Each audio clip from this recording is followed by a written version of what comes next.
Bros, believe me when I say this story starts out okay, but it keeps getting dramatically better. By 15 minutes in, the field scene is already a masterpiece. It's hard as fuck. It also has some incredibly thick characters, like this fairy commander and this muscle mommy. But I'm only saying this because it isn't your typical manhwa where the protagonist is unbeatable by chapter 3. This boy has been wielding a sword since he was young, learning swordsmanship from a retired mercenary in his village. The man said Encred had incredible talent. If he was that good at such a young age, he could become a knight. And that's how his dream began. The dream of becoming a knight who could end a war by himself. He left the village with that dream in mind, but then we fast forward to a bar. Some guys are laughing, saying the newbie is fucking hilarious. How can someone be so terrified, yet still dream of becoming a knight? That was the day he learned his talent was only average, but he wasn't the type to simply give up. Time passed, and he believed that through effort and training, he would overcome everything one day. He stabs another creature and gains more combat experience. He was going to become the so-called ultimate knight, but with a single strike, someone sent his sword flying. The tip struck his stomach.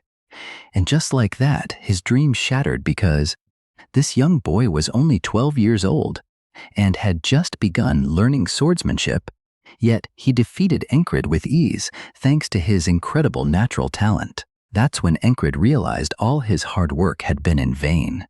He collapsed in despair, wondering if there was truly no way forward. But this man has an incredibly strong will. So the very next day, he went back to training, putting in several more hours. This guy is basically Rock Lee. If Rock Lee used swords, he'd swing at a tree thousands upon thousands of times each day until the iron itself began vibrating on its own, and the sun would rise.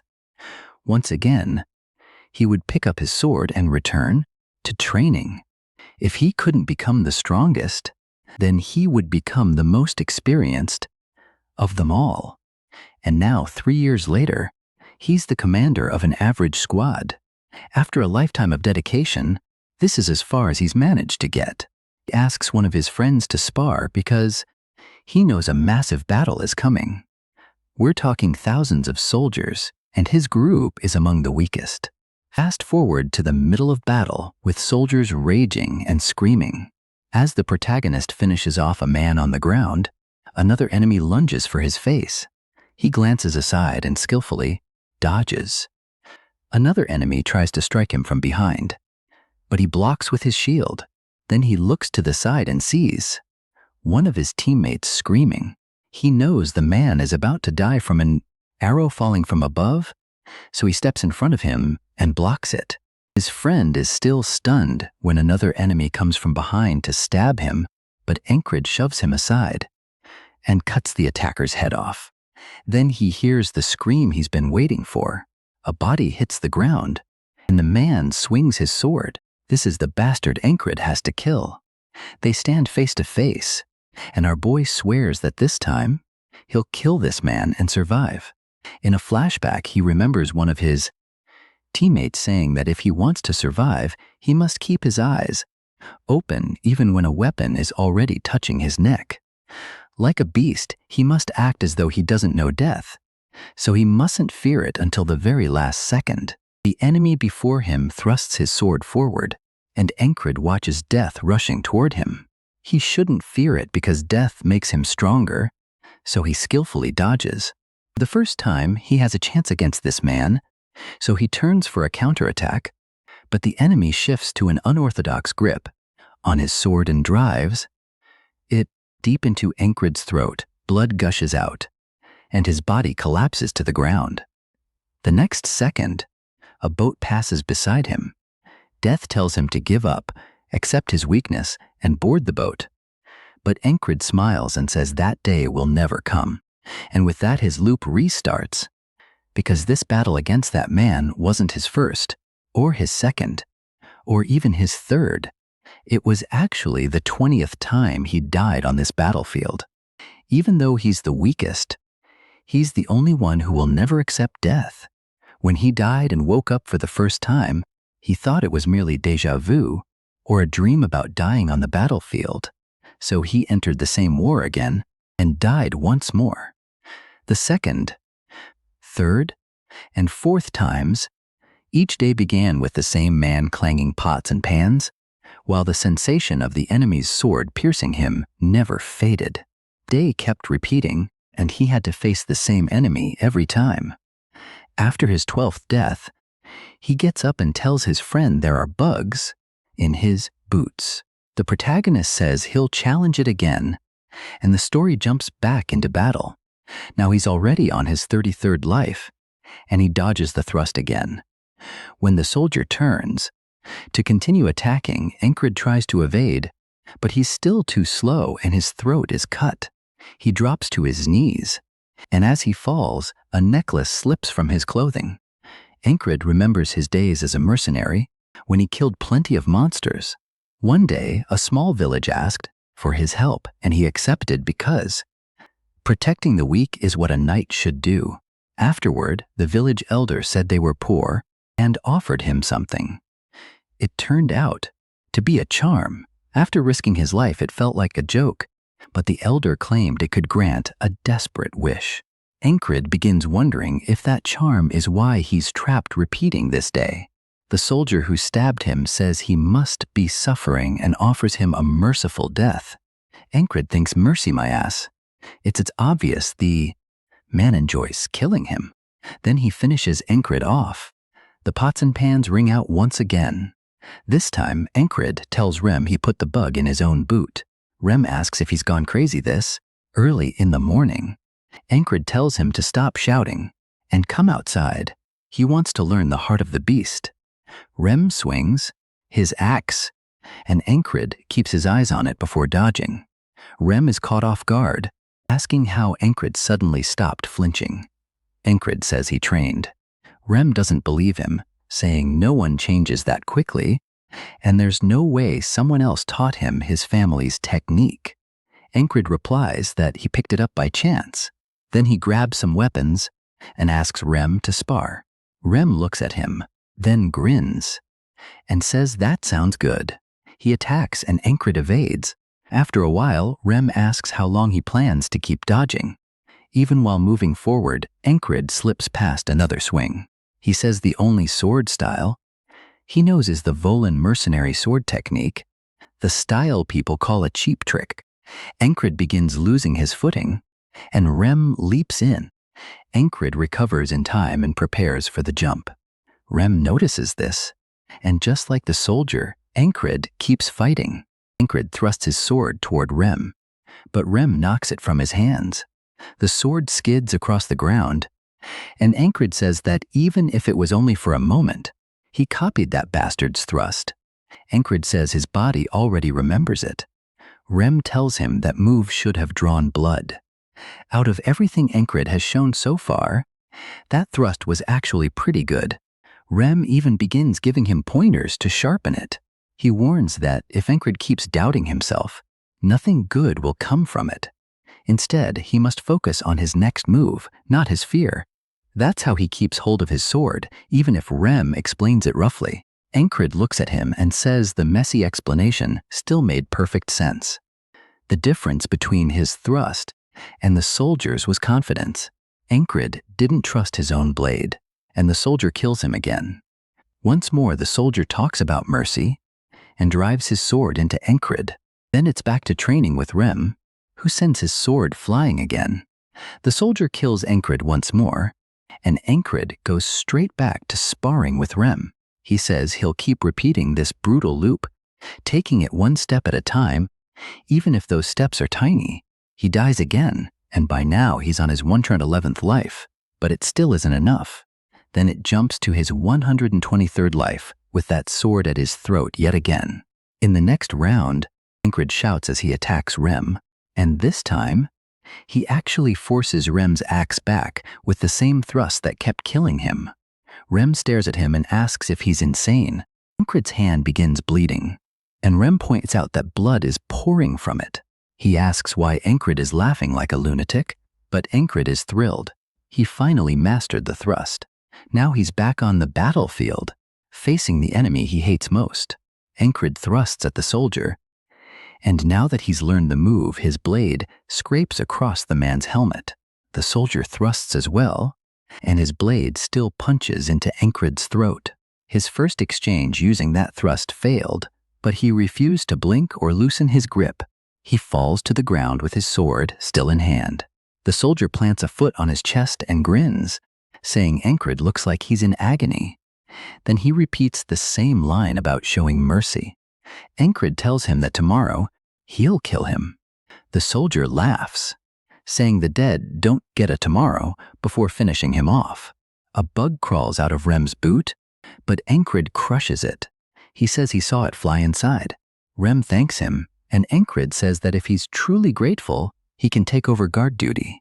Rem wonders why Encred is ordering him around so casually. Then we meet another squad member, Big Eyes.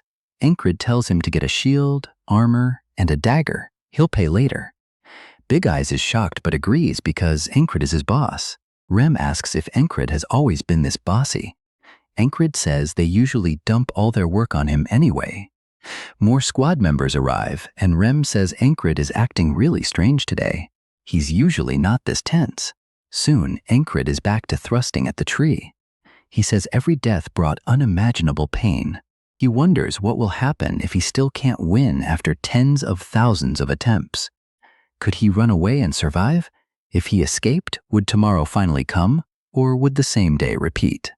He even wonders if he should settle for the strength he's already gained. Then he tells himself to stop being weak. He'll never quit.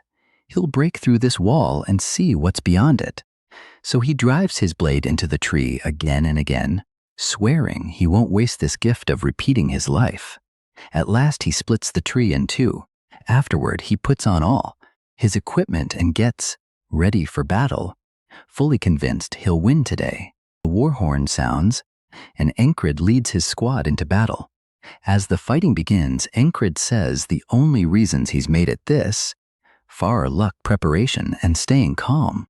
An enemy charges him from behind, but Encred blocks and cuts his head off.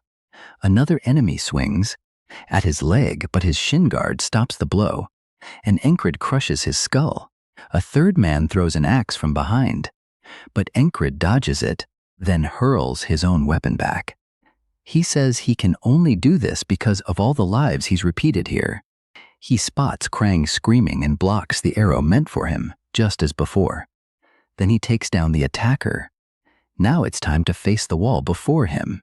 The soldier glares back, and the two lock eyes in a tense standoff. Then the soldier charges. Encred blocks, but his shield shatters. He throws it aside and closes in, catching the next strike with his sword.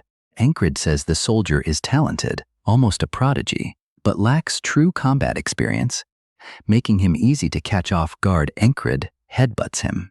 That makes the Volan sword style, packed with dirty tricks, perfect here. He kicks dirt into the soldier's eyes. As the man panics, Encred lunges in. The soldier catches the attack and thrusts at him. Encred slips past the blade. The soldier lands after the miss and instantly turns for a follow-up. But Encred is ready too, because now he knows everything about that thrust. He strikes the enemy's blade and shatters it. An archer draws back his bow and fires an arrow across the battlefield. The soldier drops what remains of his broken sword as Encred moves in to finish him. He thinks he's won, but the arrow is still approaching. Just before it hits, an axe knocks it from the air, and Encred drives his sword wide through the soldier's throat. Rem blocked the arrow. He says he'll crush the archer, but Krang tells him not to waste his strength. The soldier begins to collapse, still staring in disbelief. He looks across the battlefield and sinks to his knees. Encred pants and looks down at the soldier, trembling in fear. He raises his sword and says, "This is mercy," before cutting off the soldier's head. Encred smiles. Just like that, he finally broke through the wall he could never pass. But then someone kicks him in the back, a man with a ponytail. Encred groans in pain, and Rem rushes over, shouting that the man is a frog. The ponytailed attacker is a frogman. While Encred is down, the frogman says he invested a lot in that soldier and can't believe he lost. That soldier's nickname was Pervert. The frogman swings and yells for Encred to die. But an axe blocks the blow as Rem steps in. Rem brings his axe down, but the frogman stops it. The two close in and exchange blow after blow. Another enemy tries to finish Encred, but Krang jumps in and cuts his head off. Rem jumps back, and the frogman does the same. They pause, and Rem says that if he wants to kill his squad leader, he needs permission first. The frogman asks how a weakling like Encred became commander instead of Rem. Rem explains that frogs are born for battle, and killing one requires either magic or one clean strike. The frogman eyes Rem and wonders why someone like him is on such a minor battlefield. He says killing Rem would cost him his own life, decides it isn't worth the risk, and walks away. Rem calls him a coward. Krang runs, off carrying Encred, while Rem blocks the soldiers in their path. Another enemy tries to pursue them, but another squad member cuts him off. A whole line of soldiers falls when another ally joins the fight. Encred's vision begins to blur, and when the retreat order comes, he closes his eyes as they withdraw. Then he falls into the underworld again, where the boatman says he survived one more day, but nothing more. Sooner or later, he won't be able to endure the walls before him. Giving up and sinking into despair is meant to be his fate. Encred rises to his feet, glances at the wall behind him, and tells the boatman those walls exist for him to overcome. Boatman smiles and says he'll wait for the greed and ambition in Encred's eyes to finally fade. Encred wakes wrapped in bandages, and Rem says he's in the infirmary tent and slept for 2 whole days. Rem says he saved Encred from the frogman. Encred is stunned and says that if it truly was a frog, he's amazed he survived. Rem asks whether Encred remembers calling him his best friend. Encred says he never called them friends, and blurts out that Rem is a noble hunter. Rem clamps a hand over Encred's mouth and quickly checks whether anyone heard. He says Encred can't shout out other people's secrets when they have nothing to do with him. Rem says he thought they were best friends, while Encred realizes he's finally escaped that cursed day. We also learn that Big Eyes is actually named Kreis, and he says Encred now owes him triple what he spent. Encred wonders why Kreis is even there, and points out that he was nowhere in the battle. Kreis smiles and offers double as a discount. Krang enters the infirmary too. Encred asks what he wants, and Krang tosses something to him, saying to use it morning and night. Encred notes that Krang hates sharing personal items, yet still gave it to him. We learn the tall monk is named Odin, and he's crying while praying. Encred tells him he's still alive, so he can leave already. That night, Encred wonders why they keep taking turns staying beside him. Are they actually worried about him? Then another squad member walks in. He's shocked to see Encred there and asks why he's in the infirmary. It's Ragna. He quickly backs out, and Encred thinks there's no way Ragna was worried. He's usually too carefree. Besides him, 2 other soldiers are in the tent. One is a platoon commander who constantly picks fights with Encred, and the other is an unfamiliar soldier, staring blankly into space. Encred begins wondering why that man is there. When footsteps sound outside, everyone turns as a long-haired elf woman enters and asks, "Who commands the 444th Squad?" Encred is confused, while the other platoon commander calls her a fairy. She asks his unit, and he introduces himself as Vancento, 3rd platoon commander of the 2nd company. She asks whether his company trained him to greet people by pointing out their race. He apologizes, and Encred realizes she must be the new commander of the 4th company. Then he says he's the commander she's looking for. She says she's heard he's managing his difficult squad well and expects good work from him. Encred is surprised she came all this way just to say that. As she turns to leave, she asks the young soldier's name. He answers Krang, but sounds suspicious while saying it.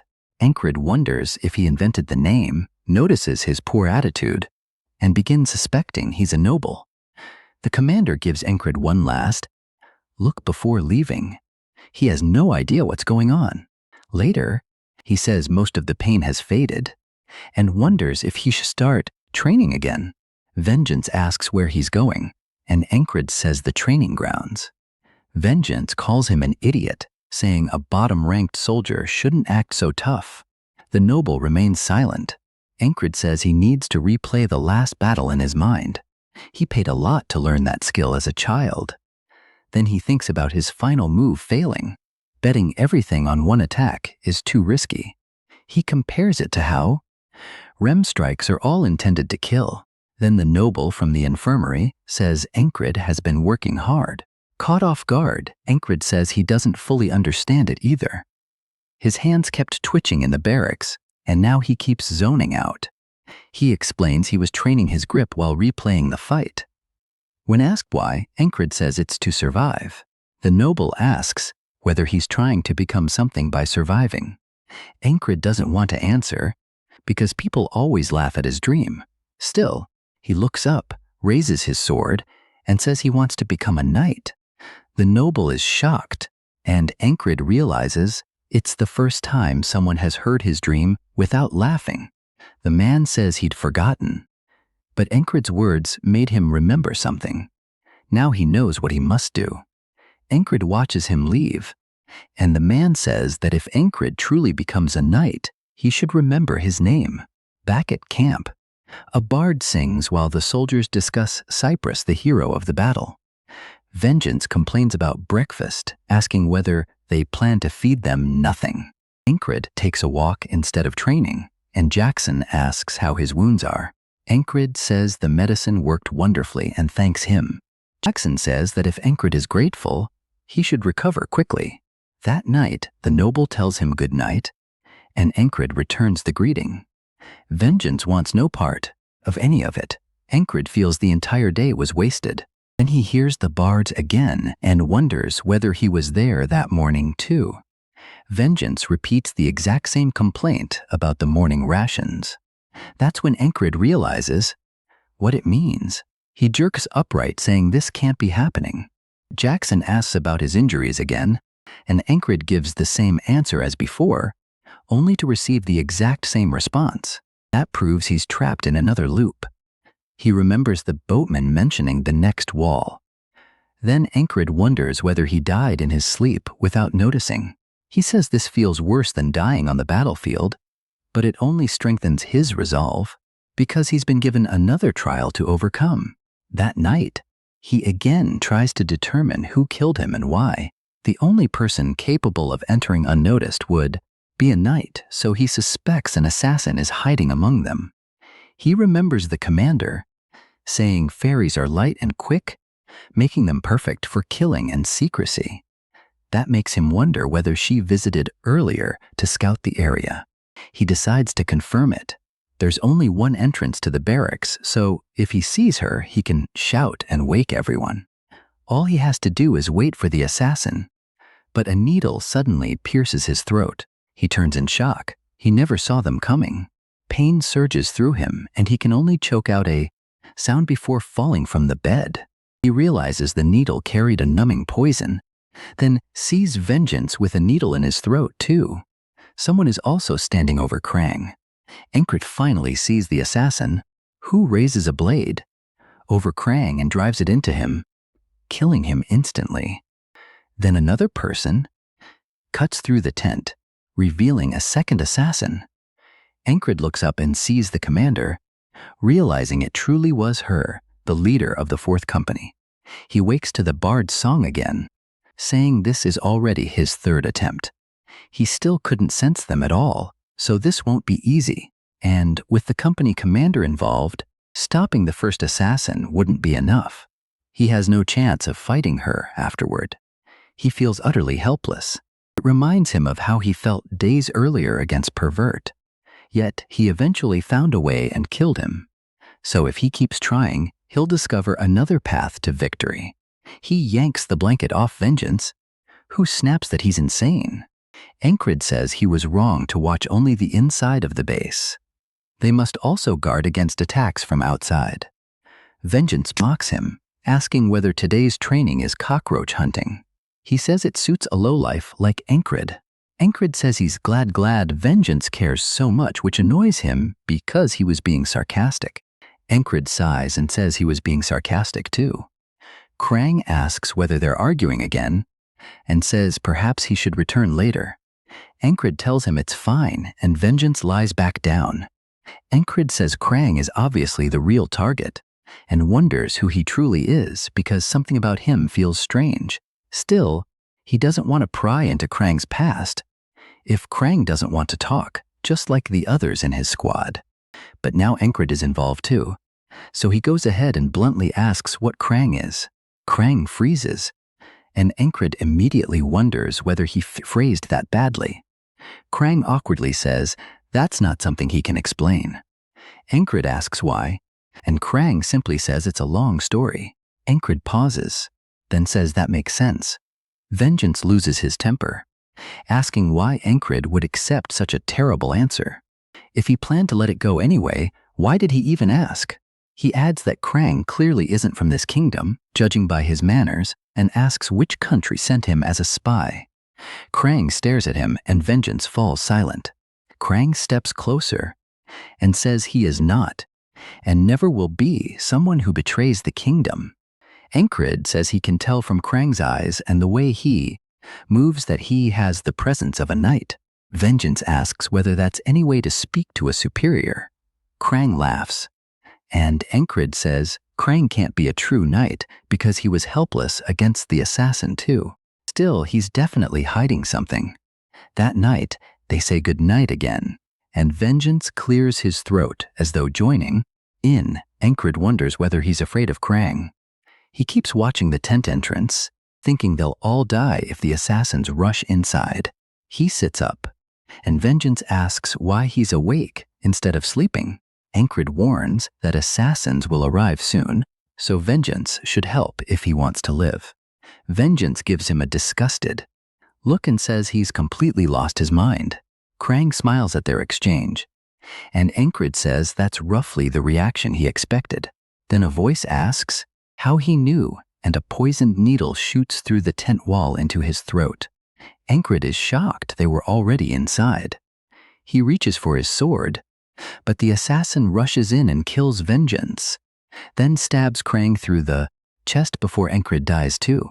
He wakes for the fourth time and realizes no one will help stop the assassins without proof. So he warns the higher-ups, but one of them tells him to shut up and leave. Next, Encrid tries predicting the exact moment of attack. Then he hears a scream, and the entrance flap moves in the wind. He wonders whether this is it. He shouts, "Assassin," but gets stabbed in the throat anyway. The blade is pulled free and blood pours out. Then they rush in through the front entrance. Afterward, he realizes he must strike first before they can act. The problem is how to fight someone he can't even detect. In the next loop, he guards the inside of the tent again, but once more they approach from behind and stab his throat. He realizes nothing matters until he can avoid the poisoned needles. Then he wakes for the 20th loop. Even now, he still can't do anything against them. Then he starts thinking, and smirks. He's only died 20 times. First, he needs a way to avoid the poisoned needle. He spots Jackson sitting nearby, cleaning his dagger, and walks over. This is the key. Encrid asks Rem why he calls Jackson a perverted wildcat, and Rem says it's because he's a complete pervert. He always attacks from behind and slips away, just like a sneaky wildcat. Jackson notices Encrid and asks whether his injuries are better. Encrid thinks Jackson could certainly defeat the assassins, but he can't bring him along. He lacks the rank to command him, and this is a wall Encrid must overcome himself. So he asks what someone should do to avoid being assassinated. Jackson thinks for a moment and says he doesn't know because no one has ever survived one of his ambushes. That tells Encrid he's asking the right person. He asks again how he could stop someone like Jackson from stabbing him in the back. Jackson thinks it over and gives the same answer. No one has ever survived. But Encrid remains determined to find an answer. Jackson keeps thinking, then lets out a long sigh and says Encrid would need eyes in the back of his head. Encrid asks what that's supposed to mean. Jackson says the timing is perfect and asks whether Encrid notices the wagon behind him. Encrid asks where, and Jackson points behind the tents. Encrid wonders how he noticed something so far away and asks whether he truly has eyes in the back of his head. Jackson says the wagon is about to fall apart, and then its wheel breaks off, tipping it over. Encrid is stunned, asking whether Jackson can see the future. Jackson says no. He has simply spent too much time with that barbarian. When Encrid demands a real explanation, he gives one. Jackson points to his ear and says it's sound. He heard the axle creaking. If you can hear what's around you, you can predict what happens next. Encrid is amazed. He didn't hear the wagon at all. Jackson explains that sight isn't necessary to sense your surroundings. You keep listening, sharpen your senses, and learn to isolate one sound from the rest. Encrid says that was actually a good explanation, especially since Jackson used to be too lazy to answer. Jackson says that's simply how he is. But helping like this is still better than having Encrid constantly following him, and lately Encrid seems far too stubborn to quit anyway. That night, Encrid lies in bed and says he's encountered his second wall, death without a face. If he can sense the assassin, he can survive. So he focuses on his hearing and catches the patrol's footsteps and the crackle of torches outside. The assassin rushes in, but Encrid still doesn't hear him. He wonders where the attack is coming from. The assassin lands, but Encrid still senses nothing. Then the assassin disappears. A needle suddenly shoots into Encrid's throat. He opens his eyes, already knowing he failed again. The next morning, he wakes to the same chant about Cyprus. He says he still hasn't made any progress, but his body remembers every attempt. That includes drawing out the heart of the beast and remembering the sensation of the thrust. Jackson explains that sound reveals a great deal, including volume and direction. You can locate things, and once you hear faint, distant noises, your ears begin working like another pair of eyes. Jackson snaps his fingers and says, sound is simply a wave spreading in every direction, even when it's quiet. With thousands of sounds colliding, Encrid must isolate a single wave from the rest.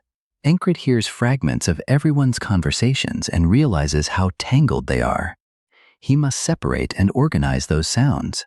He says all the flags sound like one enormous flag, then tries to remember how many there actually are before shifting his attention to nearby footsteps and sensing the sounds around him, beginning with those he recognizes before moving on to unfamiliar ones. Krang calls him Enki, and Encrid opens his eyes as Krang asks what kind of training this is. Encrid asks about the nickname, and Krang says it's merely a shortened version of his name. Encrid dislikes it but lets it go. Then he asks what part of sitting there like an idiot even resembles training. Krang says he already knows. Encrid isn't the type to waste time. That night, another needle flies in and strikes Encrid in the throat. He turns just in time to see Krang stabbed in the stomach. The assassin attacks again, making Krang cough up blood. By now, this is the 33rd loop, and the 34th ends the same way. Encrid still hears nothing, and Krang dies again. It keeps happening. Encrid sits there repeatedly, forcing himself to listen. He says this wall won't be broken merely by gaining experience. There will be no miracle or sudden revelation. He must repeat this endlessly until he can hear the bird. A bird lands atop a flag, and he hears it. If he can hear that, the assassin's footsteps should be possible too. He opens his eyes and sees Krang, who says he's surprised Encrid didn't notice him sneaking closer. He points out that he'd been standing there for a while and guesses Encrid is training his senses. After all, he isn't someone who wastes time. There's something different in Encrid's eyes now. The assassin raises his arm and throws a needle at Encrid's throat, but Encrid dodges. He grabs the blade hidden beneath his pillow and slashes back, causing the assassin to lose his balance, panic, and fall. Man begins sweating, and Encred grins, saying he is no longer some faceless death. The assassin clenches, his teeth and charges, calling Encred a rat. Encred realizes this assassin isn't as skilled as Pervert, so he can handle him. He glances over, worried about the others, and sees Vengeance with a needle in his throat, but Krang remains alive. The assassin charges again, and Encred dodges, reminding himself not to relax against a trained killer. Then a dagger flies toward him. He barely avoids it, but it still cuts open his chest. Refusing to lose the opening, the assassin rushes straight in. The tent is suddenly sliced open, and Encred looks over, spots the company commander, and realizes that if he doesn't strike first, he'll die, so he thrusts at her. The assassin yells that Encred has a guard and sprays poison needles everywhere. Encred turns, but it's already too late to stop them from flying toward Krang as well. The company commander leaps over Encred's thrust and uses her cape to block every needle. Encred realizes she didn't come to kill Krang. She came to protect him. Either way, this is Encred's chance. He drops low and lunges at the assassin. The assassin tries to defend himself, but the blow knocks his hands aside. Gritting his teeth, he decides to flee. He knows he must escape immediately. Encred doesn't pursue him. He simply says he can't believe the man ran away like that. Krang sits up and says the assassin was probably targeting him. Encred says he knows, and Krang asks how. Encred says no one would hire an assassin to kill nobodies like him or Vengeance. The company commander agrees and says he thinks quickly. As her hand moves toward her sword, Encred realizes that even though she helped them, she can't allow news of this incident to spread. She plans to leave no witnesses. He tightens his grip on his blade, but Krang steps between them and asks her for a favor. He says he doesn't want anyone to die today. Encred has no idea what's happening. When she bows and says, "As you wish," Krang adds that this includes Vengeance because he isn't dead yet. She says they have an antidote, so he'll survive. Encred realizes she knows poison well if she identified it at a glance. Krang says they must clean this up because it will cause trouble if anyone learns an assassin came here. Encred asks whether leaving no trace is enough, then looks at the fire and says there's one simple solution. Soon, the tent is burning, and soldiers rush over with buckets, shouting that it's on fire and that there are 2 survivors. Encred says that this way, every trace of the assassin disappears and the rest can be handled. Later, Krang stands with the company commander. She says Krang would have died if Encred hadn't delayed the assassin. Then she asks whether that's why he changed his mind. Krang says yes, and asks whether she agrees Encred is interesting, but she looks away. Krang says he's been trying to avoid this, then remembers how hard Encred trained every morning. He smiles and says Encred's determination must have influenced him. They'll meet again, each in their proper role. A scythe rises from the water, then quickly vanishes as Encred sees the boatman instead. The boatman tells him they'll meet again, and Encred replies anytime. He says he survived the second wall and woke the next day. He can sense most things now, but still couldn't sense the company commander, so he has far to go.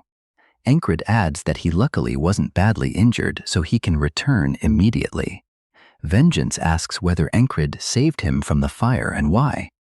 Encred wonders why he's getting attitude after saving him and why Vengeance hates him so much. He simply says it's because they're comrades. He needs no other reason. Vengeance looks away, slightly guilty, and says that after everything he's done to Encred, that's far too selfless. Then he asks whether Encred is returning to his squad. Encred says yes, and Vengeance warns that the mood there is terrible. Encred asks why, and Vengeance says rumors are spreading that the entire base is cursed. Someone from Encred's squad shouts at Rem, calling him an underdeveloped monkey, and shoves him. Rem looks delighted, and everyone else starts running, yelling that the squad is fighting again as Rem lifts the man and slams him into a table. The man swings at Rem, But Rem dodges and responds with a hard right to the face, then draws his axes and says he'll decorate the man's skull with them. The other man draws his sword and says he'll cut Rem in half. Encred finally arrives and says perhaps the base truly is cursed, because these idiots certainly feel like his curse. He sighs and tells them to stop. They say they thought he died, and Encred says he didn't, but they may drive him insane. 4 days after returning to his squad, he's lying in bed when he opens his eyes and finds Jackson standing over him. Jackson says he was trying to leave quietly and asks whether he woke him. Encred says no, he was getting up to train. Jackson says Encred only began recently, but has already become an excellent listener. Encred says he's been practicing, and Jackson tells him to continue because it will help someday. There aren't many battles right now, and with winter approaching, the best thing Encred can do is focus entirely on pushing his body harder through training. While doing one-arm pull-ups on a tree, someone greets him. Encred looks down and sees a boulder, and beneath it is Auden. Auden asks whether he's returning from morning training and says he's been staying busy. Encred drops the boulder and says this kind of training suits him. Auden begins to rise, towering over Encred, and says a trained body is a weapon on its own. It should even withstand a frogman's kick, but Encred is still too thin, so he must keep training. Encred says Auden is simply absurdly huge, but he'll try. Auden begins explaining the training method he mentioned before. But then they hear trouble in the next tent. Rem is kicking out the same man he fought earlier, saying it's his duty and calling him lazy for still sleeping. The man crawls toward his sword, grabs it, and swings while telling Rem to eat his ass. Rem swings back, and Encred steps in, asking why they're fighting again. Auden tells them violence solves nothing. Rem says this idiot is trying to starve them. Encred says that if it's Ragna's turn to cook, he should just do it. Ragna agrees. Rem offers him an apron, saying none of this was necessary if he planned to cook anyway. Ragna knocks the apron away, saying it stinks. Rem sniffs it and says it smells fine. Encred asks whether he's so bored that he's starting fights over nothing. Rem admits the lack of battles is driving him crazy. Encred tells him to stop picking on random people and fight him instead. Later that day, Encred is kicked in the side, and Rem says he needs to learn to take hits while charging again with his axe and knocking Encred's weapon away. Encred steadies himself with the heart of the beast, and when Rem attacks again, he deflects it and reminds himself to use his hearing to block incoming blows. He applies everything he learned through hundreds of deaths and thrusts at Rem's face. Rem dodges, though he admits it was a decent attempt. Then he catches Encred's sword with his axe, pins it, and grabs Encred's collar, using his own momentum to slam him into the ground. He says he expected more after Encred's recent growth. Still, he asks why Encred suddenly feels dull. He's seen that same thrust many times, so what else does he have? Encred pushes himself up and says he knows he's changed. He can repeat the same thing hundreds of thousands of times. Staring Rem down, he tells him to attack again. This time, he'll crush him. Rem thinks that even if Encred's skills still suck, he never grows tired of that stubborn look in his eyes. A grin spreads across his face as he says Encred can talk like that after landing even one hit. Then rain begins falling. Both look up, surprised by its sudden arrival. Back in the tent, Encred says the rain comes and goes whenever it pleases. Rem jokes that mushrooms will start growing on his feet at this rate. Ragna sleeps while Auden prays. Another soldier walks in, asking how many duels he must cancel because of the rain, and says he's almost beginning to believe the curse rumors. Encred asks what he means, and the man asks whether he hasn't heard. Encred pauses, then says Vincento mentioned something about it. The man explains that the weather is strange, casualties are rising, and people keep getting injured, especially Jackson and Ragna. Because of that, people began saying the place is cursed. He doesn't believe it, but the bizarre weather made the rumors spread faster. Encred says the higher-ups won't ignore something like that. The man asks why he's standing in the downpour and Encrid says that's precisely the point. Rem asks whether he's a stray cat and what this is supposed to accomplish. Jackson says it's a solid idea and tells Encrid to continue. Rem scoffs, then starts shouting, asking what Jackson has been teaching him and when he began caring about the squad leader. As they argue, Auden says there are ways to train inside the tent, even while lying down. Ragna offers to examine Encrid's stance again. Rem points at them and says, "Look at these guys," while they all keep staring. Jackson glances over, Auden smiles, and Ragna keeps staring. At Encrid's back, Rem says he noticed that Encrid keeps looking outside the tent. Elsewhere, in a war room, a man tells the commanders to keep their soldiers under control. He says they need another scouting mission before winter, and asks who can fill the missing positions. The ferry commander recommends the leader of the 444th Squad. A man immediately says Encrid is rather foolish and would only slow the scouts down. She argues that he may produce unexpected results, and he asks why she believes that. She says it's simply a fairy's intuition. The next day, Encrid speaks with her, asking why he's being assigned to the scouts. She merely glares at him. It cuts back to the earlier man asking whether Encrid somehow offended the company commander. Encrid asks what he could possibly have done, and the man says he must have done something. Why else would she choose him specifically? Encrid wonders whether she's trying to kill him now that Krang is gone. Rem asks whether he's truly going, saying he can help him avoid the order while holding his axe. Encrid says he can't exactly use an axe on a superior, and unlike Rem, he wouldn't try.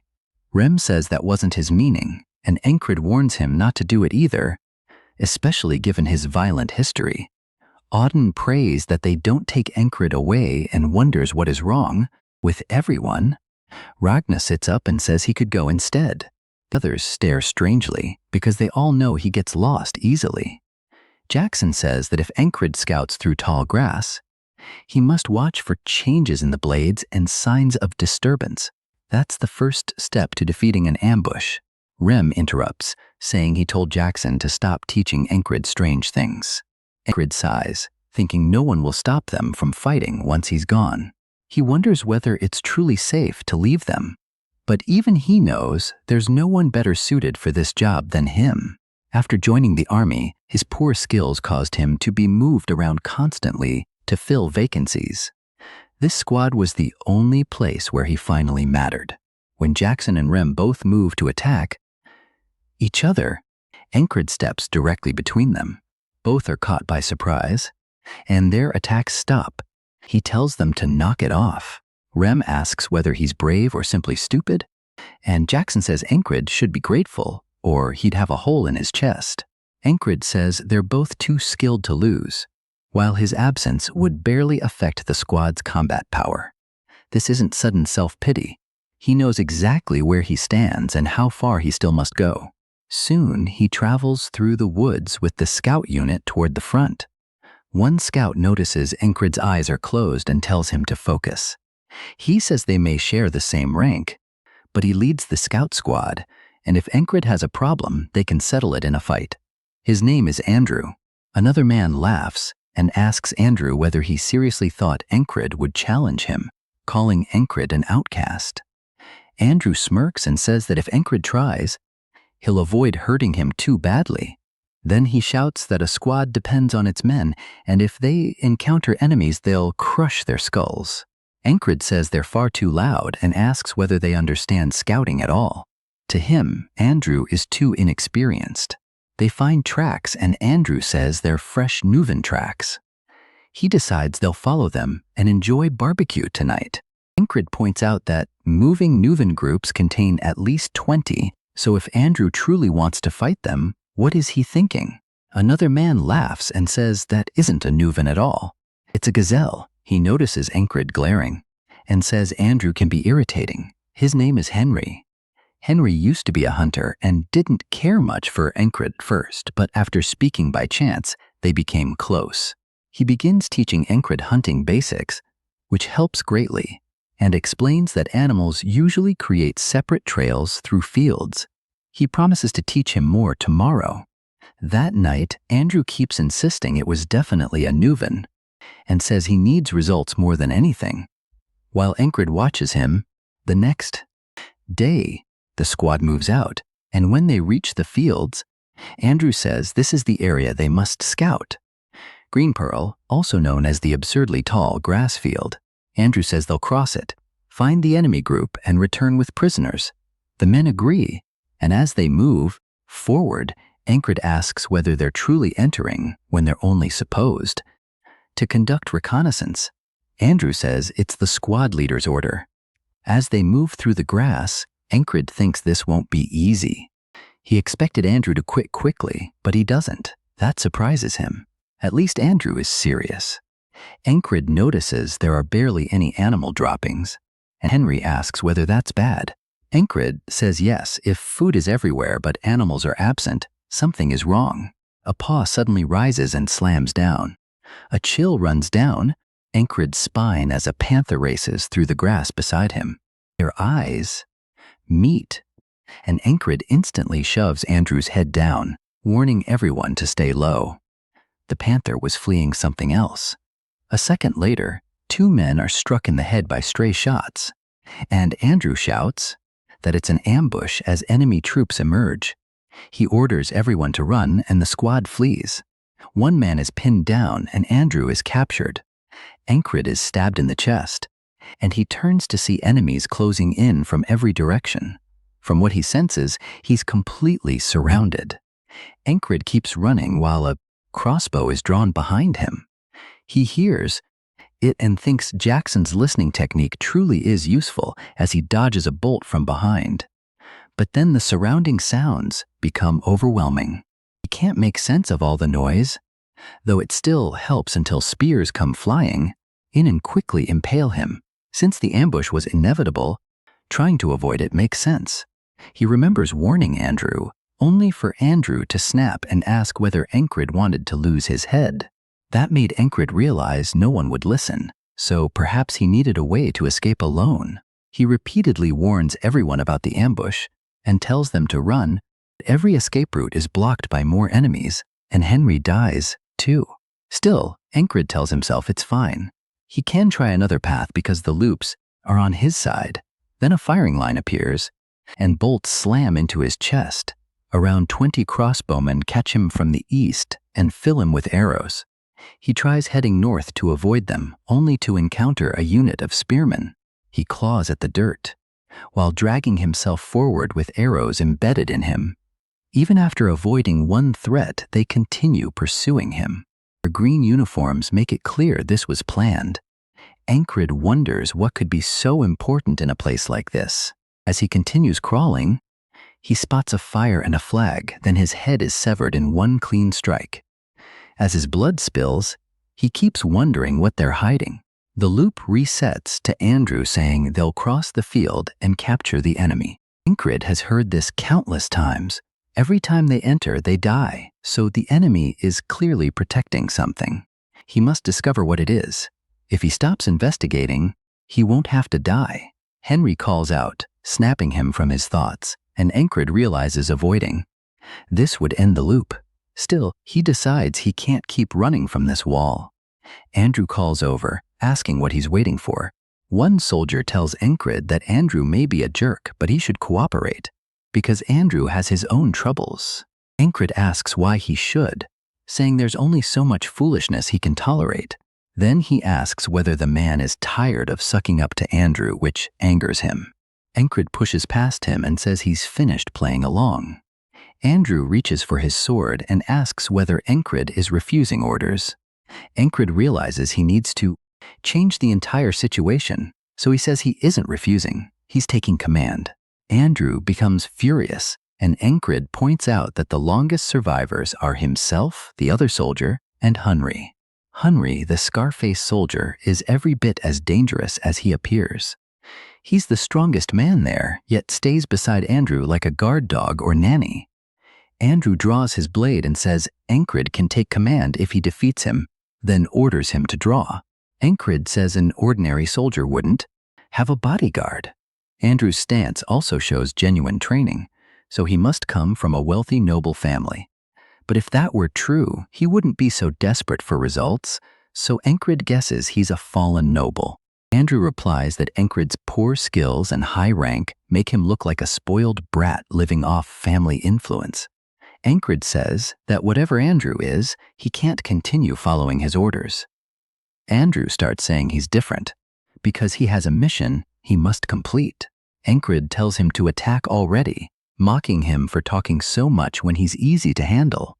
That enrages Andrew and he charges. Encred knows he'd normally struggle, but Andrew is underestimating him, and anger creates mistakes. Andrew thrusts at Encred's head, and Encred knocks the strike aside with his hand. He knows one careless move is his best opening. As Andrew's arm is thrown offline, he realizes too late that he made a mistake. Encred steps in and drives a punch into his stomach, making Andrew gag and collapse while coughing. Andrew and his guard are both shocked that one punch ended it. They thought Encred was weak. Encred declares that he leads the squad from now on and asks whether anyone objects to that. Andrew is left speechless, while the guard considers it and glances at Andrew, who is frustrated with himself. The man lets out a sigh, and Encred says this is only the beginning. As they move through the field, the others wonder what Encred is planning. And Encred asks Henry about his dream. Henry is caught off guard and asks why Encred wants to know, but admits he wants to marry a beautiful woman who owns a flower shop. Encred says he must survive first. He asks another soldier who says he recently became a father. Encred tells him the same thing. If he wants to remain one, he must survive. He continues, one man wants to start a business, and another simply wants to return home. When Encred asks Andrew, he says he wants to fulfill his mother's wish by restoring House Gardner. Encred says they all have dreams, and reaching them requires getting out alive. He stops and says they won't merely try, they'll ensure every possible man escapes alive. This catches everyone off guard. He needs them to act independently because nothing drives a man harder than the will to live. The enemy will appear soon, and his plan is to break through. He points into the grass and orders Henry to fire an arrow there at head height. Henry says there's nothing there, but Encred cuts him off and orders him to shoot. Henry releases the arrow, and it buries itself in a hidden soldier's face. The enemy shouts that they're under ambush, stunning Henry and the others. Encred draws his sword and tells Andrew to stay close behind him. Andrew clenches his teeth and charges in. Encred says he was wrong before. To gain the advantage, they must find the enemy first and strike before them. He drives his blade through one man's back, then turns toward the next target. The enemy panics, shouting for everyone to kill them. Andrew drives his blade into one man's throat. Encred says they must exploit the confusion and kill as many as possible. He brought Andrew because his bodyguard would follow when an enemy approaches from behind. The guard instantly decapitates him and hacks him apart. Encred knows this is their best opening. As he cuts off another man's arm, he notes the enemy has fallen from 12 to 8. The remaining enemies are closing in. And then the rest of his squad arrives. He orders them to kill every last enemy. The squad charges. In grass this tall, the enemy struggles to track them too. There's a reason Encred found them first. The panther rushes past again. One enemy is startled and swings at the beast, but Encred attacks from the side and stabs him in the stomach. Encred realizes they were chasing that panther the first time, which is how they accidentally discovered his squad. Now they miss Encred's ambush because they're focused on hunting it. Since things are finally going well, he won't let the beast die. Henry reports that it's over. Andrew breathes heavily while his guard calmly wipes his sword. Encred says they must move immediately, while the panther silently watches from behind. After losing one man, 6 remain. Even with all the loops, Encred still can't save everyone, but this is the most he's kept alive, and he wants to go farther. An enemy guard stands watch, and Encred quickly cuts his head off. Thanks to the loops, he knows the enemy's numbers and positions. Going straight means 30 crossbowmen will wipe them out, so they must turn right. The spearmen who chase them in every loop must be handled quickly, or they'll slow the escape. Using quick ambushes followed by retreats, they slip through the encirclement. Andrew kills an enemy soldier. His guard warns that he's pushing too hard and says finding the exit will be much harder after dark. They must break free before sunset. Ancred tells them to keep moving. When someone asks why they're heading deeper inside, he says this is the correct route and refuses complaints. They must follow him. The guard strongly dislikes that. Henry is shocked when the man points his sword at Ancred and says he won't march to his death. If killing Ancred is necessary, he'll do it to survive. Ancred replies that even he should know it's too late to turn back. After all the noise they caused, the retreat route is already swarming with enemies. The man asks whether Ancred truly expects their trust, and Ancred says he wants to make one thing clear. He wants to live too. Andrew once thought Ancred was worthless trash, like his father who abandoned everything and wasted what remained of their house. But Ancred isn't like him. If anything, he reminds Andrew of his mother. She told Andrew that even if their house was finished, she still hoped he would become someone capable of leading their people. To do that, he needed to earn their trust and rebuild the family. Andrew admits he always wanted to resemble her. Looking at Ancred now, he sees someone opening the path ahead. Ancred tells them to trust him because they will survive. Andrew steps forward and says he trusts him.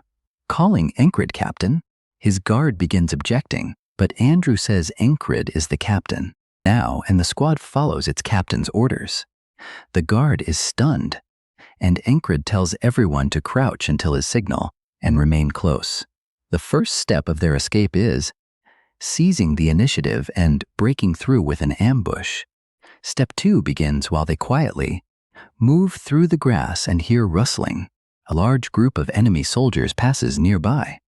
Ancred says the most important thing he learned after dozens of loops is that only at this exact place and time can they let the enemy walk past without fighting.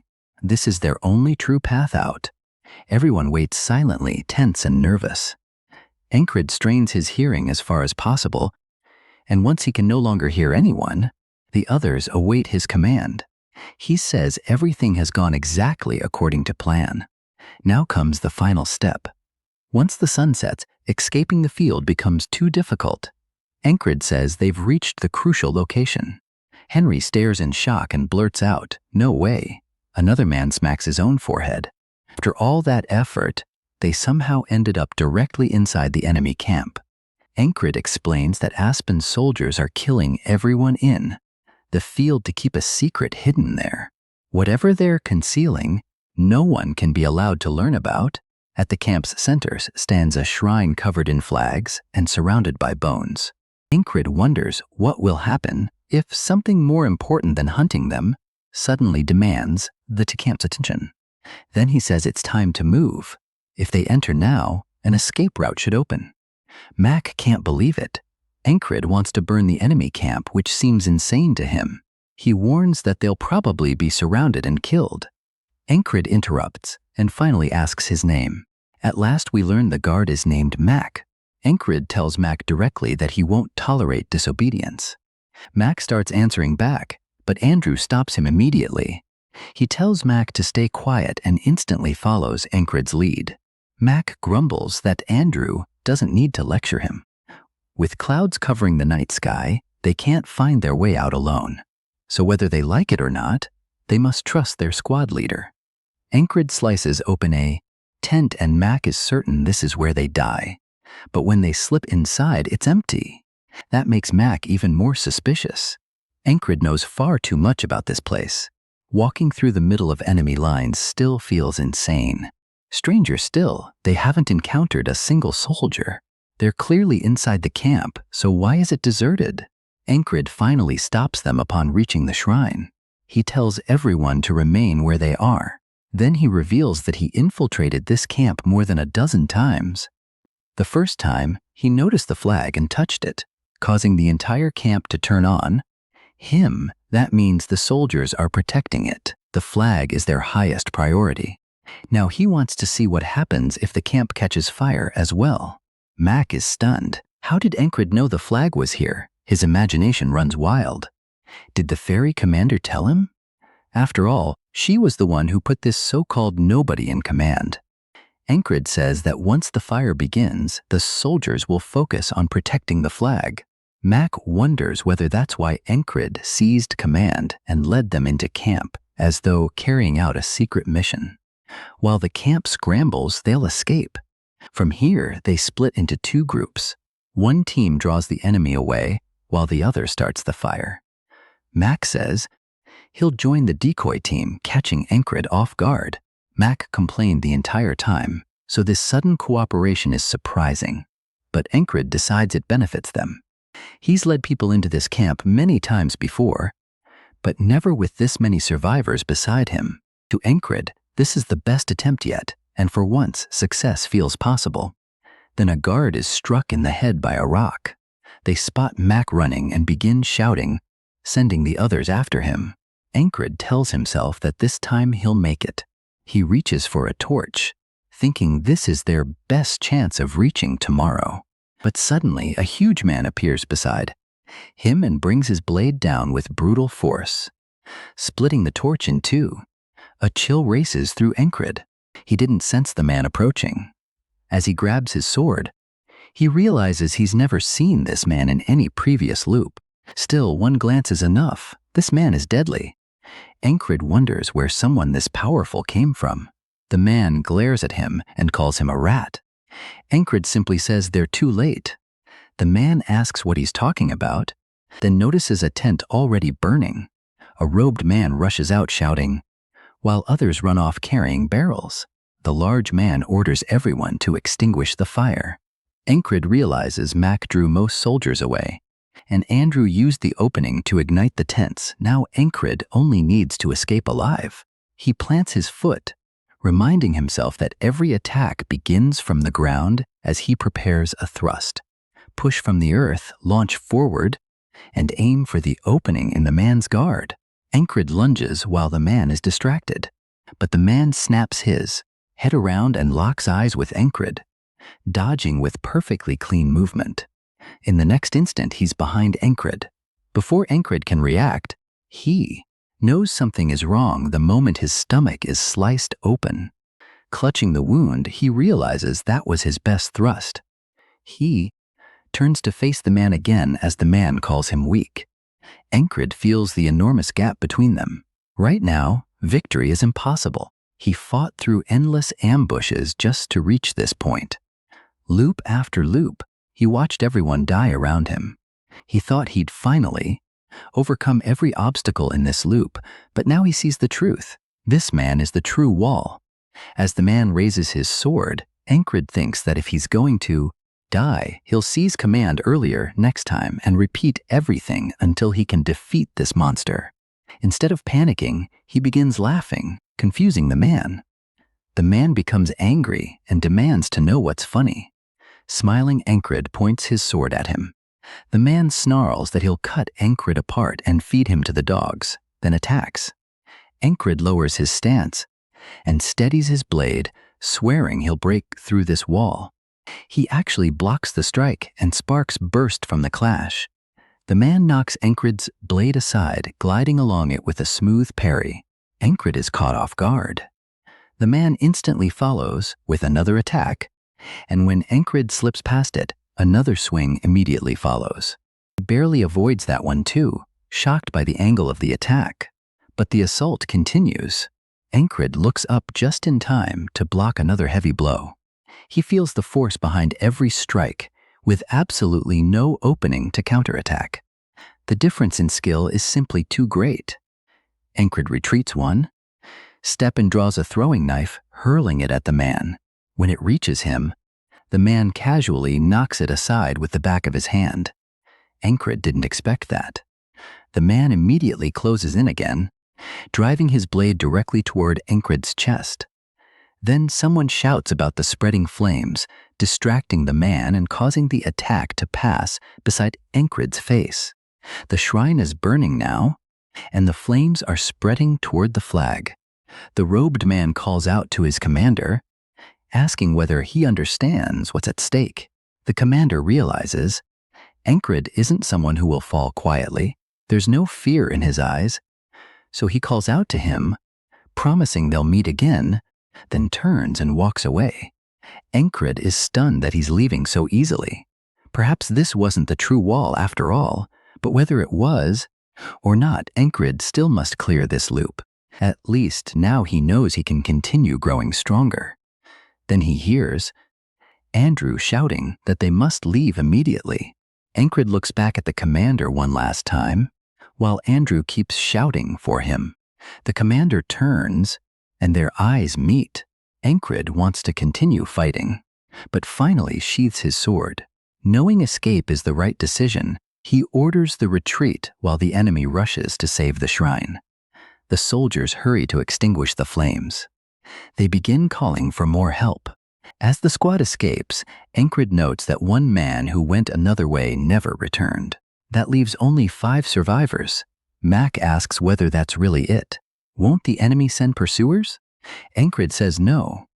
Then Hunri begins coughing and falling behind, while a small group of soldiers pursues them.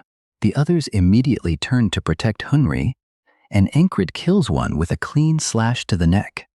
Mac drives his blade into another man's throat, and Andrew follows his example. Encred tells them not to hesitate and to keep moving. As Andrew helps Hunri, Encred says the enemy can't follow if they enter the fox and snake territory. Andrew asks whether that won't slow them too. Hunri smiles and says he knows a safe route, the hunter's path. Encred says he's counting on Hunri to guide them. As they move deeper into the field, Encred notices the footsteps behind them have vanished. The pursuit has ended. Thanks to Andrew and Mac's efforts, they lost the enemy faster than expected, and without Hunri's tracking, they never would have escaped so quickly. It took every one of them to reach this point. When the sun begins to rise, Encred shields his eyes and realizes he's reached the next day. They keep running until they finally reach their camp. One soldier asks what happened to them. They're covered in blood and completely exhausted, and Hunri mutters that he's about to pass out. A second later, he collapses. Encred stretches his back and realizes he finally cleared the loop with most of them alive. Now he can move on to the next day. Back at the shrine, the flag still stands, but nearly everything around it is destroyed.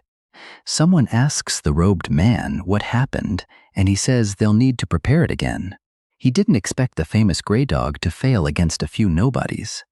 The company commander, known as Grey Dog, admits he can't understand it.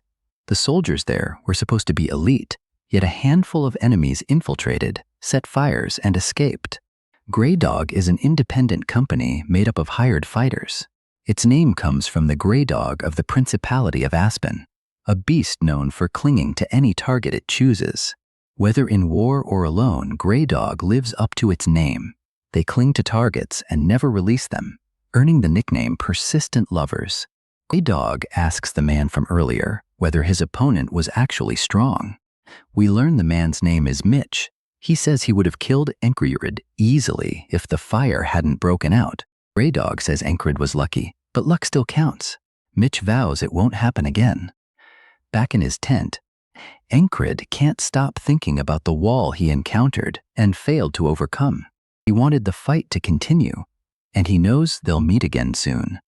Mitch is thinking the same thing, determined to kill Encred next time. Rem tosses his axe around, bored senseless, wondering why there has been no news from Encred's scouting mission. He catches the axe and sits up, thinking Encred may have died. He admits Encred improved, but says he's still small time, so his death wouldn't be surprising. Strangely, Rem actually liked him. With a sigh, he says nothing can be done if Encred is dead. Ragna wakes up too. He glances at Rem's strange pose and asks what the hell he's looking at. Rem simply waves and says good morning. Ragna waves back. Then Rem grins and says he suddenly feels like killing him. Gripping his axes, Ragna begins drawing his sword and calls him a mad dog. Later, the company commander questions Encred about the scouting mission, especially how it ended. with the entire place burning. He says he made the best decisions he could and got lucky. She locks eyes with him, repeats the word lucky, then tells him to rest and recover. She expected him to accomplish something useful, just not something this significant, and begins wondering who he truly is. As Encrid leaves, he admits he has no idea what she's thinking. Then Andrew calls out, bows, and apologizes for his earlier behavior, saying he's alive because of Encrid. He asks whether they'll meet again. Encrid gives a small wave and says perhaps, if their paths cross, then turns to leave. Andrew grips his sword and bows to Encrid again, and the others follow, showing their respect. Encrid thinks about how he brought 4 men back, but still wonders whether that was truly his best. 2 members died, and he can't stop thinking that greater strength might have saved them. With the loops, he can keep surpassing his limits. Someday he'll stop merely struggling to survive and move toward his true goal of becoming a knight. That's what he'll use these loops for. And to stop reliving the same day, he must become far stronger. Then he hears his squad shouting that they're fighting again. Ragna and Rem are already clashing blow for blow, and both wear expressions far more serious than usual. Encrid says he's never seen them like this. He's sparred with them many times, but never seen those expressions. One soldier mutters that they aren't human but animals. Encrid realizes they never needed to fight seriously against him. That means he must focus. The next time they spar, he wants to force those same expressions from them. Ragna blocks one of Rem's swings, then glances over and sees Encrid. Rem tells him that if he's back, he should report instead of lurking around. He shouts at the others to leave if they won't fight him. Ragna notices Encrid is injured, but Encrid dismisses it as a scratch. When Encrid asks about their techniques, Rem interrupts and tells him to wash and rest. So Encrid turns to Ragna and asks him instead. Ragna stares at him and asks whether he's serious. Encrid asks whether the timing is bad. Ragna looks away and says it's nothing. Encrid feels he has more to say, but leaves it alone for now. Soon, everyone begins packing as the battalion commander moves the entire force closer to the tall grass field. During the journey, Encrid's wounds heal considerably, and he continues thinking about his training. The red-haired man asks whether he's truly training now, reminds him they're moving tomorrow, and wonders why he isn't resting. Encrid says he's only going out for a little while. Rem clicks his tongue and warns that he'll die young if he never rests. The next morning, Ragna wakes to the sound of a sword cutting through the air. Seeing Encrid's bed already made, he realizes he's training again. Ragna stretches and picks up his sword, thinking that he was always naturally skilled with it. Growing stronger came easily, and he even possessed the talent to become a knight, but he found all of it boring. He never discovered a reason to spend his life pursuing that path. Without meaning, he lost his purpose. That's why he ended up in this squad. Then he watches Encrid continue swinging. Encrid grunts in pain with every strike and drops to his knees, still not fully healed. Ragna points out that Encrid's fundamentals are terrible and says proper basics must be built from the beginning. If he keeps hiding weak fundamentals behind shortcuts, he'll never truly improve. Still, Encrid grabs his sword again. His eyes are filled with resolve, and Ragna can't understand why he's pushing his body so hard. So he asks him directly. Encrid answers that he wants to become stronger. Ragna asks why, and Encrid says he wants to become a knight. Ragna says a knight is merely someone skilled at fighting and asks whether the title matters that much. Encrid says the knight he wants to become is someone who decides for himself what is right and raises his sword for honor, the weak, and those he wishes to protect. That catches Ragna off guard. To him, strength was only a tool, and a knight merely a sword. Now he begins wondering what he himself wants. He steps forward, saying perhaps he won't know until he figures it out. Then he calls to Encrid and asks whether he wants to learn swordsmanship properly. Encrid answers immediately, of course. Ragna simply stares at him, then sighs and says he probably shouldn't have offered. He's already being drawn into something again. Still, seeing how serious Encred is, he admits it may be interesting. He asks whether Rem taught him the heart of the beast. When Encred mentions the Volan mercenary sword technique, Ragna says everything must go except the thrust and that beast technique. Encred asks about the Volan mercenary sword technique. Ragna says especially that. If Encred doesn't abandon it, every new skill will fall back into his old habits. In that case, he might as well quit. So he gives Encred a choice: discard everything and start over, or remain as he is. Encred immediately says he'll start over. Ragna is surprised by how quickly the answer came and asks whether he's truly certain. Encred asks what he should do first. Ragna mutters that this man truly isn't normal. He says Encred's body is solid, but his weapon is too light, so he hands him his own sword and explains how to hold it. Encred asks whether he's comfortable lending it out, and Ragna says it's nothing special. Encred places his right hand above his left. Ragna notices how tightly he's gripping. Encred says it's to avoid losing the blade, and Ragna asks who taught him that. When Encred says Rem did, Ragna clicks his tongue, calls Rem useless, and tells Encred to take his stance. Then Ragna raises his sword overhead and brings it down. Encred blocks, but his hands shake and he blurts out that it hurt. Ragna says, of course it did. If Encred stays stiff, it will only become worse. Right now, he's rigid as a post. Encred wonders why everyone in this squad uses strange comparisons and tries to understand what Ragna means. Then it clicks. Ragna means he's too tense because his grip is too tight. He must stay loose so the sword doesn't lock up and his movements can flow. Encred relaxes his grip, and Ragna continues striking him. Then he sweeps Encred's legs and tells him to watch his balance too. Encred tries again, and Ragna asks where his feet are even pointing. He knocks the blade aside, says Encred is still too stiff, and tells him to try again instead of breaking his wrist. When Encred attacks, Ragna mocks him by asking whether he's trying to dance. This continues all day until Encred ends up flat on the ground. Ragna sighs, saying he didn't expect Encred to be this bad. He has no fundamentals, and fixing that won't be easy. Encred is completely exhausted, but still tightens his grip on the sword. Ragna looks at him, thinking something over. Then Encred asks whether they can go again.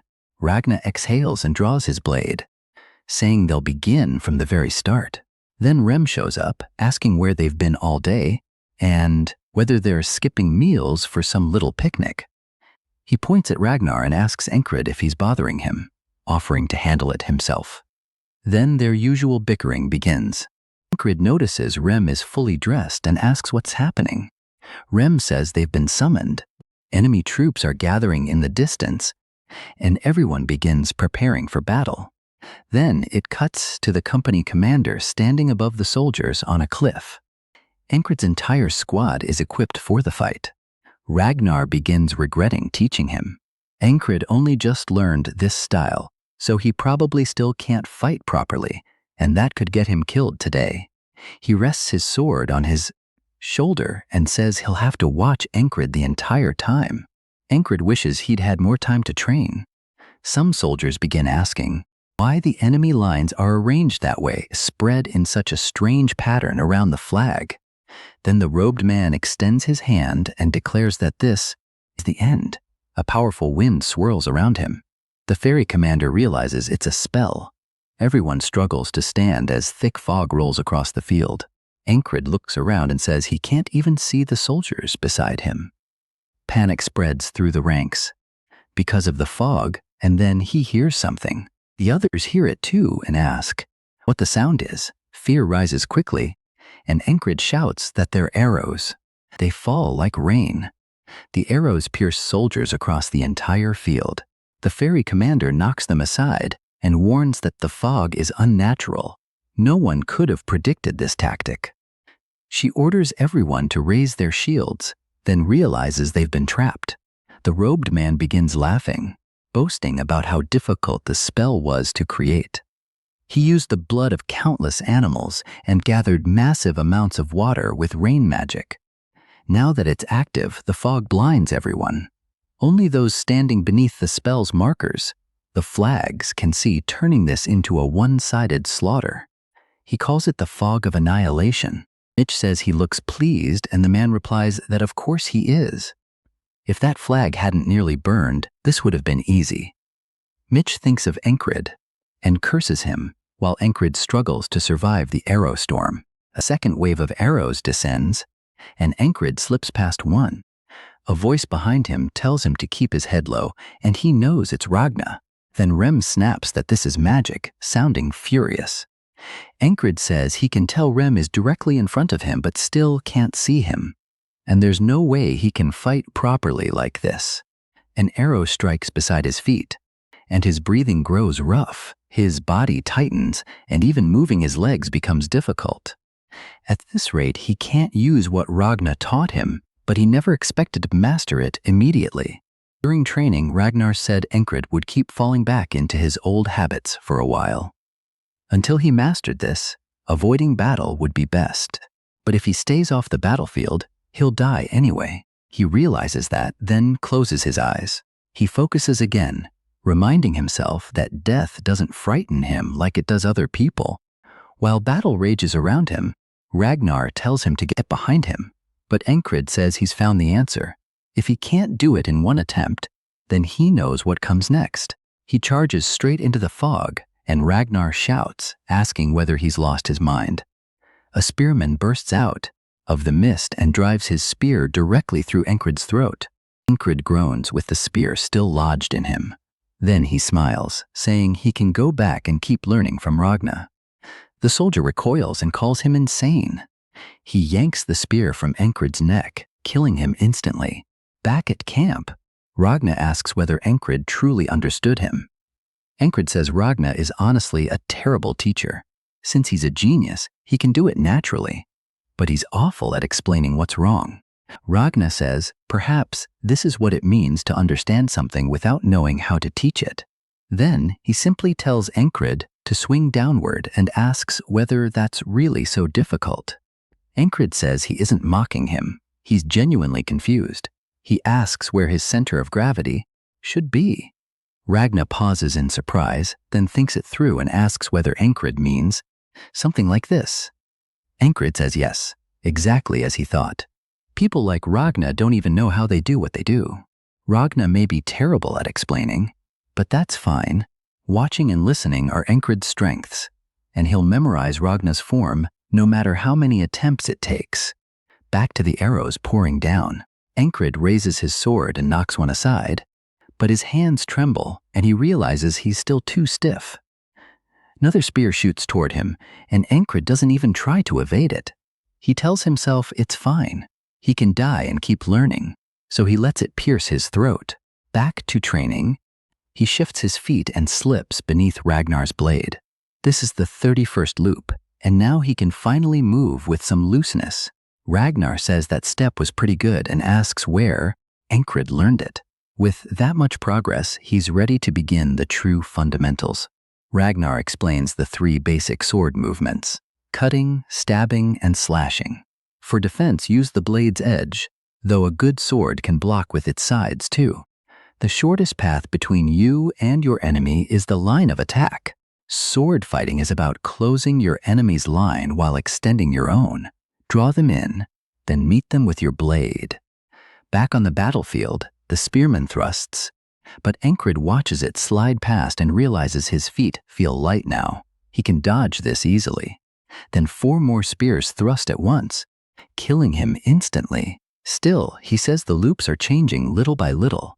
During training, he even manages to parry Ragnar's sword, shocking him. Ragnar asks whether Encrid truly just parried that. Encrid remains focused on one thing. He'll keep going. Even if the progress is tiny, he'll keep repeating this cycle, then follows with a diagonal slash at Ragnar. Ragnar says that move no longer needs correcting. He sounds surprised, but Encrid says even baby steps can become enormous progress. As he runs through the fog, Ragnar shouts after him, only for Encrid to die again, still smiling and saying he'll die as many times as necessary if it means improving. During training, Ragnar raises his blade and swings downward. Encred ducks inward and brings his own sword up, knocking Ragnar's strike aside. This is the 100th loop. Ragnar stares at his sword, in complete shock, then looks back at Encred, asking what the hell he is. He can no longer read his own captain's movements. Encred notices Ragnar no longer sees him the same way. He once believed his talent had a limit, but as he runs forward, again Ragnar calls out to him. Encred keeps moving, saying he's surpassed his former level.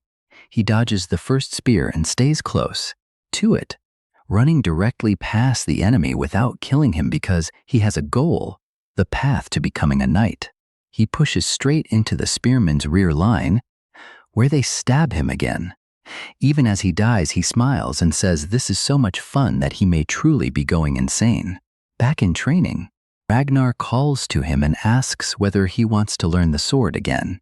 Encred says he'll do anything to become stronger, smiling as though he's ready to die however many times it takes. Ragnar says there's no way Encred should be this skilled, then asks whether he'd been fighting badly on purpose all along.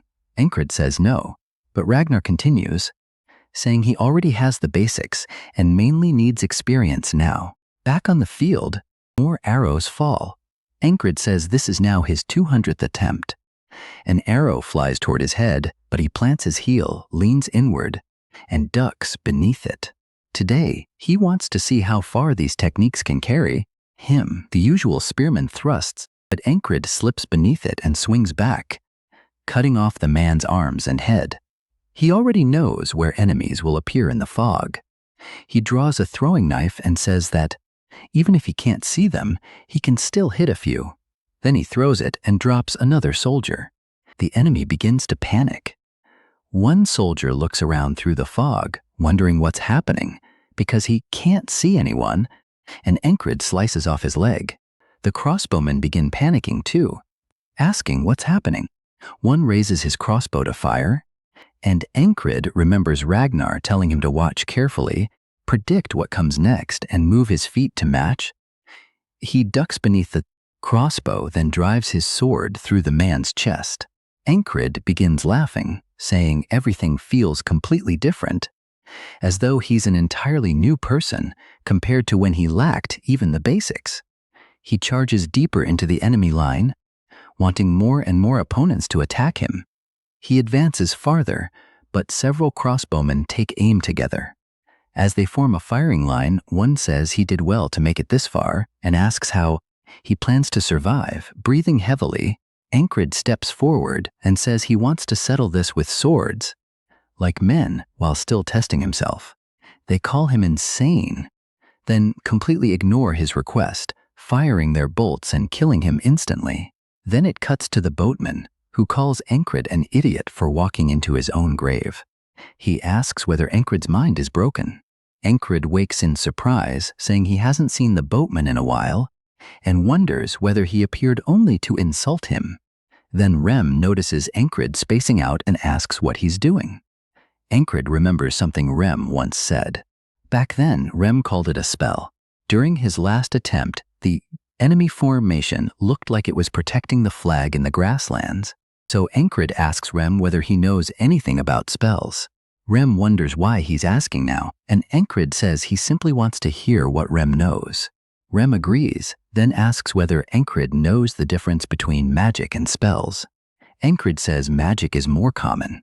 Rem says that's partly correct, but spells require a medium. More importantly, the medium is everything. Without one, a spell cannot exist. Encred thinks it over and realizes the fog came from the enemy's spell. That means the flag must be the medium. If it's destroyed, the fog should vanish. He asks whether Rem's tribe uses spells too, since spells originated in the West, where Rem is from. Rem smiles and says he's seen them before. Then he adds that true spellcasters are rare, and most are merely hexcasters. Encred ignores that, and Rem asks where he's going. He says he's going to train. Ragna says their training paths seem rather similar. Then he asks whether Encred knows the Unyuk sword style. He explains that 500 years ago, a once-in-a-million genius was born. As a child on a sword farm, he killed 12 bandits using only a fireplace poker.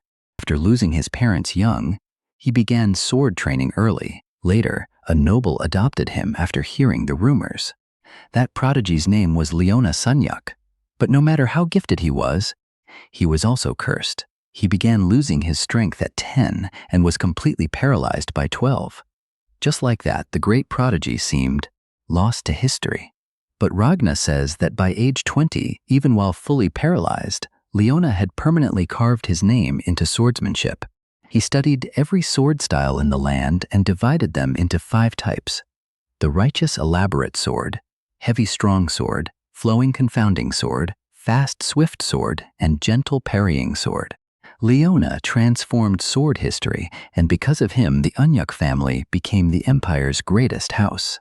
That influence remains because modern swordsmanship was built on it.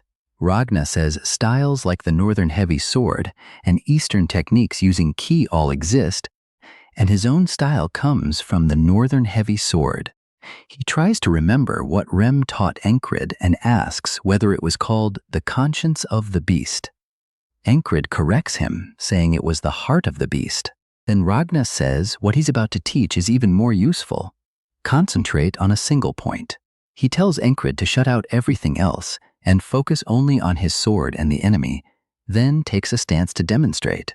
Encrid wonders what he's about to do. Then Ragna thrusts straight at him, grazing the side of his neck. Encrid is shocked. It was even faster than Rem's axe. He nearly died, and Ragna asks whether he felt anything. From the side, Rem calls Ragna a degenerate, asking whether he's seriously trying to kill the squad leader. Ragna says people focus best when death is directly before them. He's only helping. Rem snaps that Encrid can't learn if he's dead. Ragna asks how long Rem thinks it took Encrid to learn the heart of the beast. Then he says it obviously took forever with a stupid barbarian teaching it. And Encrid interrupts to say they're both terrible teachers. Rem fires back that Ragna's people live farther north, making him the bigger barbarian. Ragna denies it, saying Rem comes from the southern barbarian tribe. While they continue arguing, Encrid tells them that's enough. They should go because he's waiting for the departure order. Before leaving, Ragna tells him to remember how sharp his senses felt just before death. If he masters concentrate on a single point, everything else will vanish, and his sword will move exactly as he wishes. Back on the battlefield, Encrid says it's similar to the heart of the beast, yet completely different. The heart of the beast dulls the fear of death. This technique sharpens the senses instead, and he needs real combat to understand it. He needs more practice. He looks across the field and sees the flag as the fog rolls in. Encrid says he'll add one more goal besides gaining experience. He's going to destroy the flag. He pushes forward and takes a soldier's head, saying reaching it would be easy with Rem and Ragna. But he wants to do it alone and cuts down another enemy while advancing. He wipes blood from his blade, excited to learn this new technique. Encrid says he's died too many times because he wasn't prepared, which is why concentrate on a single point matters so much. To survive the assassin, he trained his hearing. To survive battle, he learned the heart of the beast. But this new method still doesn't click for him. Ragna thrusts his sword toward him again and stops just before his face, asking whether he understands now. He says that if it worked, Encrid should have felt the blade tip slow down or something similar. Encrid shakes his head and wonders whether the heart of the beast is getting in the way, but doubts it. Ragna tells him everything except the enemy's sword should disappear, letting him read where the blade will go. Then he asks whether Encrid has ever felt anything like that. Encrid says using his fear of death may be the wrong approach and asks how Ragna learned it. Ragna says he never had to learn. It came naturally. The name explains everything. Focus on a single point. Encrid sighs, realizing he won't receive a useful answer and must solve it himself. Still, he can't rush. He'll practice it on the side, but his main objective is destroying one of the flags. He wants to reduce his allies' losses and break directly through the enemy line. As the fog rolls in again, everyone begins panicking, but Encrid shouts for them to get down. This time they obey immediately, and he orders them to raise their shields. Arrows rain down, but the shields stop the volley while Encred takes command. He's experienced this loop more than 300 times. He knows where every attack will come from without even looking. The enemy is confused by the fog too, and he uses that advantage, slipping past one man and stabbing through the side of his head, then following with another swing that drops 2 more. The enemy shouts that he's only one man and they can handle him. But their allies keep falling in the fog, and when another group closes in, Encred draws his sword back and cuts them down. He now cares about only one thing, the flag. One soldier shouts for everyone to pull themselves together and stop him. Encred grins as he gets closer. He's genuinely enjoying himself. He brings his sword down, and an enemy blocks, sparks flying from the clash. Encred powers through anyway, striking hard enough to break the blade in 2. He grabs the soldier and slams him into the pole, snapping it. He says it took 10 loops to reach this flag. As it finally breaks, he says that's all he wanted. But the fog doesn't disappear. The moment he hesitates, an enemy exploits the opening and stabs him. One of them laughs and says Encred knows a little about spells but was deceived. Encred finally understands. There's only one real flag. The others are decoys, and he must find the genuine one. The loop begins again. Ragnar asks what Encred is doing as he charges in alone. Encred says that next time he has a 1 in 5 chance. Taking the lead, he shouts, telling everyone to get down and raise their shields.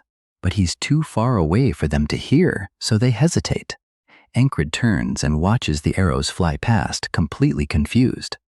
He raises his shield and blocks the shots aimed at him, but his soldiers are wiped out.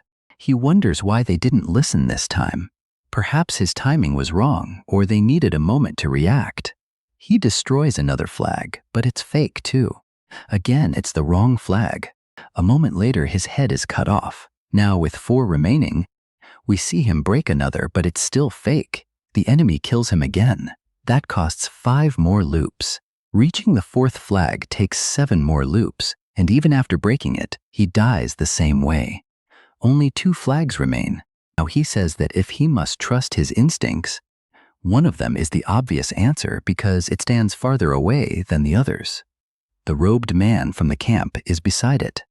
Encred kneels and orders everyone to get down and raise their shields. This time they listen. The arrows are blocked again, and he tells Rem to come with him. Rem asks whether he's lost his mind as they charge through the arrows. Encred says that even though the flag is far away, he can't waste all his strength before reaching it. When they encounter a spearman, Encred doesn't even swing. Rem is beside him and drops the man with a thrown axe. Encred says the plan is for Rem to draw their attention while he slips through. Rem grabs a soldier and demands to know who cast the spell, but the man is already dead with his brain exposed, so Rem tosses him aside and says he'll ask the next one. He keeps cutting through enemies while Encred notes that he's spent over a year repeating this loop. He rushes toward the flag and raises his blade, saying this should end the fog. But the moment he swings, his sword is stopped. A familiar voice asks whether this is a dream. It's Mitch, and he knocks Encred's blade away from the flag. Mitch says God has finally answered his prayers. He's wanted to kill Encred personally and has waited for this opportunity. Encred stares at him, not from fear, but because he has no idea who this man is. That catches Mitch off guard, and he grows angry, asking how Encred could forget him after only a few days. Encred is confused because, for him, far more time has passed. So he simply asks Mitch who he is. Mitch raises his sword and says Encred will remember soon enough. Then he charges, saying perhaps a stab will restore his memory. Encred sees the blade coming and twists his body to avoid it. He pushes off hard and lunges forward with a counterattack. Mitch jumps back, stunned by what he's seeing. In only a few days, Encred has grown unbelievably stronger. Mitch becomes irritated that Encred nearly caught him with one step. While Mitch hesitates, Encred closes the distance and swings downward. Mitch blocks, and their blades spark. Encred realizes Mitch follows the fundamentals of the righteous sword style but also mixes in the flowing sword to deflect attacks. Encrid is learning in real time. Mitch tries to force him backward, but Encrid refuses. He knocks Mitch's sword aside and reminds himself to keep every sense fixed on what's directly before him. Mitch raises his weapon and thrusts. Encrid knows that if his focus slips for even a moment, the entire balance will collapse. He must forget the flag, the outcome, and even the sword styles. Everything else must disappear until only their swords remain. They both strike at once and the tips collide. Mitch grits his teeth and pushes harder, knocking Encrid's blade aside. Encrid is caught off guard, and before he can respond, Mitch drives his sword directly through Encrid's chest. Coughing with the blade still inside him, Encrid looks up and says he remembers now. Mitch is the man who stood beside the flagpole in the grasslands. Mitch gives his title, Platoon Commander of the Aspen Principality's Greyhound Squad. Encrid introduces himself too as a squad commander of the Nelelia Kingdom. Some soldiers ask Mitch whether Encrid is an enemy. Mitch says yes and calls him skilled at hiding. One man mutters that Encrid is strange. When Mitch looks down again, he's confused. Why is Encrid smiling? Encrid says Ragna was wrong. It wasn't fear of death that he needed. What he truly needed was a powerful rival, someone willing to risk everything and push him higher. Perhaps he's simply a freak because he pulls the sword from his own chest and says he isn't trying to keep up with that. Then it returns to Ragna explaining concentrate on a single point. Encrid glances aside and says he understands, but Ragna thinks he isn't listening and may be giving up. Then Rem walks over and says they've been ordered to move out. Encrid tells Ragna it's time. Ragna says Encrid actually looks even more fired up than before. He's acting strangely today, and perhaps Ragna should push him harder during warm-ups. As the fog rolls in, Encrid shouts for everyone to get down and raise their shields. A volley of arrows rains down. Before Rem can say his usual line, Encrid interrupts and tells him to follow. Rem asks what he's doing, and Ragna says he's coming too. Rem snaps at him, asking whether he was struck in the head because both are behaving strangely. Ragna tells him to watch ahead if he doesn't want an arrow in his skull. The enemy is already there, while Encrid slips directly through their lines. Ragna and Rem must smash their way forward. Encrid wanted to open the path as before so he could face Mitch again, and soon they lock eyes. Encrid gives off completely unhinged energy, saying it's good to see his friend Mitch and asking for a fight. Mitch asks whether Encrid truly came looking for him, and Encrid asks whether this is his first confession because it was love at first sight. Mitch says he's usually the one who finds people. This is the first time someone has hunted him down. Encrid asks whether that bothers him. Mitch raises his sword and says, "Of course not." Encrid admits returning to the state where only the sword exists is harder than expected, and then Mitch stabs him in the chest. Mitch says he didn't expect Encrid to fall so easily and doesn't know why he thought they could truly fight. That's when Encrid realizes his approach was wrong. He can't force it. He must fall naturally into the fight. As they clash again in every new loop, he decides to repeat this battle until he finds that feeling. By the 18th loop, everything except the sword finally disappears and the sensation returns. By his 28th fight with Mitch, he can enter that state deliberately. By the 48th time he meets Mitch, Ragna is saying he'll demonstrate the technique again and thrusts at Encrid as always. This time, Encrid focuses completely on the blade.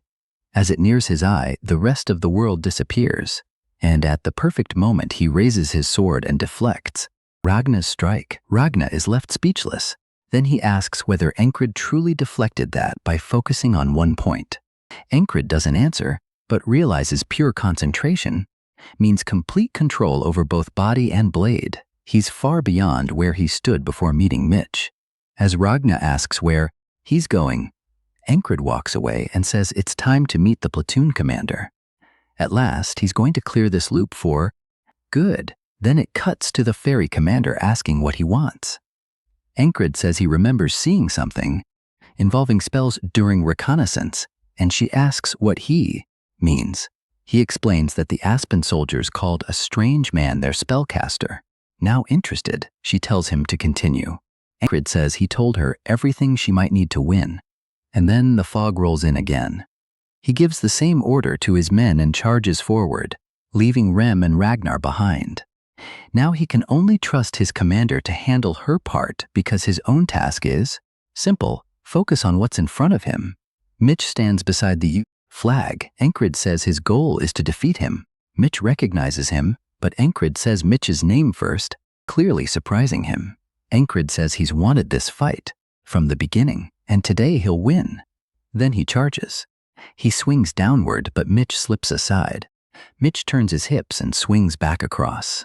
Ancred reacts quickly, turning his blade sideways and bracing it with his arm to stop the strike. Mitch is surprised by how solid Ancred's defense is. Ancred responds with a thrust, and Mitch barely gets his blade in the way before swinging hard enough to knock Ancred's sword back.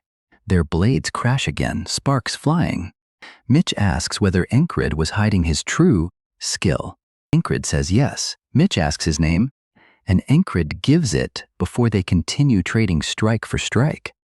Mitch says he'll remember that name. Ancred tells him not to worry if he forgets, because he'll remind him. Then Ancred locks in, watching only Mitch's sword.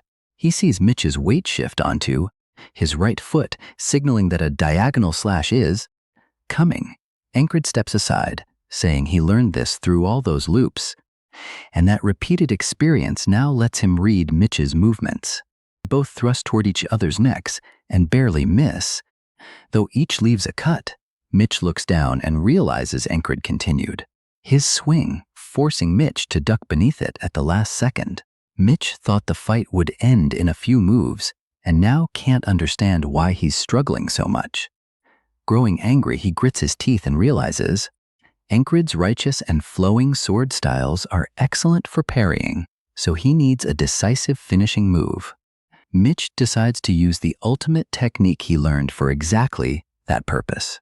He stomps forward and swings diagonally, starting low and carving upward in a huge arc, the wheel cut. As Mitch prepares the heavy strike, Ancred finally sees its line of attack.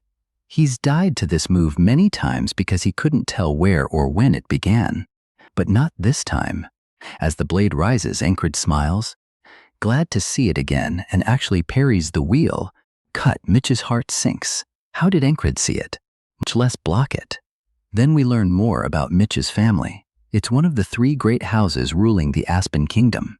House Hurrier represents pure force and welcomes anyone with sword talent. Mitch was brought in from a regional branch for that reason. After taking the Hurrier name, he quickly proved himself, defeating 2 adult knights at 15, a town champion at 18, and becoming champion of an entire city by 22. Skill alone made him one of Greyhound's top 3 fighters. Very few could match his talent. Watching others train, Mitch used to wonder why they worked so hard. He couldn't understand why anyone would swing a sword until their hand bled when he needed only a few attempts to learn. He was pleased with that and far too confident. That pride became his mistake. Mitch grows careless for one moment and Ancred takes advantage. He lunges forward and drives his blade through Mitch's shoulder, taking control of the fight. Mitch tries to recover, but Ancred pulls the sword free and prepares again. Then Mitch bends forward and coughs up blood. As Ancred approaches, Mitch finally realizes he misjudged him. He thought that attack would end everything. Even now, Ancred says he still loses to Mitch in strength and skill. Mitch agrees, but Ancred points out that he still won. Mitch clenches his teeth and knows Ancred is right.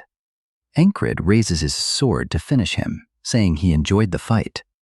Mitch regrets his arrogance and reliance on talent, but then someone shouts for Mitch to be protected. Mitch watches Ancred's blade descend to finish him, only for Greydog to block it. Ancred immediately jumps back. Mitch's men rush over and begin treating his wound, while Greydog orders them to move Mitch somewhere safe. He admits he never expected one man to create this much chaos, and raises his sword, promising Ancred a painful death. Encred reminds himself that enemies surround him. Grey Dog is ahead, and crossbowmen are behind. His true goal remains the same: destroy the flag and break free. That's the wall he must overcome in this loop. His gaze sharpens, and Grey Dog shouts his men to fire. Bolts fly directly at Encred.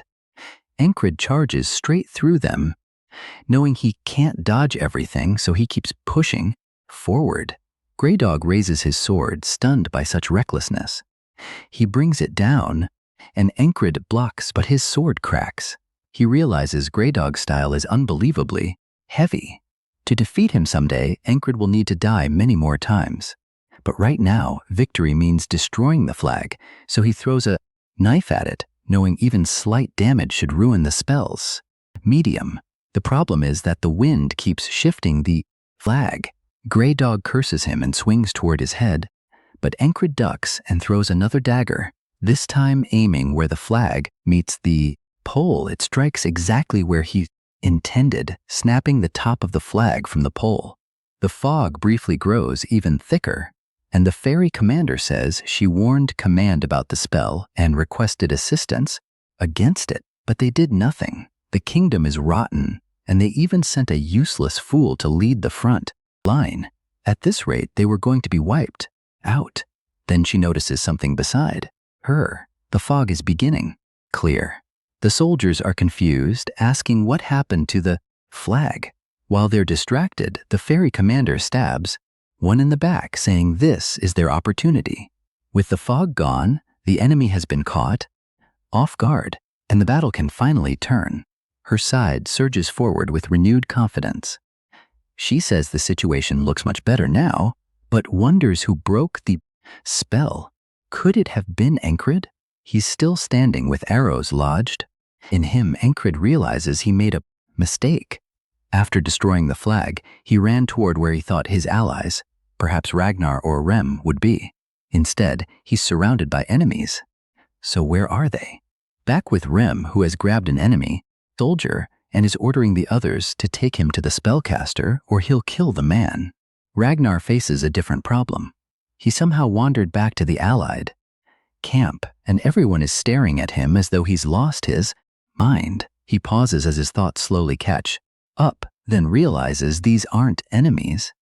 The soldiers demand to know what's wrong with him and whether he wants to be executed. Back to Encred. An enemy calls him a rat and asks why he's still trying to survive in that condition.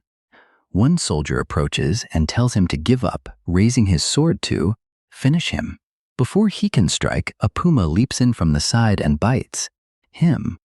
Encred recognizes it immediately. It's the same one from the tall grass fields. Their eyes meet. The soldiers can't understand why a beast is helping him, and they raise their crossbows. The puma doesn't wait and attacks them first. It destroys their crossbows by snapping the strings, then stands before Encred like a shield. He tells it to run because the man before them is dangerous. Grey Dog is furious. Then a familiar voice speaks, and a hand lands on Encred's back, telling him to stay behind. It's Vincento. He steps forward and says he'll save him. Encred is confused, but Vincento charges anyway. Grey Dog immediately parries him and sends him flying. Vincento admits he didn't expect Grey Dog to be so strong, so he shouts for his men to fire instead, and they release their crossbows. Grey Dog keeps charging, knocking the bolts aside with his sword. While he's occupied, the puma jumps in for a surprise attack, but Grey Dog reacts quickly and knocks it aside with his hilt.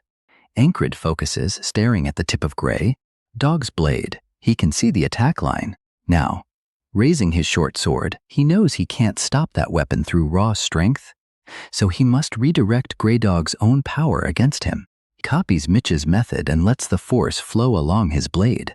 It works, though the shorter weapon still allows the edge to cut his arm. Even so, Grey Dog is shocked.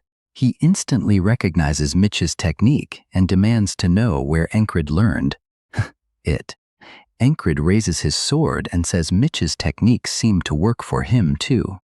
Then Vincento jumps in with another massive attack, which accomplishes absolutely nothing. Grey Dog glances over and sees reinforcements rushing in. He clicks his tongue and turns away, telling Encred he won't forget him. He tells him to do whatever he wants, then orders Grey Dog to retreat. Vincento runs over and says they need to withdraw because he has no bandages for Encred's shoulder. Encred says to bring the lake panther too and lifts. Vincento calls him insane and tells him to worry about himself first. Then, while Encred carries the lake panther, Vincento helps drag him back and orders his men to move. Encred's eyes grow heavy, and although Vincento keeps shouting for him to stay awake, he's lost too much blood.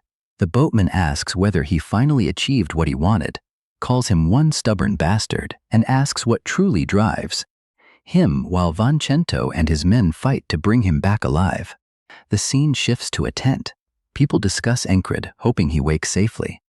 He begins regaining consciousness, feeling something strange against his hand. When he opens his eyes, he finds the lake panther curled up beside him. Rem asks whether he's finally awake, saying he truly thought Encred had died this time. The entire squad is gathered around him. Encred asks what's happening, and Jackson checks whether he feels all right. Encred says he's thirsty, so Jackson gives him water and says he lost a great deal of blood. Fortunately, the medic said there would be no lasting damage. Luck was on his side. Encred says he must have lost consciousness during the retreat. Jackson says he'll leave now that Encred is awake, and Ragna says he's going to sleep. Encred is simply relieved to have survived another day. Rem remains silent, clearly deep in thought. So Encred asks why he's staring and jokes that perhaps he wants to pet the lake panther. Rem says no, he isn't interested in beasts. Instead, he asks how Encred knew it was a spell. Encred knows Rem would never believe the repeating days, so he considers lying but stops. Rem has always trusted him, and he wants to return that trust. So he says he once knew someone like Rem, a settler, and guessed from what he learned back then. In his head, Encred thinks the lie works perfectly because he truly did hear it from a settler, Rem. Rem sighs and says it's fine if Encred doesn't want to explain. He simply shouldn't become too involved with spells. Encred says Rem is surprisingly sharp, even if he doesn't look it. Then he asks what Rem did during the battle. Rem says he went after the bastard who created the flag, disliked his face, and cut off his head. Encred says that explains why he never encountered the spellcaster. Christ tries offering the puma food so he can touch its paws, but it hisses at him. Encred warns that it may tear him apart, and Christ says it would still be worth 10,000 krona. He explains that its blue eyes identify it as a lake panther, a beast said to contain lake energy inside it. Each claw is worth over 10,000 krona, and they grow back. Encred figures that's roughly a gold coin, far more than he earns. After he collapsed, their side easily pushed the enemy back once the flag was destroyed. Still, the battle wasn't fully settled, and no one has marched out since. Now he wonders whether he could perform that same parry again, but he isn't sure. Jackson warns that he won't heal if he keeps moving, but Encred says he isn't pushing too hard. This much is fine. Ragnar tells him stretching is the most he should do for now, then he should keep resting. Rem asks whether Ragnar's is spreading his laziness to everyone, and tells him to stop blocking the walkway. Ragnar goes to retrieve his sword. Rem asks whether Encred seriously plans to fight, but Encred says he only has a question about it. He says he performed a move he'd never practiced and asks whether that's normal. Ragnar says it isn't especially strange. With the heart of the beast, Encred can read an enemy's movements, so he may have picked up their swing and use of strength. Ragnar adds that it should be easier because Encred already understands the fundamentals. If he used concentrate on a single point, he probably saw even more, though luck still played a role. Encred accepts that, but to him, that final day wasn't merely one day. It felt like hundreds of days of struggle. He didn't become stronger by merely copying patterns. He earned it through brutal effort, and despite his limited talent, he can still improve. Then he tells Rem and Ragna that he wants a duel. Rem says people call him crazy, but Encred sounds even worse. Ragna agrees for once and asks what Encred thinks he can do in that condition. With his body like this, a duel is impossible. Then the fairy commander enters the tent. She asks whether Encred was the one who broke the spell. Encred expected Command to ask eventually, but didn't expect her personally. He admits he did it and says he noticed the spell during patrol because he already knew a little about such things. She says there were 5 decoys and asks how he found the real one. Encred says he guessed. She still looks doubtful, then turns to leave. Encred asks whether that's all she came for. She says she also wanted to see his face. Then she says she genuinely believes fate brought them together. After she leaves, Encred wonders what she means by fate. Rem laughs and asks whether something is happening between them. Ragnar says he didn't know Encred was so good with women, and Encred tells him to shut up. Christ says he always knew Encred would be perfect for opening a host bar with him and promises an excellent deal. Encred only wonders why she behaves that way. Then Christ brings genuinely good news. A squire from the Night Order has arrived. Encred hears that the squire comes from the Scarlet Cloak Night Order. His battalion is called the Cypress Division, named after a knight, and Cyprus belongs to the Scarlet Cloak Night Order. Knights are famous for their skill across the continent. That's why a Night Order includes more than knights. There are squires, servants, and knight trainees too. When a knight approves a squire, they become a proto-knight. And above even them are knights who have surpassed ordinary humans. Squires almost never enter battle without their knight, so this one is probably close to becoming a proto-knight. Then someone shouts that it's time to head into battle. They assume everyone may have been waiting for the squire, but now it's time to move. Encred is told to remain behind and rest. But Encred's eyes are filled with resolve, and Rem notices. He says he can tell Encred wants to join them, though there's probably no stopping him. Encred desperately wants to see the ideal he's pursued all this time with his own eyes on the battlefield. As the troops form ranks, he thinks he's finally about to glimpse part of that dream. When he arrives with the others, his eyes lock onto one man walking alone toward the enemy army. The man keeps moving forward while the enemy raises their bows and grows increasingly uneasy as the tension rises. When he gets close enough, the enemy gives the order to fire. Arrows fly all at once. The man glances upward, and soon the sky is covered by a storm of arrows. As they fall directly toward him, he finally stops and drops to one knee, gripping his sword. A strange aura gathers around his legs, and Ragnar says he used determination. Wind surges upward around him. Then he explodes from the ground, knocks the arrows aside, and crashes into the enemy's front line. Encred can't even speak, as the man stops directly before the front ranks. In one smooth motion, he draws his blade and cuts through them, sending half the bodies into the air with a single strike. That's when Encred understands just how enormous the gap truly is. The enemy soldiers can barely believe what they're seeing. The man lowers himself again, then bursts left with a slash that throws an entire group away. He dashes again and cuts right, tearing open the front line. To the enemy, he's like a human disaster. One man is destroying an entire army.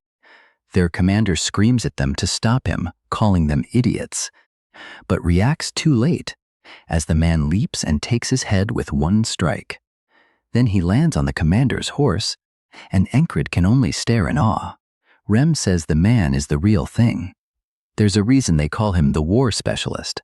Ragnar thinks that would be a fun fight, but Jackson says the enemy had at least 5 chances to stop him, and their commander was a complete fool.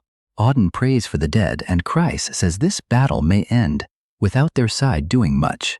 Encred keeps studying the sword style, wondering whether it's the righteous sword, then rejects that because it also contains elements of the heavy and swift swords. He recalls that the righteous sword is careful and precise, drawing the enemy into your rhythm. The heavy sword uses raw force to crush through everything and overpower the opponent. The confounding sword deceives the enemy and attacks from unexpected angles. The swift sword overwhelms through speed, while the flowing sword gently parries attacks before answering. Ancred says that although the heavy and swift swords are complete opposites, he can see both within this single man's style. Then something clicks. Perhaps the styles differ on the surface, he thinks, but they all came from the same root. If someone understands what all five share and treats the sword as something alive, perhaps that's the key to reaching even a respectable level. A new understanding begins to strike him, and his eyes slowly close. Meanwhile, the main force charges forward. Rem and Ragnar look at Ancred and realize what's happening. Rem smiles and says their squad leader is about to break through something, so no one should disturb him. The others gather around to protect him. Lost within his own thoughts, Ancred says, understanding alone changes nothing. In that strange in-between state, he looks up and sees only a wall he must climb. To him, it exists to show how far he still must go. Even as the army rushes past outside, his mind remains fixed on it. He keeps wrestling with the idea, trying to truly understand it. Then he begins climbing the wall, telling himself he'll see everything from the top. The battle rages on, and Ancred begins seeing light above the wall. At the same time, the Allied troops begin pushing the enemy back. As he climbs higher and higher, the Allied soldiers raise their hands and cheer in victory. Ancred opens his eyes and says the war is finally ending, but winter and spring will remain busy. Elsewhere, in the Principality of Aspen, we learn that it is ruled by three great families: Aspen the Sovereign, Hurrier the Mighty, and Atkins the Administrator. The Administrator says they're using the Frog General as an excuse, and since the frogs must be dealt with every night, no one can truly argue back. The king becomes angry and says the Greyhounds will pay for this. Greyhound replies that things won't end well for their enemies. Back with the army marching home, Ancred says that after the long war, Aspen's forces also withdrew, leaving his side no choice but to return too. They head toward Border Guard, the kingdom's remote fortress city near Aspen. It's heavily militarized, with 1 out of every 5 residents serving as a soldier. The city commander praises the kingdom's heroes, especially the Nalilia soldiers who led them to victory. Then he calls Ancred forward and says he'll be rewarded for destroying Aspen's spell. As Ancred steps onto the stage, people whisper, asking how a useless squad leader like him could have broken the spell. They call him weak and say he must be stealing credit from his squad. As the gossip continues, Mac steps forward and tells them to shut up. Andrew supports him, saying Ancred isn't someone they should look down on. Everyone who shared part of his journey smiles while watching him receive the reward, because they know he's far more than the crowd realizes. After accepting the reward, Ancred looks at the money and wonders how to spend it. Kreis asks whether he wants suggestions, and Ancred says yes. More than that, he wants a good shop, specifically the best blacksmith in the city. On the way, Kreis keeps talking, saying Ancred can't possibly intend to spend all that money on one sword. His current blade is fine, and plenty of swords are abandoned on battlefields.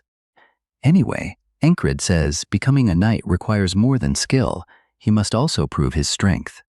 As he draws his sword, he tells Kreis that his days as a foot soldier are over. Kreis says he thought Ancred didn't care about rank, but Ancred answers that he can't remain at the bottom forever. So he decides it's time to start advancing. The army uses a rank system to maintain morale. If you're stronger than the standard ladder suggests, you're marked as special and treated according to that rank. To advance, you must defeat 3 soldiers from the desired rank before an audience. For the soldiers, it's basically entertainment mixed with gambling. Kreis begins taking bets and asks who wants to wager on Ancred. His first opponent mocks him for jumping directly from the lowest rank to medium. He says one reward clearly went to Ancred's head, and his squad probably did the real work. Ancred figures this must be the first challenger, a skilled medium-ranked fighter from a famous mercenary group. Back at the betting, only one person chose Ancred, and Kreis asks which fool it was. Then he shrugs and says no one will know until the fight begins. Ancred thinks about how he only grew stronger by dying repeatedly. This time, death isn't waiting for him, so he must make this one count. He tells himself to stay sharp and look ahead, even if his abilities still feel insufficient. Still, he'll prove that he knows how to work hard. Most of these men used to be far beyond his league, not anymore. He forces himself to focus and fight as though his life depends on it. His opponent shouts and rushes forward. Ancred decides to try the parry he learned in the last battle and use it to create an opening. With one swing, he instantly sends the enemy's sword flying. As the weapon spins away, he notices the man's fingers bent the wrong way. The man panics, screaming that he's finished. While he's distracted, Ancred rushes in and slams the hilt into his face. The man collapses, blood spilling from his mouth. Ancred can only wonder why a medium-ranked soldier was so weak. The crowd erupts, shocked that the supposed loser won. They turn to Kreis and ask whether he bet on Ancred. They assume he must have known Ancred's strength, but Kreis is equally stunned. He says he placed the bet only so the space wouldn't remain empty. Someone tells him to trust his own squad leader more. Kreis figures the opponent may have been careless. But even so, he begins wondering whether every duel will end this quickly. A taller soldier steps forward and tells Ancred not to become arrogant. He calls the first victory pure luck, lowers his spear, and says he'll fight next. Ancred recognizes him as one of the heavy infantrymen among the strongest soldiers in the battalion. The man flicks his spearhead around, trying to confuse Ancred. Then he suddenly thrusts. Ancred reacts instinctively and cuts the spearhead clean off. For a moment, he wonders why the thrust came from so far away, as though there might be some hidden trick behind it. Then he realizes he's giving the man too much credit because the soldier looks completely shaken. Seeing the opening, Ancred decides it's his turn. He kicks the man in the stomach and knocks him down. Henry and the rest of the crowd stare in surprise as Ancred wins again. Winning twice means it isn't luck, and now even the lowest-ranked soldier has defeated two medium-ranked fighters. Kreis calls for the next challenger, but people hesitate. Losing to Ancred now would be humiliating. Vancento calls them idiots and says they're frightened after insulting him.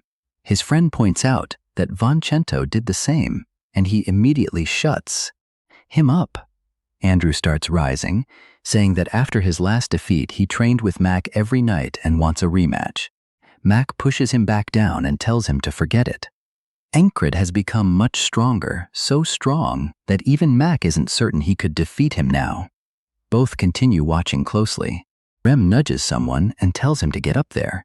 The man asks who he's speaking to, then freezes when he realizes it's Rem. Rem reminds him that he was just claiming Ancred got promoted by flattering the commander, so now he should prove his own strength. The man insists he isn't afraid. Ancred realizes he became so accustomed to struggling that he never noticed how extreme his past battles were. The knife-wielding madman from the first loop, the assassin afterward, and even Mitch from the latest one.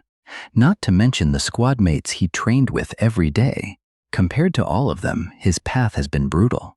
His old teacher warned him never to underestimate an enemy. Then the loudmouth finally steps forward and asks whether Ancred is spacing out before the fight. Ancred says no. He once thought that advice had nothing to do with him and never imagined he'd become the one underestimating someone else. The loudmouth asks what's with that expression. Then Ancred wears a smug look, realizing he's finally become strong enough. He says he's simply curious about what it feels like to crush an enemy. He charges and the loudmouth freezes up. Ancred slams his sword into the man's blade. In Nalelia, strength earns respect, which is why it's called the Kingdom of Knights. He raises his sword and strikes again, cracking the other man's weapon. The loudmouth looks up in terror. Ancred raises his blade one more time, then brings it down, stopping just before the man's head. The man's eyes roll back and foam spills from his mouth. Ancred says he's proven himself. Now the entire crowd is stunned. Then someone blurts out that the man even wet himself. A voice calls Ancred the Spellbreaker. Others agree that he truly destroyed the flag and wasn't merely benefiting from his squad's reputation. Andrew jumps up and shouts, calling him the Spellbreaker.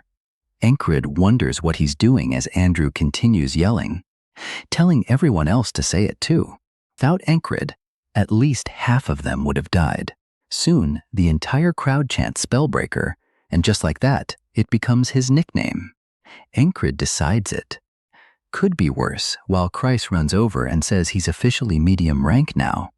Ancred says it's too early to celebrate. He still needs to reach high rank. Kreis stares in confusion and asks whether he truly plans to continue. Then a man in the crowd stands and says, "This is becoming interesting." As he steps forward, people notice the eagle patch on his arm. He's from the border guard, elite troops serving the crown directly. Everyone wonders why someone like him is there. The man addresses Ancred politely and asks whether he'd like another duel. The two lock eyes. Rem gets to his feet and says, "This opponent will be difficult." Ancred knows the border guard is essentially Nalilia's answer to Aspen's greyhounds, so this man may be as dangerous as Mitch. He wonders what will happen if he faces someone at that level without dying first. Then he points his sword and tells the man to come. Border guard fighter smiles in amusement. He says Ancred truly isn't afraid, even before someone from the elite forces. After watching him, he admits Ancred is far more interesting than expected. The soldiers begin cheering, telling Ancred to show them the Spellbreaker's strength. Their chant that infantry rules the battlefield grows loud enough to drown out everything else. The man snaps at them, asking whether they're stupid. They know he's infantry, too, and Ancred's recent victory has made them arrogant. He says he'll knock their pride down slightly as he gets ready. Then he bursts forward and closes the distance. Ancred locks in. He tracks the tip of the man's weapon and reads its path. With the slightest lean backward, he parries the strike, catching the man off guard. The fighter notices that Ancred wastes almost no movement, which surprises him. Then he grabs Ancred by the collar and tries to slam him down. Ancred catches his arm and raises his blade directly above the man's head. A chill runs through the fighter. If he doesn't move, he'll die. Ancred drives the sword downward, but the man slips aside and the blade strikes the ground. He immediately counters, drawing back and thrusting hard toward Ancred's chest. Ancred doesn't dodge. He grabs the blade with his bare hand and drives a knee into the man's stomach. The soldier steadies himself, and the fight is even again. He charges once more, and Ancred does the same, drawing a throwing knife from his vest. Both strike toward each other's heads, but the company commander steps between them and knocks both weapons aside with one move. She says that's enough. Another second, and they would have killed each other. Both men breathe heavily. Meanwhile, Vincento looks ready to kill someone, and he isn't alone. The rest of the squad has gathered, too. Robert grins and calls Ancred a lucky bastard. The border guard fighter tells him not to get carried away. This was only a duel. He says he nearly had Ancred once he lost track of his movement and wonders how it would have ended if they continued. Then he admits he arrived with no expectations, but now must acknowledge Ancred. He introduces himself as Torres, a platoon commander in the border guard. Ancred gives his own name, and they shake hands. The crowd is shocked. A platoon commander means Ancred just fought a special ranked soldier. That makes him at least high rank now, and the soldiers finally show him genuine respect. Ancred glances at the cheering crowd and casually raises one hand as though it's no great matter. Torres says he likes that attitude and expects they'll meet again soon. Calling him a high-ranked soldier, he leaves Ancred thinking he's one step closer. Now, later near the barracks, a man again tries to recruit Ancred into his company. He's Graham, commander of the 1st Company of Heavily Armored Infantry, the Turtles. Ancred notes this is the third offer. Perhaps it's because of his new rank or his role in breaking the spell. If he accepts, he'll be bound to the army every month. It was a good offer, but he still declined and bowed apologetically to Graham. Graham assumes this concerns the fourth company commander and says he could speak to her, but Ancred says that isn't the reason. Graham says Ancred doesn't seem tempted at all. Even so, he'd still like Ancred under his command. Ancred asks whether he'd take Rem too, and Graham says certainly, just not that lunatic. He adds that Ancred survived the last battle because of Rem, so he should remain with him. Kreis asks whether that means it's time to pack, but Ancred says no. Kreis asks why he keeps rejecting everyone when any unit would treat him well, right? Now, as Ancred begins explaining, someone else enters. They turn and see Torres asking Ancred how he's been. Torres gets directly to the point. He wants Ancred in the border guard. He points out that the border guard answers directly to the crown, making this an even better offer than the turtles gave him. Robert says this is the kind of opportunity Ancred could once only dream about. Rejecting the others was one thing, but refusing this would be madness. Torres says he knew what he wanted the moment they crossed blades. He wants a true challenge. And if Ancred joins him, he'll put him through brutal training and dangerous missions.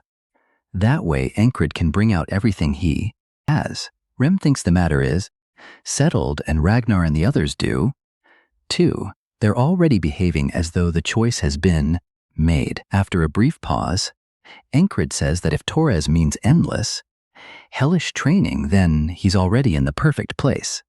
What he wants isn't to reach his limit, but to surpass it. Later, Rem shivers in bed, complaining that it's freezing and wishing he could chop the cold apart with his axe. He asks where Ancred is going and tells him to bring back heated stones. Ancred says Rem is completely useless now that the battle is over. Auden says moving will warm him and invites him outside to train. Rem snaps that he'll kill him. Auden then asks Ancred to train too, saying it'll loosen his frozen body. Ancred says he has duty first and will join afterward. Rem continues shouting after him not to forget the heated stones. As Ancred leaves, he notes how quickly winter arrived. At the market, Ancred explains that the border guard's main duty is fighting, but since there is no war now, they patrol the city instead. He's partnered with 2 men, Jack and Bo, and the 3 will patrol together today. He wonders whether they're from the reconnaissance mission because their names sound familiar. Jack says it's an honor to patrol with the famous Spellbreaker. Bo adds that Ancred was even promoted to high rank. Rising from the very bottom to that level is incredible. Ancred simply says he got lucky. Jack wants to test his strength and asks for a duel later. Ancred agrees, and Jack calls it a promise. As the patrol continues, Jack and Bo move closer, complaining about working in the freezing weather. Ancred asks why they're standing so near him, because he isn't large enough to block the wind. Then a robed figure begins walking toward them. Ancred senses something is wrong, just as the figure stumbles. He moves to help the child, but a dagger flashes out, and before Ancred can react, it's buried directly in his chest. Blood fills his mouth, and he wonders what just happened. Jack and Bo quickly pretend he drank too early, while blocking the crowd's view. That's when Ancred realizes they're all involved. The robed assassin asks whether he's surprised, then says a greyhound never forgets its target. Ancred realizes this half-fairy assassin was sent after him for breaking the spell. The assassin pulls the knife from Ancred's chest, dropping him to his knees while Jack and Bo walk away. Jack says the mission is complete and they should leave. Up in a guard tower, another man, Rotten, gives a nod. Ancred finally remembers them. They were the injured soldiers from the reconnaissance mission, the ones Kreis mentioned, part of the group that found a way to contact Aspen. As he collapses, Ancred realizes it's 4 against 1. This won't be easy. A woman notices him, turns pale and screams as blood spreads across the street. Ancred thinks this may become interesting. Then he jolts awake in bed and says good morning. Rem asks what his problem is, and Ancred says nothing. He simply wants to begin the day energetically. Rem again tells him to bring back heated stones. Encred walks over to Auden, who pours icy water over his head and turns it into steam. Auden asks what his squad leader needs. Encred mentions the body heating method Auden discussed. Auden says it's called bare body training, and it's important during winter because it prepares the body for anything. Encred tells him Dums to teach it. He remembers seeing the dagger appear but being unable to react. His body had stiffened from the cold. Auden tells him to begin stretching. Encred says he should have realized something was wrong. The moment Jack and Bo crowd him next time, he'll take those two down first. But if he moves too early, the assassin may flee. Auden mocks him, saying his muscles are pathetic if he can't hold the pose. Encred says they're already screaming. Soon he's introduced to Jack, and Bo again and politely says it's nice to meet them. They ask whether he's cold without his cloak. He says he was just training. Then they begin moving closer again, and Encred shows that his body still isn't at its best, even after Auden's training. This should be about when the assassin appears, and Encred spots him in the crowd right on time. Encred instantly throws his arms backward, smashing Jack in the face, but Bo slips beneath the swing. Bo asks whether Encred figured it out, and reaches for his weapon. Encred sees the assassin and knows he'll either attack or flee, so he draws his blades and tries to finish these two quickly.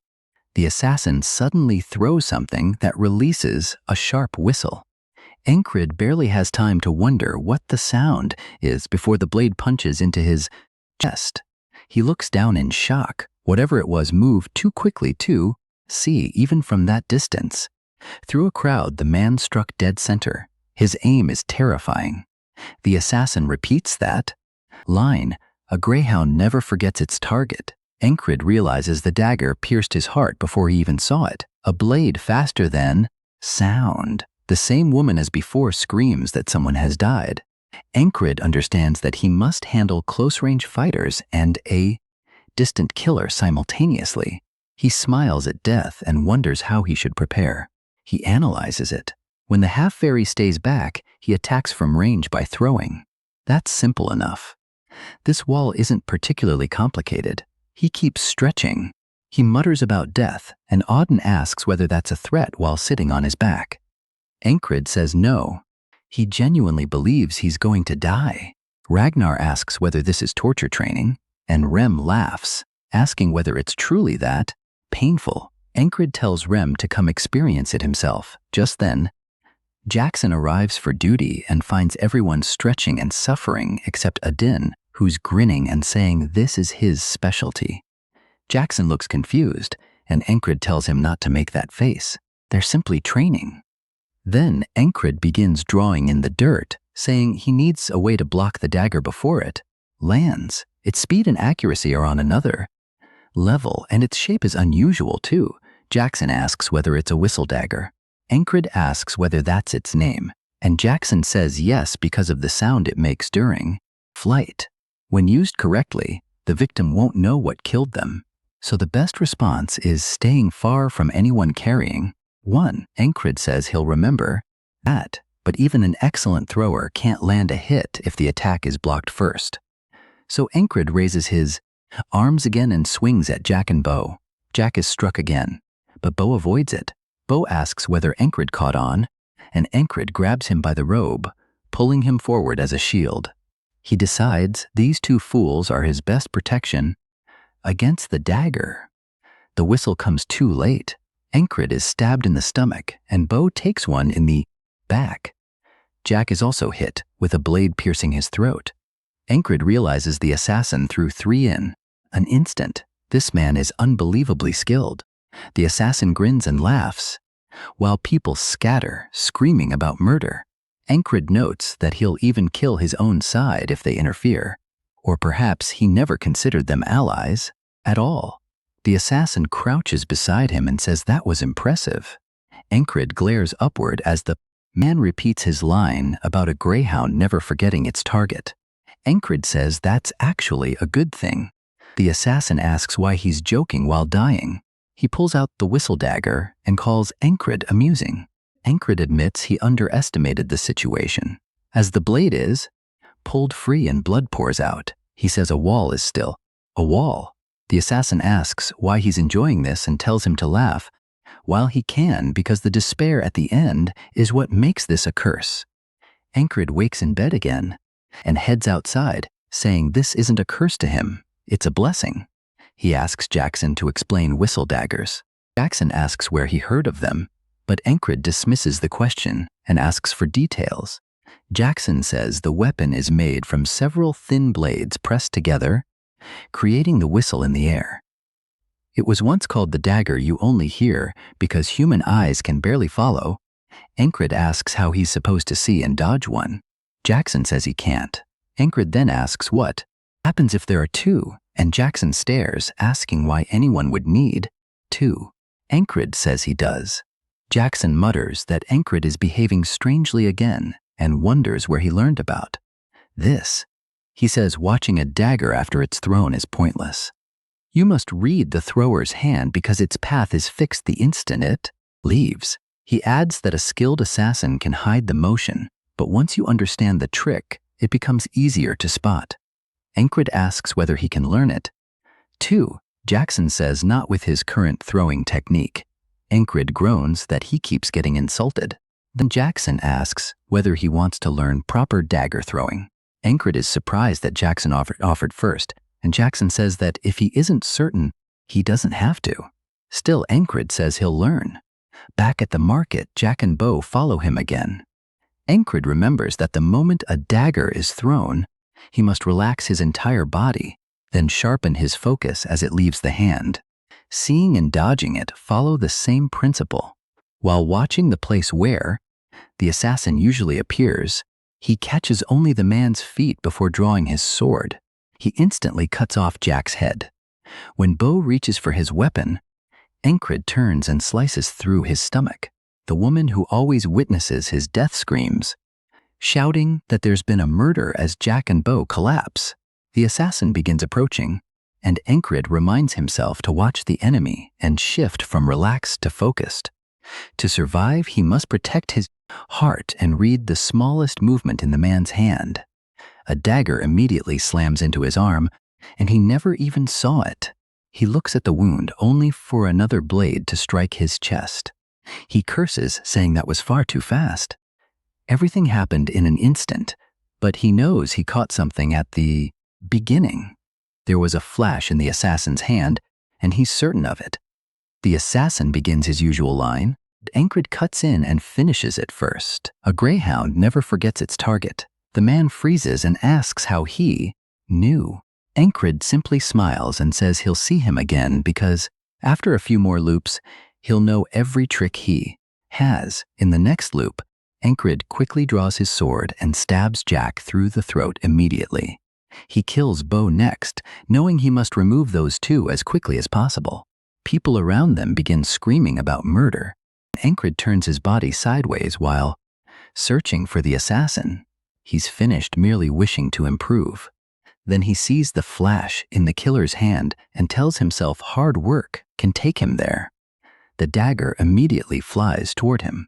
Ancred concentrates on one point, follows its path, and blocks the first blade with his metal bracer. The assassin spins another dagger, calling him insane as nervous sweat breaks out. Ancred reads it as a frontal attack and thinks he must dodge sideways, but it was only a feint. The assassin is still spinning the whistle dagger on his finger. Ancred realizes too late and accepts what's coming because when the real throw comes, the blade pierces his chest. Dropping to his knees, he mutters that the man can alter his timing based on the target's movement and says the dagger is actually impressive as he pulls it from his chest. He stares at it and says he wants one too. Later, he tries spinning a throwing knife on his finger and throws it at a piece of fruit, but misses. Jackson asks what he's doing. Ancred says he's practicing with a whistle dagger, and Jackson tells him that isn't one. Ancred says he'll obtain a real one soon. While he continues spinning the knife, string snaps and it flies directly past Jackson's head, leaving a long, awkward silence. Ancred says this is the 8th loop. The whistle dagger flies directly toward him and he ducks beneath it, certain he won't be fooled by a delayed attack again. Then a sharp Pain strikes his back. He forgot Rotten was in the tower with a bow. In the 9th loop, Encrid throws his own dagger and strikes Rotten in the throat. The assassin mocks him for looking away, throws his dagger, and Encrid dies again. Later, the fruit he was aiming at is finally pierced while Jackson holds it, causing it to fall. Jackson stares at Encrid in shock, as Encrid says the arm and hand only guide the throw. The entire body truly launches it, so he asks what he's still missing. Jackson says this should already be enough and asks whether Encrid trained with daggers before. Jackson did teach him, of course, but Encrid can't admit that, so he claims he once saw someone use the technique on a battlefield and copied. Jackson wonders whether he's some hidden genius, then asks if he's heard of the throwing blade technique. He says it was created by a man named Jorg, an assassin. The style took its name from his weapon, the whistle dagger. Jorg wanted a silent weapon made from one extremely thin blade, but it was too difficult to use, leading to the whistle dagger known today. Encrid says the weapon has quite a history, and Jackson is surprised he never heard it, especially since his stance perfectly suits whistle dagger throwing. Now, in the 10th loop, Jack asks where they're going, and Encrid says they're using a different patrol route today. Jack reminds him that they were assigned to the market and may be punished. Encrid snaps back and invokes his rank, saying he's the highest ranking one there, so they'll obey him and he'll accept the blame. Jack and Bo whisper about what to do, and as they travel farther from town, they reach a hill. Encrid thinks the market was the assassin's perfect setup, and he's done cooperating. Jack tells him they should go back, but Encrid asks what they received for betraying their own side. Jack and Bo realize they've been exposed and rush him with their weapons drawn.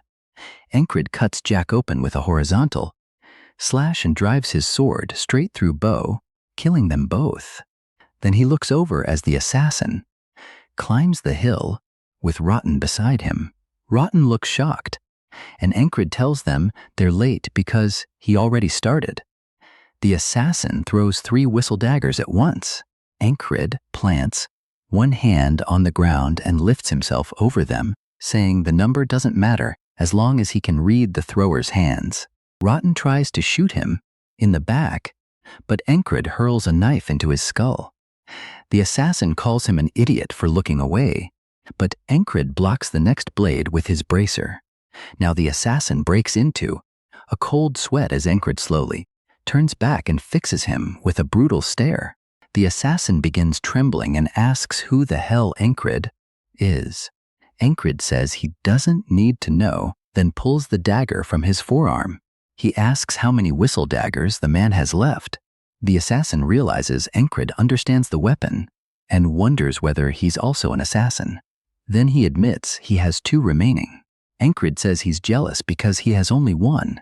The assassin says joking now requires real nerve and calls him insane. He warns that the moment Encrid throws that single blade, he'll die. Encrid replies that there's only one way to know, and they'll discover it when it happens. The man may hide his hand, but he can't conceal his entire arm. Encrid narrows his focus, deciding the assassin's posture is the true key to avoiding the daggers.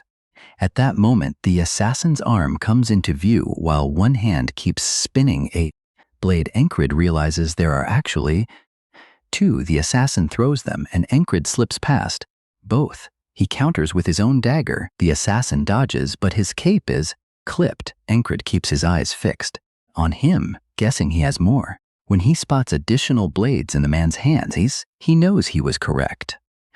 Encrid raises his own, and the assassin is stunned because he thought Encrid had only 1. Encrid dodges the whistle daggers and throws his own, which the assassin barely avoids. 2. The man accuses him of lying as he draws a blade and calls him a bastard. Encrid says the assassin did the same, and this is something he hasn't seen before. Apparently, there's no rule saying assassins must fight from a distance. The assassin charges low, and Encrid notes that this is a new move. When the man lunges, Encrid dodges and catches his wrist, saying it doesn't matter. Now the assassin realizes he's in serious trouble as Encrid pulls him closer. He raises his sword and says this is the end, then brings it down, splitting the assassin's skull and cutting into his chest. Encred pants as the body falls and he pulls his sword free. He says it took 10 attempts to overcome this wall. He exhales and looks upward, saying this cycle of fighting, losing, growing stronger, and finally winning feels far too good. Then he looks back at the corpse and wonders whether it carries more whistle daggers. He searches the body and finds several on the chest, then decides to keep them. Back at the commander's quarters, the fairy commander asks whether he was nearly assassinated, saying she suspected as much because he led them away. Encred says it was only a coincidence, while the whistle daggers are tucked against his chest. She clearly doesn't believe him and asks whether it's also a coincidence that he fought 4 people and returned with only a minor wound. Encred says luck was on his side, but she keeps staring as though she doesn't believe a word while he avoids her gaze. In the end, she tells him to return to his post, so he heads back to the others. He opens the door and says he's back. Just as an axe flies past his face, he dodges aside, and Rem is shocked that he avoided the surprise attack. Encred asks whether he's insane and says he nearly killed him. Rem replies that assassins are targeting him now, so he must keep training. Encred tells him to eat this and throws a heated stone at him. For some reason, Rem catches it barehanded and somehow already knows it's hot. He grabs it anyway and starts screaming. The axe even shaved off a bit of Encred's hair. So Encred asks Kreishide how much he charges for a haircut, and they begin bargaining while Rem continues losing his mind over the stone. They settle on 8 copper, and Kreis begins cutting Encred's hair outside. Encred still tries negotiating a lower price because they're squad mates. Kreis tells him to find a barber in town if he dislikes the price. Encred refuses, saying the city's barbers are terrible. Snow begins falling, and Kreis mutters that it's seriously cold.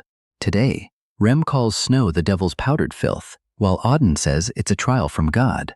Ragna agrees, Jackson stays silent, and Encred realizes they're all outside to protect him. He starts wondering how the assassin infiltrated the border guard. Then he thinks of Jack, Bo, and Rotten. Were they corrupt before joining or afterward? Either way, someone else may be involved. So he asks Kreis whether he knew the 3 dead men and where they came from. Kreis says Jack was drafted after being caught stealing. Bo joined after insulting a noble, which Rem clearly respects, and Encred somewhat does too. Then Kreis continues. Rotten used to work as a mercenary for a merchant group that collapsed. All 3 joined within the past year, and Kreis thinks they belong to the same guild. After hearing that, Encred says only one answer makes sense. To him, the Thieves' Guild. It's a guild in name only, really just a den of criminals. If one member was involved, they'd know the city inside and out. He asks Jackson what he knows about the Thieves' Guild. Jackson asks why Encred came to him, and Encred says he assumed Jackson would know something. Jackson admits he's become too easy to read, then says only this. After the guild was rebuilt, his contact there went silent. That's all he knows. Kreis finishes the haircut, and Rem says his barber did a good job. Encred notices his hair is shorter, then looks at the falling snow and says it's really piling up. Jackson says he'll enter the city tonight. Rem immediately accuses him of avoiding snow shoveling duty. That gives Encred an idea. He suggests they all take a mission instead. If everyone agrees, no one must shovel snow the instant he says it. They all jump at the idea. Even Kreis agrees, and Kreis can't believe the entire group hates shoveling that much. Encred says he'll ask the commander for permission, and Ragnar calls him lazy for not doing that first. They head inside, and even Auden tells him to hurry and ask. Encred can at least appreciate how united they are in hating snow duty.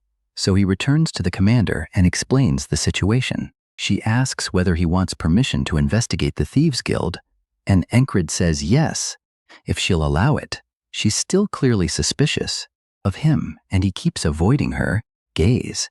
Then she narrows her eyes and asks whether this is truly only about escaping snow duty. Before she finishes, he blurts out no, saying he only seeks justice. Internally, he's shocked she realized it so quickly. Afterward, he rejoins the others, and they ask where this Thieves Guild idea came from. Kreese says he means the Gilfan Guild and asks whether Encred knows anything about them. Encred says no, which is why they're going to investigate. Meanwhile, Rem is freezing. Encred tells Jackson they'll wait at the inn while he finds where the guild is hiding. Jackson asks exactly how he's supposed to do that, and Encred tells him to figure it out. Kreese can't believe that's the order Encred gave, but Jackson accepts it immediately. Now Kreise begins wondering whether he's the strange one here. They gather at an inn called Vanessa's Pumpkin Soup. Kreise asks what they'll do if the Gilfan Guild proves innocent. Jackson says innocent or not, they're still criminals. Someone should eliminate them anyway. Kreise thinks for a moment, then calls over the waitress, Lisa, and asks her to wait. She asks what he wants, and he leans closer to whisper. Encred wonders what he's saying. More concerning is that Jackson still hasn't returned. Even for him, he's working with almost nothing. Encred begins wondering whether his order was too vague and almost feels sorry for him. Meanwhile, Jackson stands on a snowy rooftop, watching the area below. He remains completely still, allowing the snow to gather on him. Then something catches his attention. Two men are walking along the street. Back at the inn, the others ask Kreise how he knows Lisa. He says her father makes shoes, and she dreams of running an inn in the capital. They stare, and he shrugs. Beautiful women are future customers. At last, Jackson returns, opening the door, covered in snow, and saying he found their hideout. Everyone stares at him, confused by how much snow is covering him. Jackson stares back, waiting for someone to respond. Encred finally pulls a drumstick from his mouth and tells Jackson to eat too. Jackson declines and asks why they're still sitting around. They should move immediately. Rem refuses, saying it's far too cold. Jackson says he'll warm him with his own blood. Encred says he wants to leave too, but the snow slows them, so they must be careful. They'll depart when it stops. Then he looks outside and realizes that won't happen soon, so he changes his mind and tells everyone to prepare. They point out that he just said the opposite, but Encred says they've waited long enough. Soon, they're outside in the snow. Rem is still freezing and complaining that the inn was warm, so why did they leave? As they move through an alley, a nearby beggar draws a hidden blade and glares at them. He isn't alone. More men rush in behind him. Rem throws aside his blanket and greets the first man with a grin. Then he asks a mocking question, smashes another man in the face, and asks Jackson whether this is one of his friends. Kreise says they're probably with the Gilfan Guild. Jackson says these men will lead them to the hideout, then points out a hatch. The beggars were guarding the entrance. The hatch is locked, but Odd tells everyone to step back from it. He draws back his fist and says, knock knock, then punches straight through and breaks it open. Afterward, he jokes that they must have forgotten to lock it, so now they can go inside. Rem calls him a brute, which is rich coming from him. Encred says he doesn't care how it happened, as long as the door is open. As they enter, Rem asks what they'll ask first. Encred says the questions can wait. First, they'll use force. They move down a narrow hallway, but the people inside have already been warned. A group is waiting for Encred and his squad. Their leader says reporting failure would be troublesome, so they may as well handle it themselves. One man worries this could go badly, but the others gather around him. The leader only sneers. Why fear a group of nobodies? The moment he says that, the door flies off. Its hinges when Odd kicks it in and jokes that this one wasn't locked either. Now the leader realizes he may have picked a fight that's too big for him. Rem says they can kill them now, but Encred says no. Start with those who never preyed on the weak, those willing to go to a cell, and anyone who doesn't want to die can drop their weapon and step across this line. He draws a line on the ground and warns the rest, refuse and die. Rem asks why they aren't simply killing everyone, and Encred says he changed his mind. Really, he just thought the speech sounded cool. Rem only looks more confused. The leader laughs and calls him another low-ranked grunt, asking if he truly thinks he can command them. Odd says their minds are clouded by demons, and they won't listen unless force makes them. Encred raises his blade and agrees. Then he asks which of them is strongest. The leader grins and says, "This should be fun." He orders their best swordsman Wyvern to step forward. Mullet obeys and walks forward. He thinks Encred probably can't even stop his sword because, after all, he's never lost. Before the thought is finished, he lunges with a sudden attack. Encred knocks the strike aside and drives his blade straight through Mullet's chest. He says that's the Volan mercenary sword style, talking while stabbing, and he's become very used to it. The leader begins sweating, and Encred asks if that was their strongest, because he'd like to see the rest. Mullet is still screaming on the floor. Encred gives them one final warning: surrender or die. The others simply stare at him. A few seem to wonder whether he's seriously trying to look cool. Right now, they hesitate.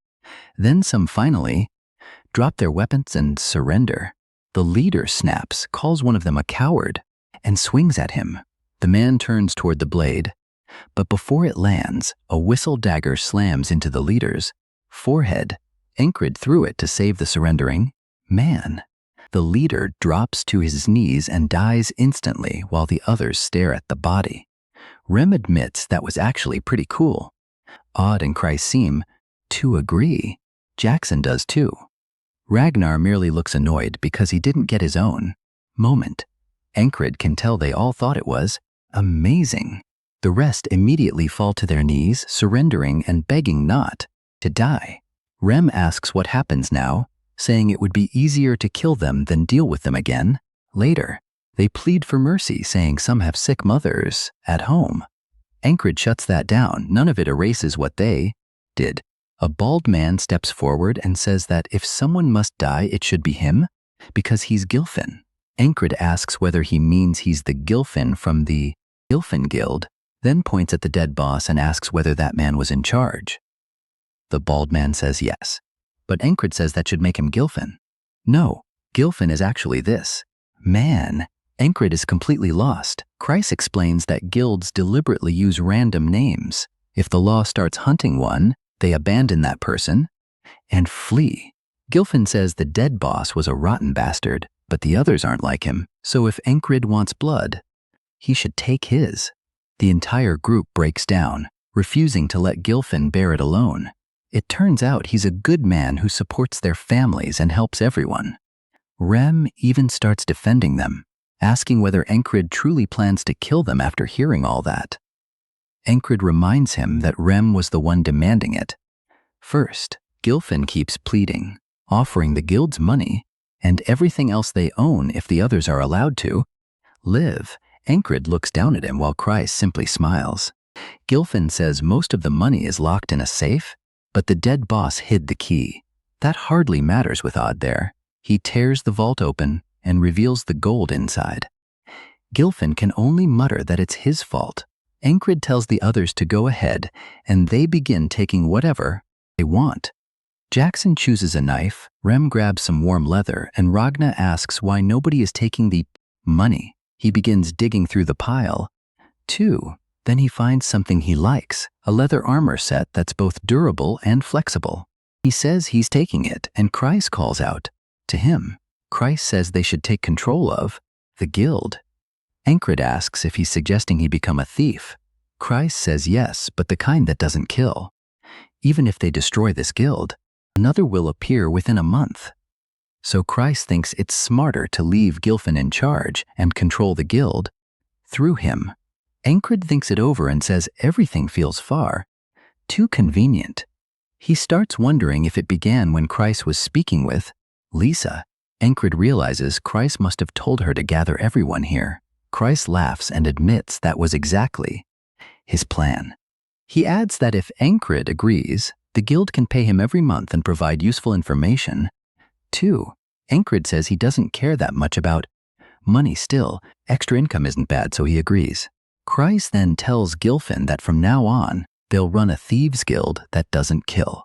They'll remove the worst members, turn them in, and gradually clean the entire organization up. Gilfin warns that if they don't disband, they'll all die. Price asks why. Gilfin explains that the dead boss worked for Aspen, and their collector, a man called a Frog, visits every spring and fall to inspect. The guild, if he learns what happened here, he'll kill them all. Kreis says that won't be a problem. They have monsters worse than that on their side, and he points at the others. Encrid tells everyone that if they've found what they wanted, it's time to head back. Rem looks at him and asks whether he truly thinks they're finished shoveling snow. Encrid instantly realizes he forgot something important. He looks outside and sees the snow piling up. Ragna says there's still unfinished business here, whatever that means. Odd sits beside the fire and says he'll pray, reflect, and preach a little longer. Jackson says he also has something to handle, so he'll be gone until morning. Encrid didn't expect everyone to be so busy. As for him, he simply lies down and the group prepares for a long nap. The next day, Encrid reports to the ferry commander that they found and destroyed the thieves' guild. She asks whether he enjoyed avoiding snow. Duty. He pretends not to understand, though internally he's amazed she figured it out. Then she says she heard he never refuses a duel. He tells her that's mostly true. Pointing her sword at him, she asks for a spar. Encrid agrees, confused about why he's receiving a duel instead of punishment. He thought she was angry. A second later, she sweeps his leg. He can't react at all and hits the ground. She tells him to stand. The moment he reaches for his sword, she attacks with another sweep and flips him over again. Encrid starts wondering what's happening. Her sword has always been this thin, almost like a whip. She keeps ordering him up, only to knock him down again and again. Before long, he's lying flat, completely breathless. Looking down, she says he used to react as though he could see the future, but right now he looks blind. She says she still doesn't know who he truly is, but one fact remains. He broke the spell and killed 4 assassins. Then she looks upward, says it's snowing again, and warns that she'll be watching. Him, Encrid can't believe she was truly angry about the snow. He calls himself pathetic. He's trained with a sword, but barely at all with his bare hands. Now he sees what he's missing, something that uses the entire body martial arts. And Odd is the one who can teach him. The scene jumps to Odd squatting with an entire tree. He tells Encrid that one basic rule of martial arts is building a trained body, then slams the tree down. Honestly, he isn't wrong. Encrid thinks it over while someone in the background shouts, asking who uprooted that tree. Odd ignores the question and says he has a training method. Encrid asks about the tree, but Odd continues. This method pushes the body to its limit and is called the isolation method. Smiling, he says it hurts so much that Encrid should think of himself as already dead. Death is something Encrid knows very well, so he says that's his specialty. Training begins with a boulder strapped to his back while he performs lunges. Encrid says he's seriously going to die. Odd explains that the core of isolation training is overload. Tear the muscles down, and they'll rebuild stronger. As Encrid begins shaking, Odd says he must hold it for 10 seconds, and that he knows Encrid's limits better than Encrid does. Encrid wonders how that makes any sense just as Odd pushes down on the rock. Odd grins and says Encrid must regret not starting this sooner. He adds that Encrid still needs to build his body much more before real martial arts can begin. Encrid cuts him off. He has no time for regret. The past is gone, and he remains focused on the present. Otherwise, he never would have survived the first loop. He looks up at Odd and asks him to teach something else. While he's still holding the pose, Odd is stunned by how serious he is. Smiling, he says he respects his squad leader, and they move to the next step. With even more rocks added, Odd tells Encrid he'll be crawling back to camp on all fours. Today, the leopard watches this entire torture session in broad daylight. Odd has Encrid holding stones with both arms stretched outward. He's obviously struggling, but still refuses to quit while the leopard keeps watching. That night, Encrid falls face first into the barracks, doorway, and Rem asks whether someone is bullying him. He wants to know why Encrid keeps returning half dead.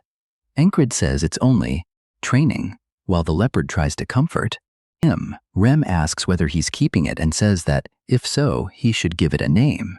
Encrid thinks for a moment and says, it's warm, so maybe heater. The leopard hisses. Then he tries Blacky Blue because of its blue eyes, but it hates that, too. Rem says those names are practically animal abuse, but Encrid still thinks Blacky Blue sounds cute. In the end, he says he'll think of another name later. The leopard curls up beside him as he falls asleep. Then he dreams of a flower field, and when he opens his eyes, he's startled to find himself walking. The sky above glows with an aurora. He says it's strange to dream without seeing the boatman, and this place doesn't feel like his usual kind of dream anyway.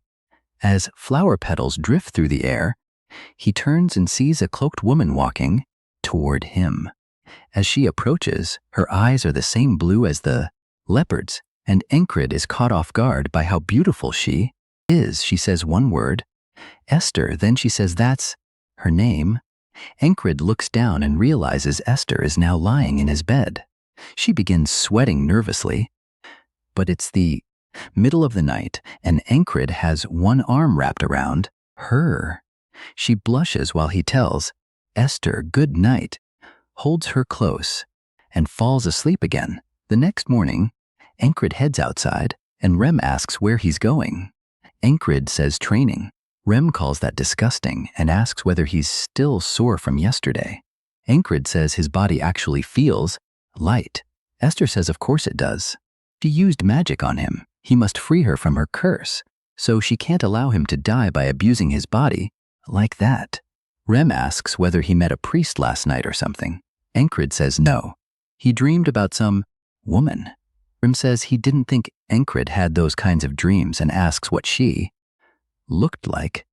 Encrid remembers Esther's face and says she was very beautiful. Esther sighs, saying at least his eyes work.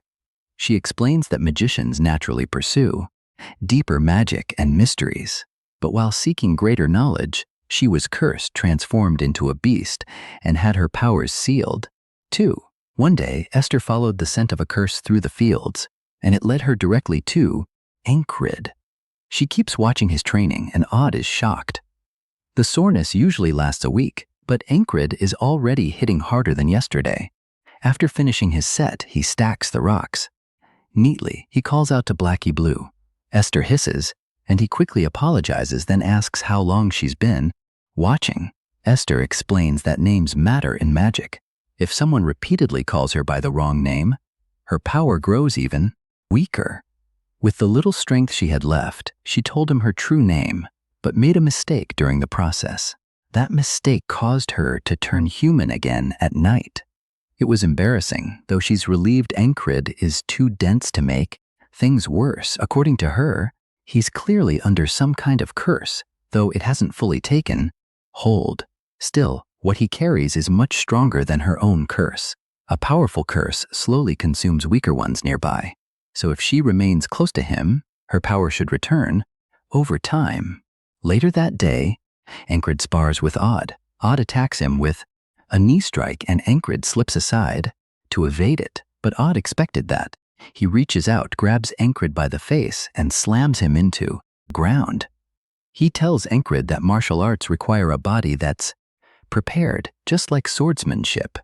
Grabbing his wrist, he says none of it matters if he's too slow. He's still as slow as a turtle, Odd says, but his body is definitely changing. What stands out most is that he never quits.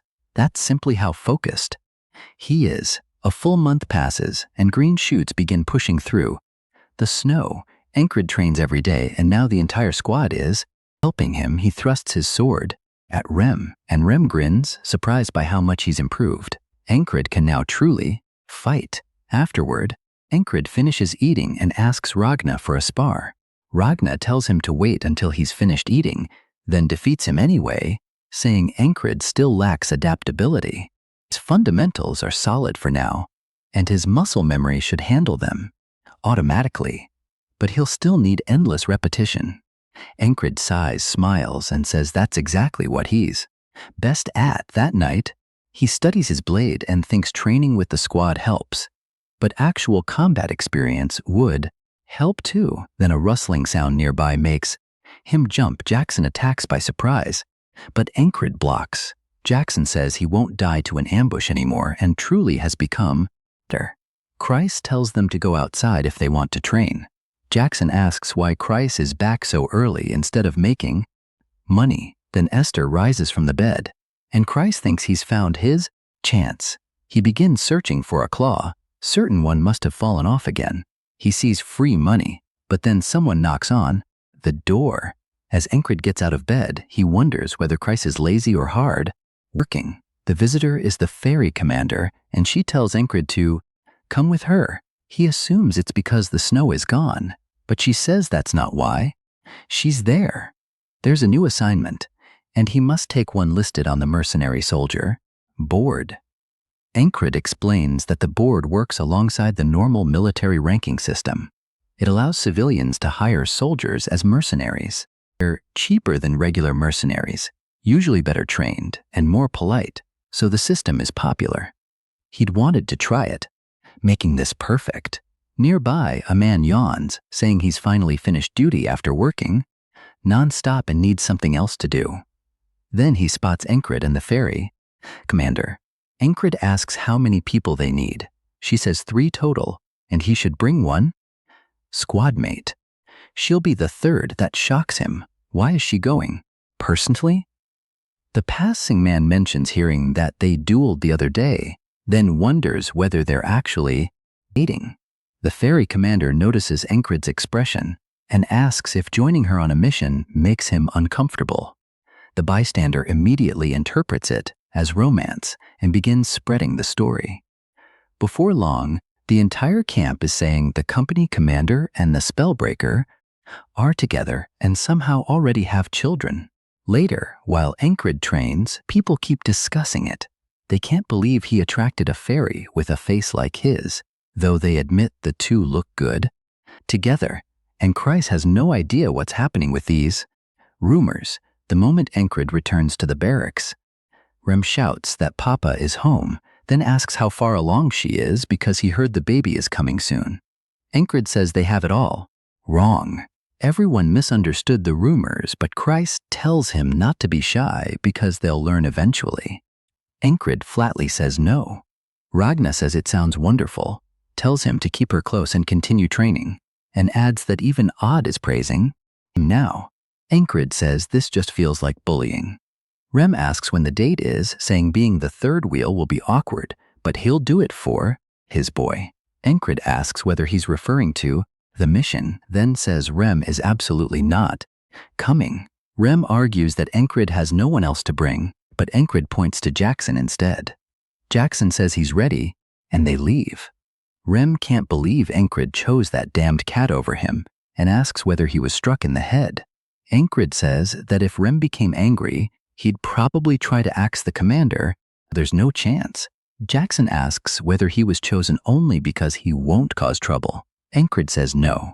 Jackson does these jobs often, so he'd be useful. Jackson says he has one piece of advice, warning Encred not to give too much of his heart to one woman, or it will return to hurt him. Encred says he doesn't need advice about that. When they meet the commander, Encred asks when the client will arrive. She says soon. He glances aside, thinking she probably hasn't heard the rumors yet, and it would be awkward if she had. Then she immediately mentions the part about them having children together. Encred blurts out no while Jackson struggles not to laugh. Encred asks whether he's laughing. Jackson denies it, but Encred knows he definitely heard. The ferry commander asks whether her questions bother him. He says no. Then she asks if he's happy about it, and he says no before quickly changing it to yes, growing increasingly confused as she continues teasing him. A carriage arrives, and Jackson says the client is here. The ferry commander clicks, her tongue saying it was just becoming fun. She turns away, and Encred can't believe she was joking with such a blank expression. Their mission is to protect the child of A wealthy merchant while the Rockfried Trading Company decides which of two heirs will become the next leader. Their task is to ensure the heirs don't harm each other. Encrid expects some greedy little toad, but a beautiful woman steps out and introduces herself as Leona, heiress to the Rockfried Company. She politely greets them all. Then they travel into town. Along the way, Leona whispers to a woman beside her while Encrid rides in the rear. Since the greeting, she hasn't spoken to them directly, and even the little communication they receive comes through her maid, who says they'll first take rooms at the inn and wait for the others, so they're really only there to escort her, nothing more. Encrid remembers Odd's lesson: age, body, stance, position, and gaze all matter. Reading an enemy's intentions is a skill in itself, so he begins studying group. One guard is left-handed. Her steps are heavy, as though she's carrying plenty of equipment, and his sword sense tells him she's quite strong. None seem to be special rank level, but for now, his assessment is good enough. Jackson asks whether he's bored and suggests a sound game. Jackson names sounds, and Encrid must identify their source. A rustling paper bag? Encrid says a woman at the food market. They continue. Then Jackson asks about a tongue click. As Encrid focuses, Jackson says he's too late. It came from a man near the shoe shop. The game requires locating and identifying sounds quickly, and it's much harder than it seems. At the inn, a guard says Leona will take a room upstairs while everyone else waits. Below, the commander sits with them, says the game looks interesting, and wants to join. Encrid mentions that fairies have far sharper senses than humans. They continue. Jackson says a knife struck the floor, and before Encrid can answer, the fairy commander says it came from the second floor beside the stairs. Next, Jackson mentions a dagger being drawn, and she instantly says it was at the inn's entrance. Encrid complains that he can't even participate anymore. Then he notices the directions in the game are becoming more serious, as though this isn't a game.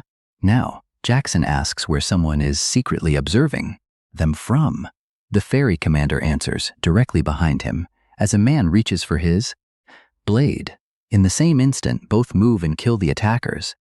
Behind them, Jackson says they're being attacked, and she agrees. The other mercenaries panic as assassins appear. Another attacks Encrid from behind, but he turns and cuts the man's throat. Then a scream comes from upstairs, and Encrid says the client comes first. He rushes up the stairs, but an assassin shouts and throws knives at him. Jackson blocks them with a frying pan like he's playing PUBG, while the fairy commander tears through the assassins on the first floor. The assassins are shocked by their strength, but decide to overwhelm them through numbers. Jackson drives a blade into one man's throat while Encrid races upstairs. The fairy commander says every soldier in his squad is stronger than he is, yet they all follow him without question. And she wants to know why. An assassin charges her with a scream, but she only smiles, calls it interesting, and kills him in one move through the arm and throat. Upstairs, Encrid pins an assassin to the wall with a stab through the chest and says that, after dealing with the assassin who targeted Krang and that half-fairy killer, attacks like this no longer shake him at all. His training has changed him so much that he barely feels like the same person, even though Odd still says he's too slow. Encrid can tell his movements are cleaner now as he kicks another assassin through the railing and off the second floor. Then he sees the female guard thrown from Leona's room and slammed into the railing. He rushes toward the door and sees an assassin shouting glory to Aspen as he attacks Leona. Her maid jumps in front of her, shouting no and telling Leona to get down. Encrid knows he's too close to stop with whistle, daggers, and he isn't even sure he can reach them in time. Then he remembers a way to close the distance quickly. He's seen it once. Thinking back to that night on the battlefield, he knows he can't copy it perfectly at his current level, but he tries anyway. Even a rough version should be enough, and he bursts forward to reach them. In time, the assassin's blade descends, and Encrid cuts in front of it. He takes the blow on his back to protect Leona. The blade scrapes across him, and the assassin freezes, in shock. The strike didn't penetrate. Encred's armor stopped at. Glad he took it from the Gilfin Guild, he tells the assassin they can continue downstairs. Then he grabs the man, throws him over his shoulder, and crashes through the window with him, both landing outside. The assassin coughs heavily, while Encred stands and says he softened the fall with the other man. Leona looks through the window in shock, and he tells her the second floor is clear. The assassin is injured by the fall, but still rises and draws a second blade. Calling Encred insane, he asks whether he's with the border guard. Encred says no, which makes the assassin more confident he can win as he readies both swords. Encred notices the blades have different lengths, but the man handles them without difficulty. He wonders whether this is the flowing sword style. Then the assassin says he'll kill Encred first and slaughter Leona next. Encred asks whether anyone has ever told him that he talks too much. Annoyed, the assassin charges, and Encred admits this is his first true fight in a while, and this man is strong. He shifts his rear foot, settles into stance, and considers what to test first. The assassin lines up one blade for a thrust and raises the other high. Encred realizes both attacks will come together. It's a Valon Due. One blade targets his head, so he slips left. The next swing follows immediately, and he ducks beneath it. The assassin thrusts again, forcing Encred to step back. With the distance opened, the man lunges forward. Hard, but Encred slips past him to the other side. Now he's behind the assassin, and the man realizes he may have made a mistake. Nobody simply dodges everything. Encred says he could never learn that style himself because he lacks the talent, but judging by the speed and aim, this man is around the level of the stabbing freak from his first loop. The assassin rushes back in, asks what nonsense Encred is saying, and calls him insane. Encred sharpens his focus, locking onto the twin blades, and then it clicks. Now he can read which line of attack will come next. Encred raises his arm and sends his sword forward in one smooth motion, driving it into the assassin's chest without any wasted movement. Even Encred is slightly surprised. He says he aimed for the heart, but missed slightly. The man screams as Encred pulls the blade free. He knows he still has a long way to go and needs more training with Ragna and Jackson. Encred watches the assassin collapse while the others flee through the back, shouting that they must retreat. He wants to pursue them, but Jackson stops him. His fight already attracted too much tension. Encred points out that they're escaping, and Jackson says that's fine, making Encred wonder why they aren't chasing them. Jackson reminds him they weren't hired to hunt criminals. The enemies fled on their own, so the client is safe. Encred agrees they need to remain focused on the mission. The ferry commander tells him he did well, and he asks whether she's all right. She tilts her head and teases that he must truly care about his lover. Then she says her heart is fluttering so much that she won't be able to sleep. Encred only stares at her with a blank expression. Leona asks whether they're together. He says no. She says further, asking whether everything that's happened so far meant nothing to him. Still stone-faced, Encred wonders what's wrong with everyone. Leona asks his name, and Encred tells her. She thanks him for saving her and promises to reward him properly later.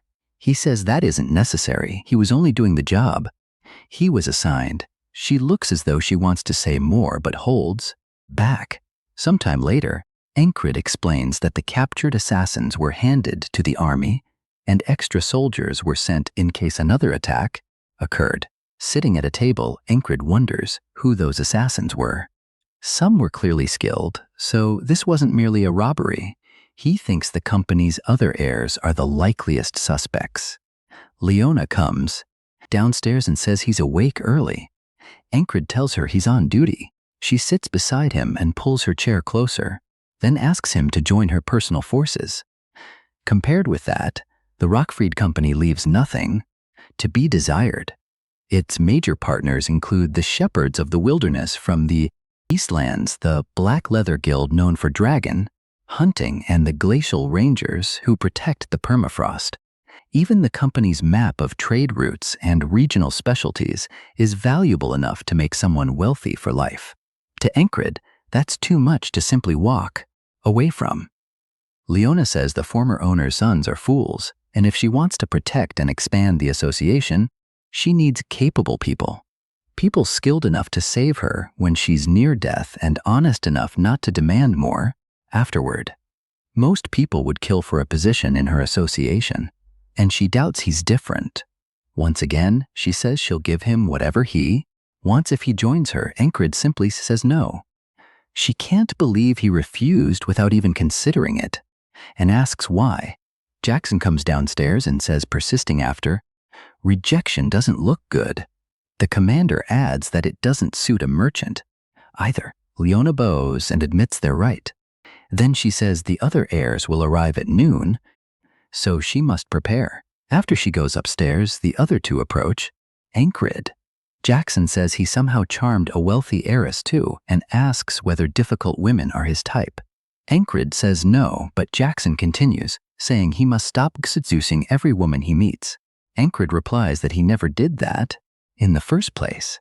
Then the fairy commander calls him a two-timer and says that truly hurts. Encred grits his teeth and says sorry. Perhaps his preferences simply changed. Jackson is stunned, and so is the commander that he actually responded in kind.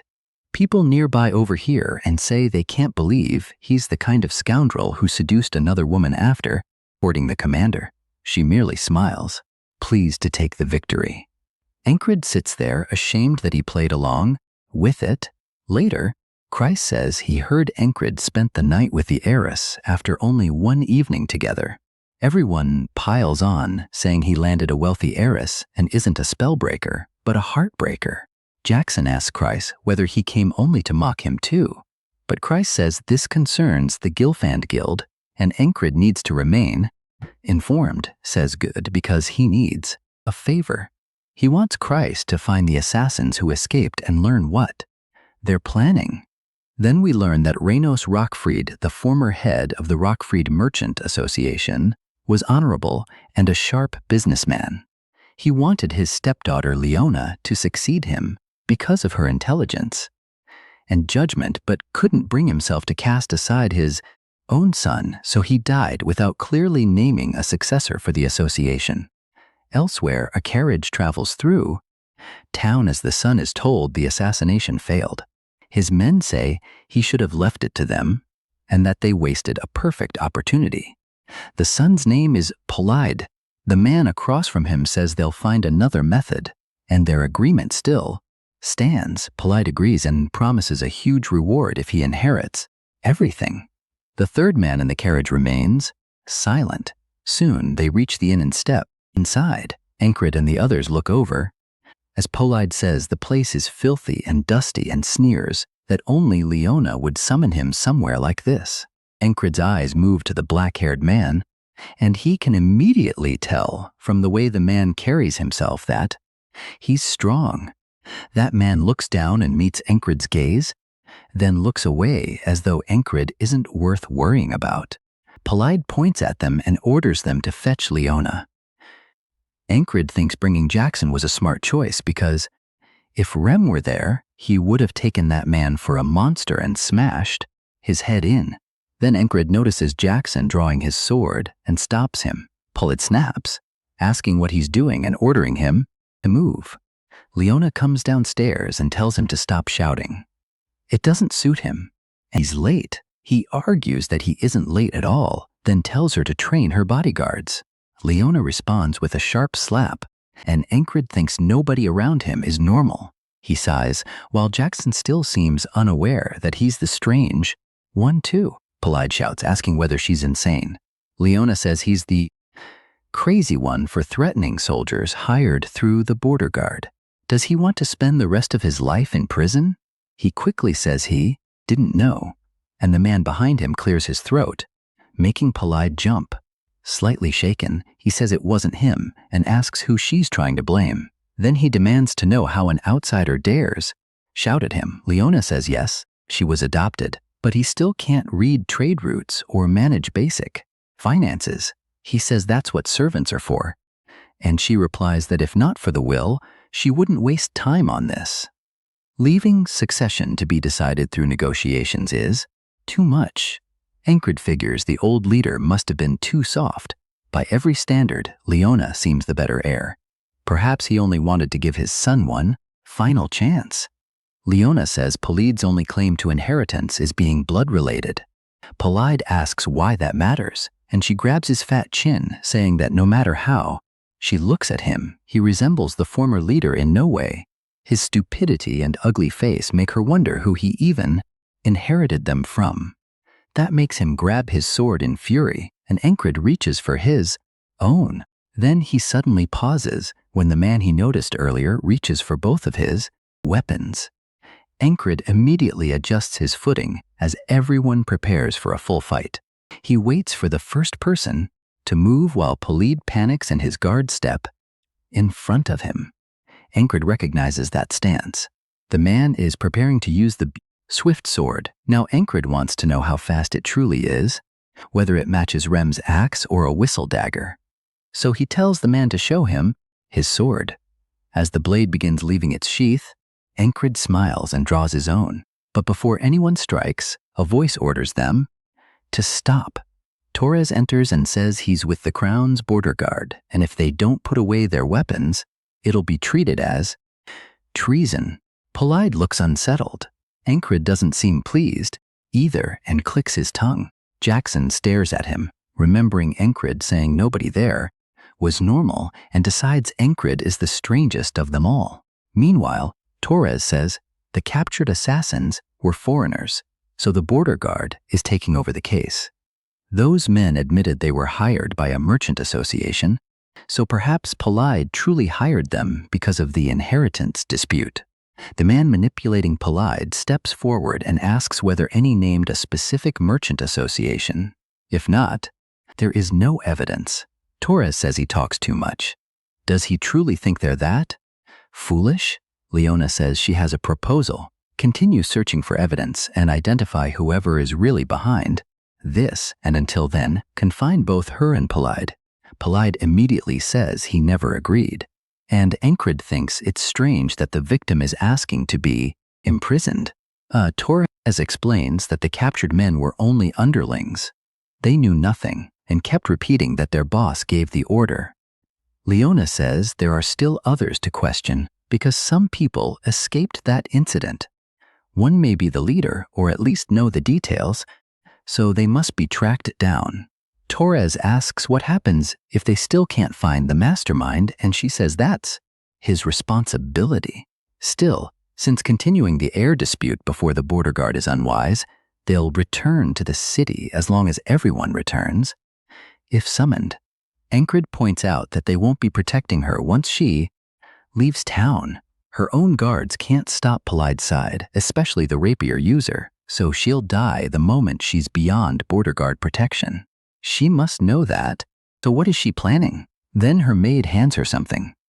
Leona says she's a merchant and never asks for work without fair payment, so she'll give this to whoever captures the people who escaped. As she starts to draw it, Jackson is clearly shaken, and Encred wonders why. Leona says it's the fourth piece in the Carmen collection. Carmen's stiletto. She asks whether that's enough to make them pursue the fugitives. Jackson steps forward and calls to Encred, saying he's taking this job. Encred can't understand why he's suddenly so motivated or why that dagger matters so much. Even Polyd recognizes it and asks whether she's insane. Does she even know its value? Leona says it belongs to her, so she'll do as she pleases with it.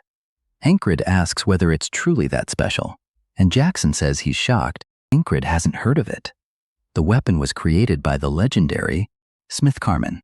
Carmen began life as a slave, became an assassin seeking revenge, and fought using 7 weapons he forged himself.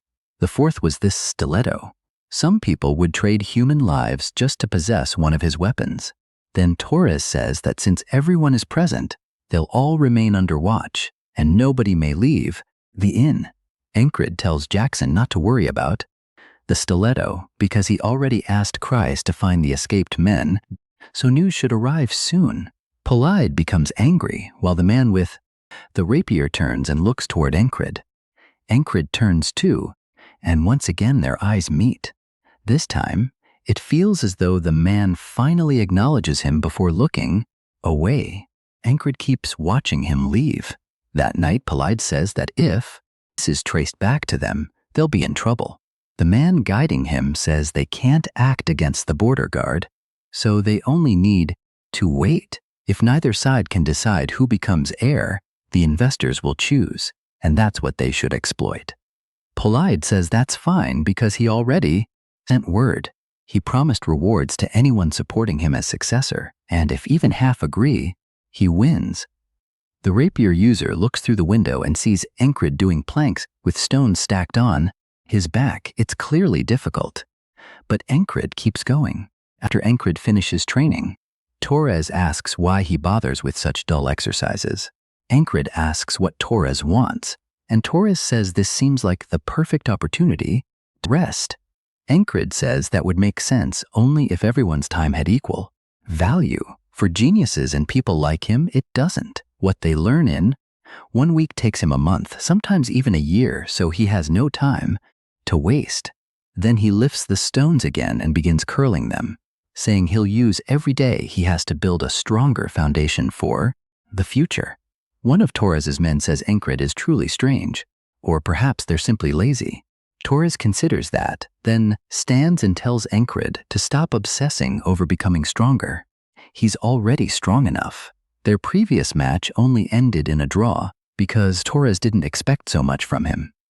So what does Encred think would happen? Now Encred looks at him, then smiles and nods. That means they're about to fight again. Soon people cheer as Torres charges forward, and both men stop their blades just short of each other's throats. Still, Torres would have won. The crowd cheers that it's his 7th victory, and Torres says that's how it should be, though they remind him Encred has defeated him 4 times. 2, Encred tells him to go again. Torres asks whether he seriously isn't tired yet, calling him a monster because they've already fought 11 times. One of Torres's men says he wants a turn, and another joins too. They all shout that they need to bring Encred down, while Polide watches and calls them barbarians for doing this.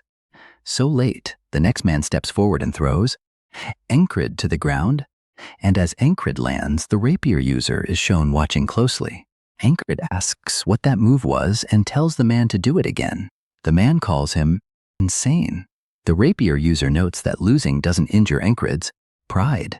Instead, he looks like a child who found a new toy, and even against someone much stronger, he shows open hostility without hesitation. Still, after Encred is thrown again, the man says he keeps falling for the same technique 3 or 4 times. He truly lacks natural talent for fighting. This time, however, Encred knocks the man's hand aside and copies the throw, slamming him into the ground in exactly the same way. Torres cheers loudly and the others join him, asking who's next. The ferry commander watches and says Encred charms everyone around him, making him a bad man. Leona asks whether they're dating. The ferry commander says no, so Leona asks whether it was a joke, but then the commander says they're married. Leona is stunned. The ferry commander adds that they never held a ceremony, but she thinks they have a child too. That only confuses Leona further, and Encred wishes she'd gone back. Then the rapier user speaks and asks whether it would be all right if he joined them. Encred turns and sees the man ready to participate. Torres wonders what he's planning, and the man admits Encred's talent isn't especially remarkable, but he still wants to teach him and can't restrain himself. The man who taught Encred the throw says the rapier user is on another level, and Encred should simply watch. Encred refuses, saying he's been waiting for this. The man looks at him and realizes Encred understands, then smiles while Jackson watches from above. Jackson says that even if the man holds only a wooden stick, he's still incredibly dangerous. Encred grips his weapon and says he must be ready. He raises his own stick while the rapier user takes his stance. The two lock eyes, then the man raises his wooden sword, Ancred says the preacher, spreads through his entire body as though he's back on a battlefield. Then the man thrusts, and Ancred sharpens his focus. By fixing his eyes on one point, he can trace the attack's line. There's a tiny feint, but the true target is his neck. He tries to close that path and strike first, but then it feels as though his throat is pierced, catching him off guard. Ancred couldn't move in time, and everyone else is shocked too. The man tells him that he read it correctly but was too slow. Ancred admits the swift sword lives up to its name. It's far faster than he imagined. He believed he'd grown much stronger, but it still wasn't enough. That man's level is so high that it feels crushing. As the man begins to leave, Ancred laughs and calls after him, asking for one more round. The man smiles and says Ancred's spirit is remarkable. Ancred keeps losing again and again until Torres and the others fall asleep. The ferry commander continues watching closely, clearly enjoying herself. Ancred stumbles and the rapier user says, anyone who has wielded a sword knows the despair of meeting someone they cannot defeat. Ancred falls to the ground and coughs while the man says he's shown him a gap he can't cross. Yet Ancred still refuses to quit. Ancred stands again, and Jackson says his reactions are too slow to track and evade everything. At this rate, he'll never break through that wall. So Jackson decides he'll need to teach him more about speed. The man says that's enough. They should get some sleep because Ancred is exhausted, covered in sweat. Ancred tells him he's amazing and says he'll learn the swift sword someday too. The man laughs and says Ancred impresses him even more. It's unfortunate that he lacks just a little more talent. Later, Kreis calls out to Ancred and Torres, saying they captured the escaped mercenaries. The men lie beaten on the ground in front of them. Ancred nods and tells Kreis, good work. Kreis dismisses it, saying it was only a matter of tracking down a few hidden men. Leona says they must belong to Ancred's squad and thanks him again. His armor remains torn from protecting her earlier. Torres asks who hired them and demands names. Polide immediately tenses, and one mercenary answers that it was Aspen. He says a merchant group from there wanted to expand into the disputed lands. He doesn't know which group because he only received a letter, and payment was promised after the job. Leona says that may be true, but the border guard will decide what happens next. Torres says she looks pleased and asks whether she wasn't hoping the ugly fool was responsible. She says of course she was, enough to offer her precious stiletto as a reward. Torres says crushing these bastards is their duty and the rock-freed people are free to leave. As everyone begins departing, Jackson pulls out the stiletto. Ancred tells him not to wave it around publicly, amazed that he's acting as excited as a child. Kreis warns Ancred not to fall for Leona because she's frightening. Ancred says he isn't and asks whether Kreis is listening. Then Kreis says something feels wrong.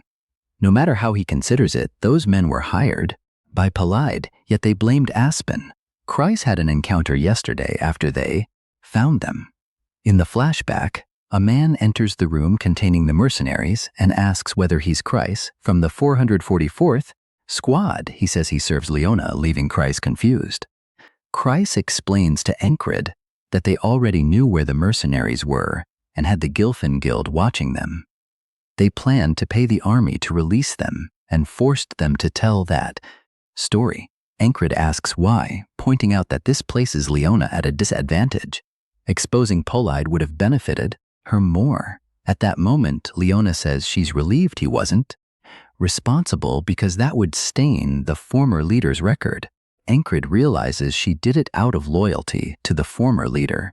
She says he probably doesn't care much about such matters. He asks whether she'll truly be safe because she won't have their protection once she leaves the border. And if Polide attacks, again she'll be in danger. She tells him it's already handled, so he doesn't need to worry. A large force waits at the gate. At the front stands a knightly man with his unit behind him. He introduces himself as Mattis, commander of the Rock-Freed Merchant Association Guard Corps, and says he has come to escort their new leader, Leona. All bow to her. Encred realizes she delayed them deliberately while securing the shareholders' votes. She has loyalty, quick judgment, and information. She's truly a terrifying woman. Leona says asking again would be beneath her, so she won't tell him to join her, but people naturally find themselves cheering for him. She hopes they meet again someday as friends. Encred looks at her hand and shakes it, saying, "Of course." Polide jumps from his carriage and demands to know what Mattis is doing, calling him a traitor and asking whether he forgot how kind his father was. Mattis tells him to stop disgracing his family name and directly calls him an idiot, frightening Polide badly. The manipulator says the plan was a failure, and the rapier user replies that they still gained something. At least they now know the new leader, Rockfried, is extremely cunning. He adds that he also discovered an unusual soldier. In a flashback, the rapier user tells Encred to lower his sword. He says he respects Encred's effort and strength, but without talent, it's painful to watch. Encred says he hasn't heard that in a while, but he never listened before either. And he reached this point by continuing forward. The rapier user can only wonder where that determination comes from as he walks away. The next day in the city, Encred tells Rem to get up. Rem grumbles that Encred only wakes him to train with that cat, like jerk, but Encred says he needs Rem's help. Rem immediately brightens, and Encred begins practicing the swift sword with him. He says the first step is choosing the best line. Concentrating on one point, he prepares his thrust and says the second step is mastering explosive movement. Every strike must be efficient. Then he draws blood from Rem's neck, and Encred is shocked as it runs down. Rem looks at it, equally surprised.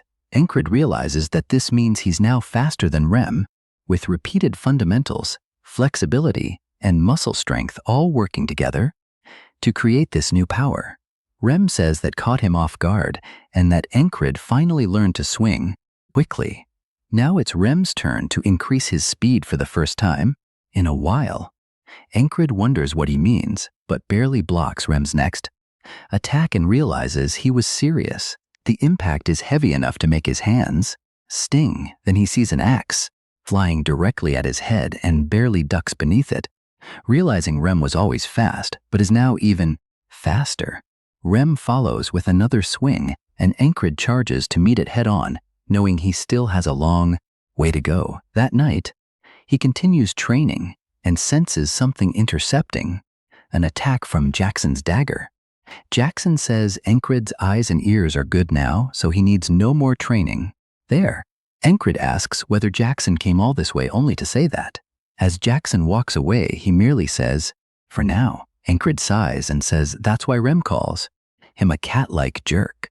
Then Jackson suddenly appears behind him and cuts his throat. Encred grabs it with a scream, but Jackson is already far away, saying that's called murderous intent. It's the will to kill that person. Gives off. If Encred can't read attacks through sight or hearing, then he'll have to sense them. That means detecting something beyond the 5 senses, the 6th sense. Jackson says he'll teach it as thanks for the stiletto. Encred is thrilled there's still more to learn and says even more fun is waiting for him. The next day, Jackson explains that the 6th sense resembles instinct, so Encred can't rely solely on perception connected to the usual 5 senses. Direction, movement, and hunting ability are all tools predators use against prey. They all arise from instinct. If Encred keeps fighting with every sense sharpened, he'll eventually begin detecting hostile intent. 2. Encred spins and says he can feel Jackson behind him, but Jackson says this won't happen easily. At first, if Encred keeps practicing, his 6th sense will open. 2. That night, Rem says Encred feels slightly different. Encred jokes that it's because he gained more muscle, but Rem says that's not it.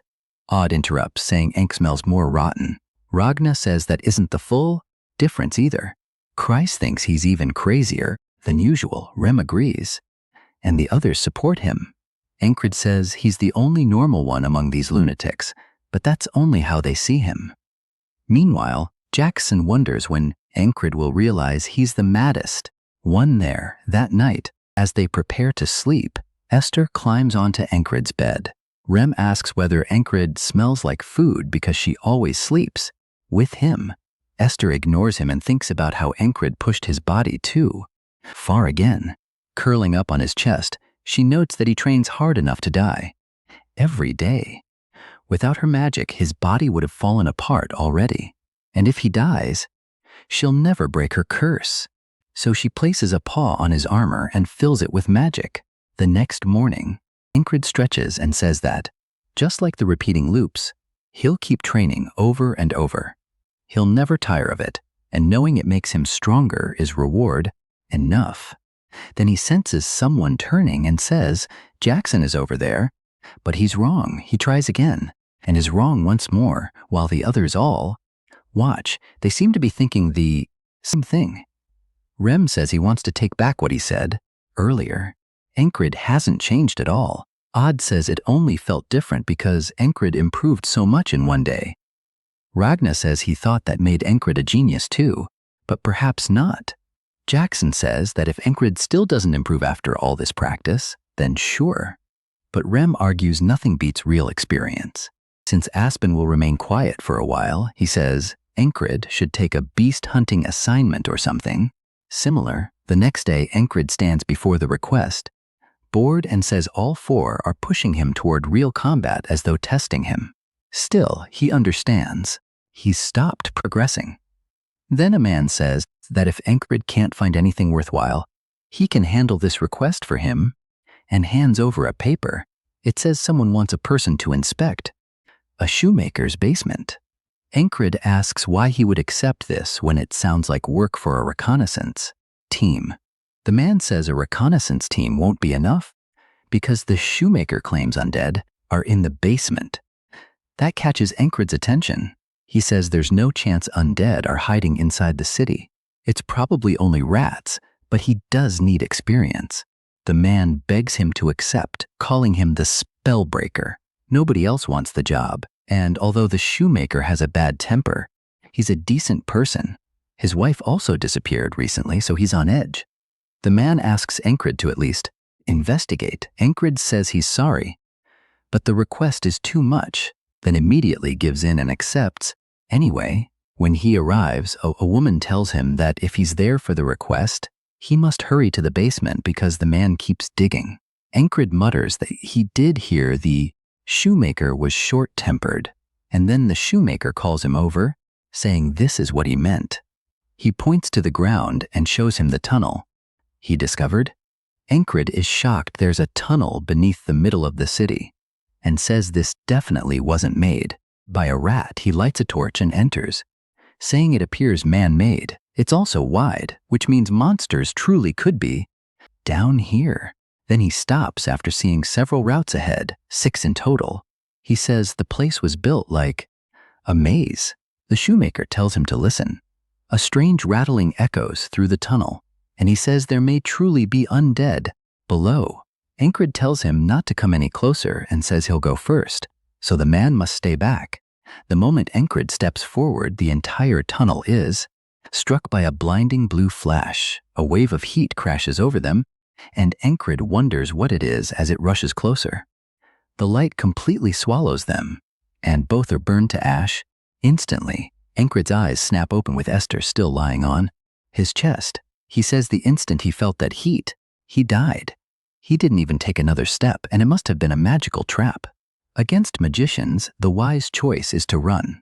At that moment, Rem says he and the others discussed it and decided Encred needs real combat experience.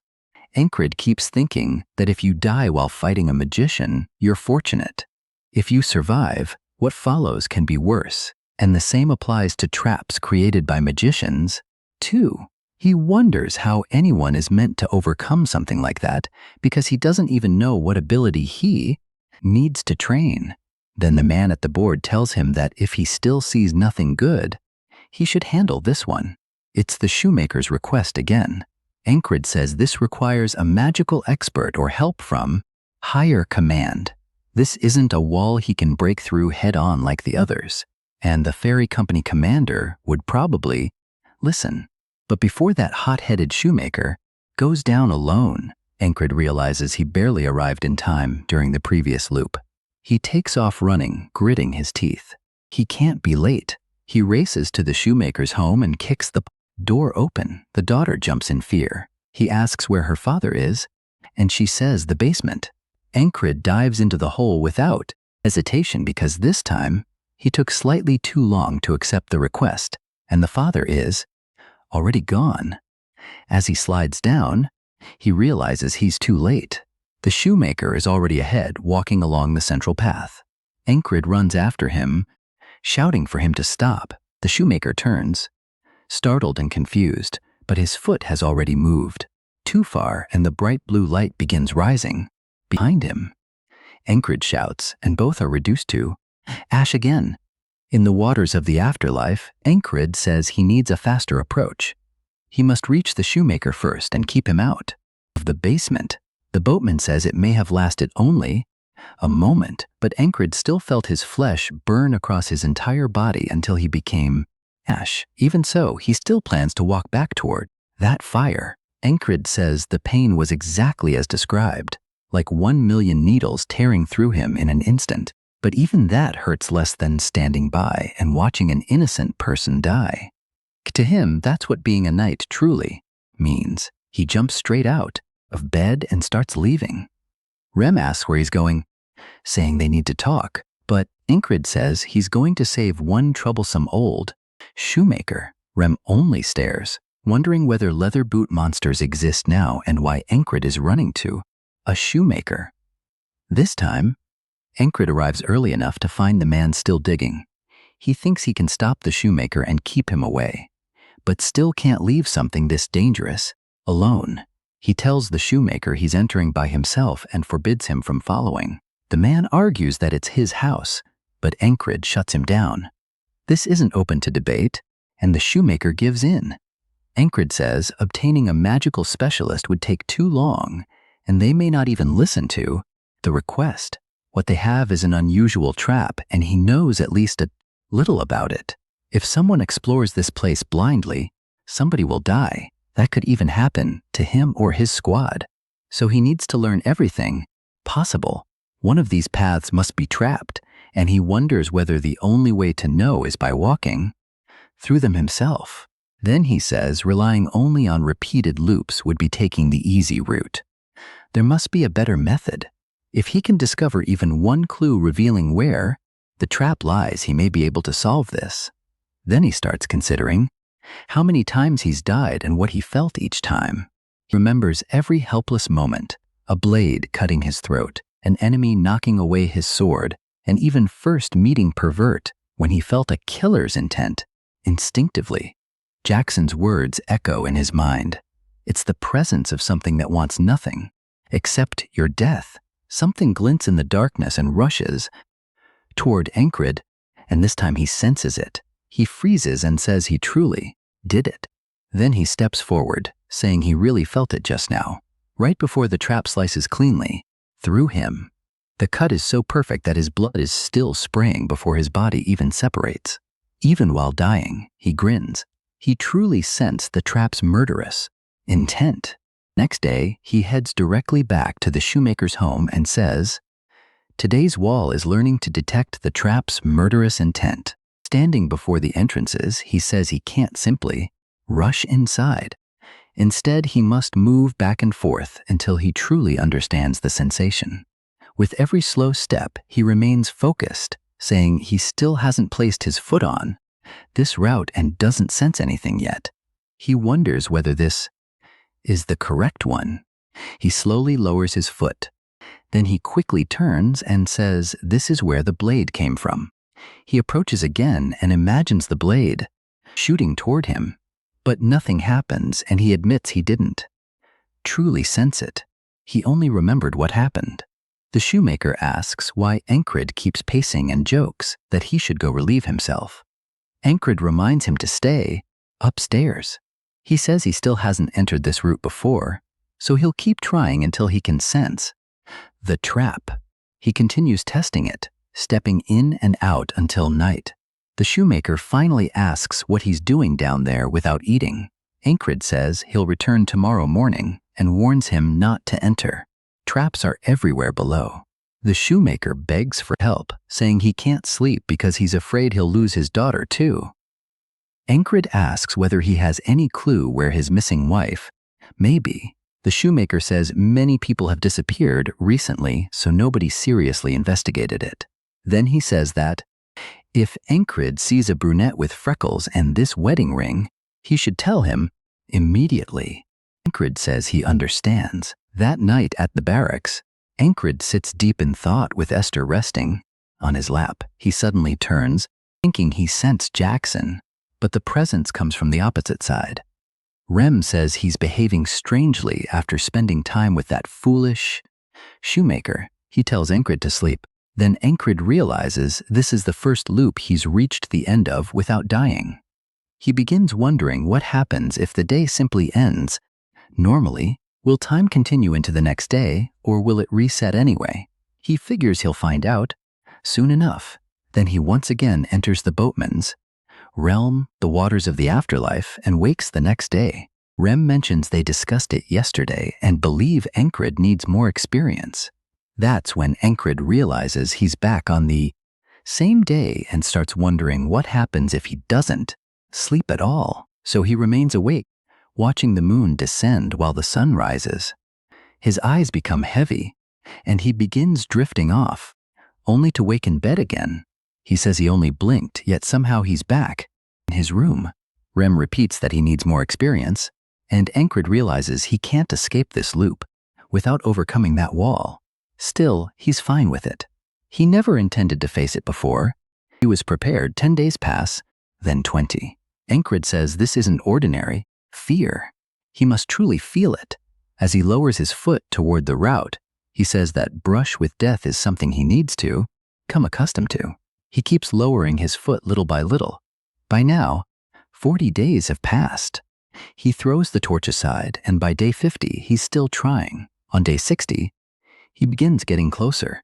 By the 70th day, he sees hands from buried corpses reaching through the ground, grabbing his clothes and trying to pull him under. He stops before taking the next step and smiles. Now he finally has a rough sense of how the trap should feel. That night, Jackson launches a surprise attack, but Ancred dodges. He turns toward Jackson, and Jackson asks whether he truly figured it out in only a few days. Now it's day 72, and Ancred has his whistle daggers and all, his gear prepared for battle. Rem asks whether he's seriously going to war at the shoemaker's house, and Ancred says he won't return until he's cut through 10 boots. Rem has no idea what that means, while Esther watches closely. Ancred says there are 6 routes, and at first he thought one had to be safe. But whoever built this tunnel is twisted. Every single route is trapped. There was never a safe option. Even so, there is still a way forward. He simply must avoid triggering the traps. On the first route, one wrong step turns you to ash. He exhales deeply and raises his foot, moving forward slowly. The instant he feels the trap react, he stops just before stepping down. He realizes this is how he must move the entire way. Keeping his foot in the air, he lights it sideways, then plants it down confidently. This time, the trap doesn't react. He remains completely focused, trusting his senses, and telling himself that one step at a time is enough. He only needs to maintain that slow rhythm. Tiny steps, complete focus, and no mistakes. As his senses sharpen, he begins feeling a safe route, opening ahead and moves forward as naturally as breathing, guided by his 6th sense. Then he steps into a brightly lit area. When he opens his eyes, he sees torches ahead and says he's overcome another wall. A ghoul lunges at him, but Ancred cuts it cleanly in half and sends part of it flying. He grins and thanks the cycle for the incredible gift it gave him. As more ghouls charge, Ancred says their claws carry powerful poison. Even a minor scratch can become serious. Normally, it takes several soldiers to kill, One ghoul, but Encred charges directly in, cutting through an entire group. He spins through the motion, driving from his hips like a baseball swing, and cuts the creatures before him in half too. He still isn't finished. Gritting his teeth, he raises his blade and brings it down in a massive overhead slash, carving through more ghouls. Then he leaps with his sword, drawn back, and slashes forward, splitting one ghoul and taking the head from another behind it. When he lands, the bodies begin falling. Now he's breathing heavily. He says he fought quite well and wishes his squad had seen it after the way they've treated him lately. Then he hears barking and more creatures rushing toward him. One glance reveals pure nightmare fuel. At first he calls it a demon wolf, then notices it's mixed with other beasts and monsters, making him wonder what waits. Farther ahead, at the same time, Esther moves across rooftops, saying Encred seemed strange today. She wonders why he would visit a shoemaker carrying so many weapons and thinks it'll be bad if he gets himself killed doing something reckless. Then she senses energy coming from the shoemaker's house and says it smells like a spell. Even she looks cautious about moving closer. Back with Encred, he drives his sword into one of the wolves and stands there panting. Then he hears strange breathing from farther inside the cave. It's weak, as though it could stop at any moment. He wonders whether it's another demon or the person who dug this tunnel. But what he finds next stuns him. The area is filled with corpses. He looks over them and says he's spent enough time on battlefields that ordinary dead bodies don't disturb him. But this is nothing like that. Then he hears a woman begging someone to grant her peace. She begs him to kill her, and then he notices the wedding ring on her finger. She's the shoemaker's wife. He remembers being told she was a freckled brunette, and Encred is instantly furious. A man speaks, saying he heard noise, and it seems he has fresh material. He doesn't know how Encred arrived, but that's fine. Now he can create a friend for Bamilo. Encred asks whether all these corpses are his work, and the man says who else could it be? Then he says those bodies are merely failures, while the child behind him is Bamilo, his true masterpiece. He adds that he'll create something beautiful from Encred too. Encred realizes the man is a magician, and his instincts scream for him to run. He knows dying against a mage is bad enough, but surviving can be even worse. Even so, Encred no longer cares. He says he'll kill the man, even if it takes tens of thousands of lives. He draws a whistle dagger and throws it first, aiming directly at the man's head, but it bounces off a barrier. Encred immediately charges with his sword drawn back, but something strikes beneath his arm and into his side, blasting him backward as though hit by a bullet made of air. He lands safely and never takes his eyes from the mage. From a corner, Esther watches and says she knew it. He's truly fighting a magician. She hasn't regained much power, but if she gathers everything she has, a nobody like that won't matter. The man raises his fingers, aims at Encred, and fires another air bullet. It moves faster than sound. Encred dodges at the last moment, though it still tears his clothing. He says he can't see or hear it, but he can feel it. What he senses is the magician's murderous intent, and the mage is shocked. Encred avoided everything. As he closes in again, the magician fires 4 more blasts at him. Encred remembers asking his squad what to do against a mage, and Rem's answer was simple: shoot him with an arrow. Again, Encred barely avoids the attack, though his clothes are cut. Jackson's advice was to kill the mage when he isn't watching. Odd said the solution was getting close and beating him down. The next 2 attacks come flying in. Ragna said anything that breathes can be cut, and nothing is exempt. Now the magician finally begins looking worried because Encred is already above him with his sword raised. Encred says the mage has an invisible shield surrounding him. If whistle daggers can't pierce it, he'll break through with raw force, and he pours everything into the strike. The magician merely smiles and tells him to try. With Encred fully committed and unable to withdraw, the mage launches a counterspell. Esther watches as it flies directly toward Encred's chest. She says he's won. The spell strikes the vest Esther blessed the previous night, and the magic vanishes on contact. The room flashes, and the mage's barrier shatters. Fear instantly fills his eyes as Encred's sword continues descending. The mage tries blocking with his arm, but it does nothing. He's cut cleanly in half. The strike carries so much force that Encred's blade continues straight into the floor. What a beast! Encred begins breathing heavily. Then his sword chips, and he mutters that at least only the blade suffered damage. That spell was strong enough to tear him apart, so he can't understand why he's unharmed. For a moment he wonders whether his armor is truly that good. Then he looks back at the shoemaker's wife. She no longer moves. Her weak breathing has stopped. Even after sharpening his sixth sense and killing a magician, all he feels is bitter inside. After Encred leaves the mages, body behind, Esther steps forward and calls the mage an idiot. He lost because he never used his creation, a flesh golem designed to strengthen a magician's body. She says it would awaken with a few touches, but she'll take it. She raises her paw, but before anything more is shown, it cuts to the barracks, where Encred speaks with the fairy commander. She wants to confirm his claim. A magician's tunnel was hidden beneath the shoemaker's home, and a civilian was kidnapped and experimented on in the middle of the city. If that becomes public, people will panic. Encred says it should remain secret. She asks why, since his involvement would never be known.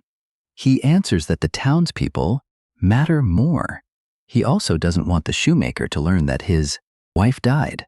While workers fill the hole, bystanders ask what happened to the shop. They're told members of the Thieves Guild dug the tunnel. The shoemaker says he's shocked it was thieves, then offers Encred a gift. Seeing how worn his shoes are, he wants to repair them.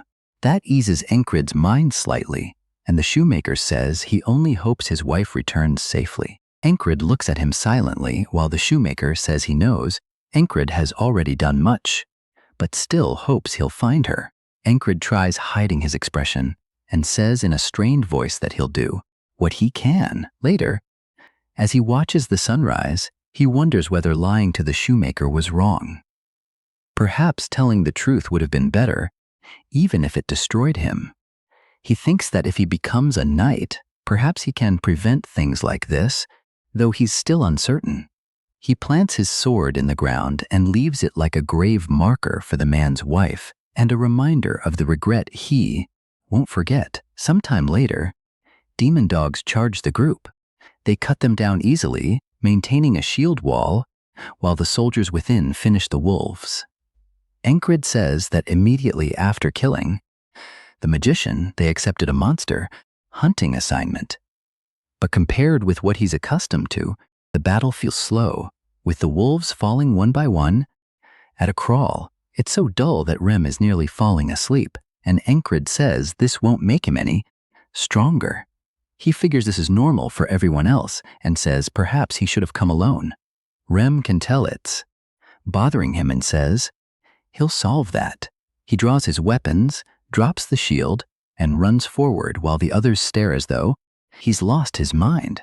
Rem begins tearing through the wolves easily, and one soldier tells the spellbreaker to control his men. It's too late because Encred has already gone, and they complain that his squad of lunatics has rubbed off on him. He charges in with his sword, drawn back for a heavy attack, then cuts through two wolves at once. Rem says they have it backward. They're the ones who inherited Encred's madness. Encred asks whether the craziest person there should truly say that, and Rem wonders why he's receiving the insult. Encred tightens his grip on his sword, and he and Rem begin tearing through the monsters together.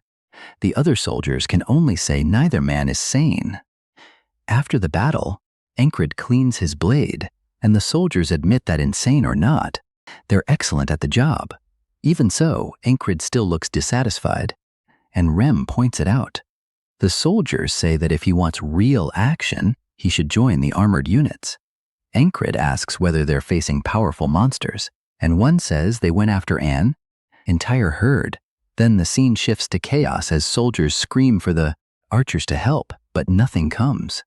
Something suddenly dives in from off-screen, and one man looks up in horror to see a harpy descending toward them. The soldiers are seized one after another, forced into a circle as the harpies lift them into the air and drop them, killing some and badly injuring others. Rem simply says that looks painful. Encred sees the harpies and remembers how, during his mercenary days, his group was wiped out by them, including people he truly cared about. He begins drawing his sword, swearing he won't let anyone else die today. He and Rem sprint directly toward the harpies. One harpy screeches, making the ordinary soldiers cover their ears. Encred explains that a harpy's cry disrupts your senses. As one dives toward him, he says it still hurts less than dying, so he pushes through by sheer willpower. His sword cuts into its wing, and he continues until the wing is severed completely. Rem shouts that he's doing well while hanging from another harpy's leg, then suggests they bet on who kills more before smashing it into the ground. Another harpy charges Encred, aiming directly for the back of his head. He says they aren't here to play, dodges at the last moment and kills that one too with a swing. The other soldiers are stunned.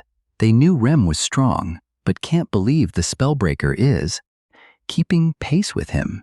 Rem attacks another, and the harpy tries blocking with its claw, but his axe punches through and drives it into the ground. Encred follows with an upward diagonal slash, cutting another harpy in half. Torres says Encred has become stronger. His men ask whether they should really remain seated when they came to support him, even as Torres stays firmly on the ground. He says they aren't needed anymore. A few harpies make another pass, and one knocks Encred's sword from his hand. Now there's distance between him and the weapon, so the harpies screech and dive as though they've already won. A whistle dagger suddenly buries itself in one harpy's forehead.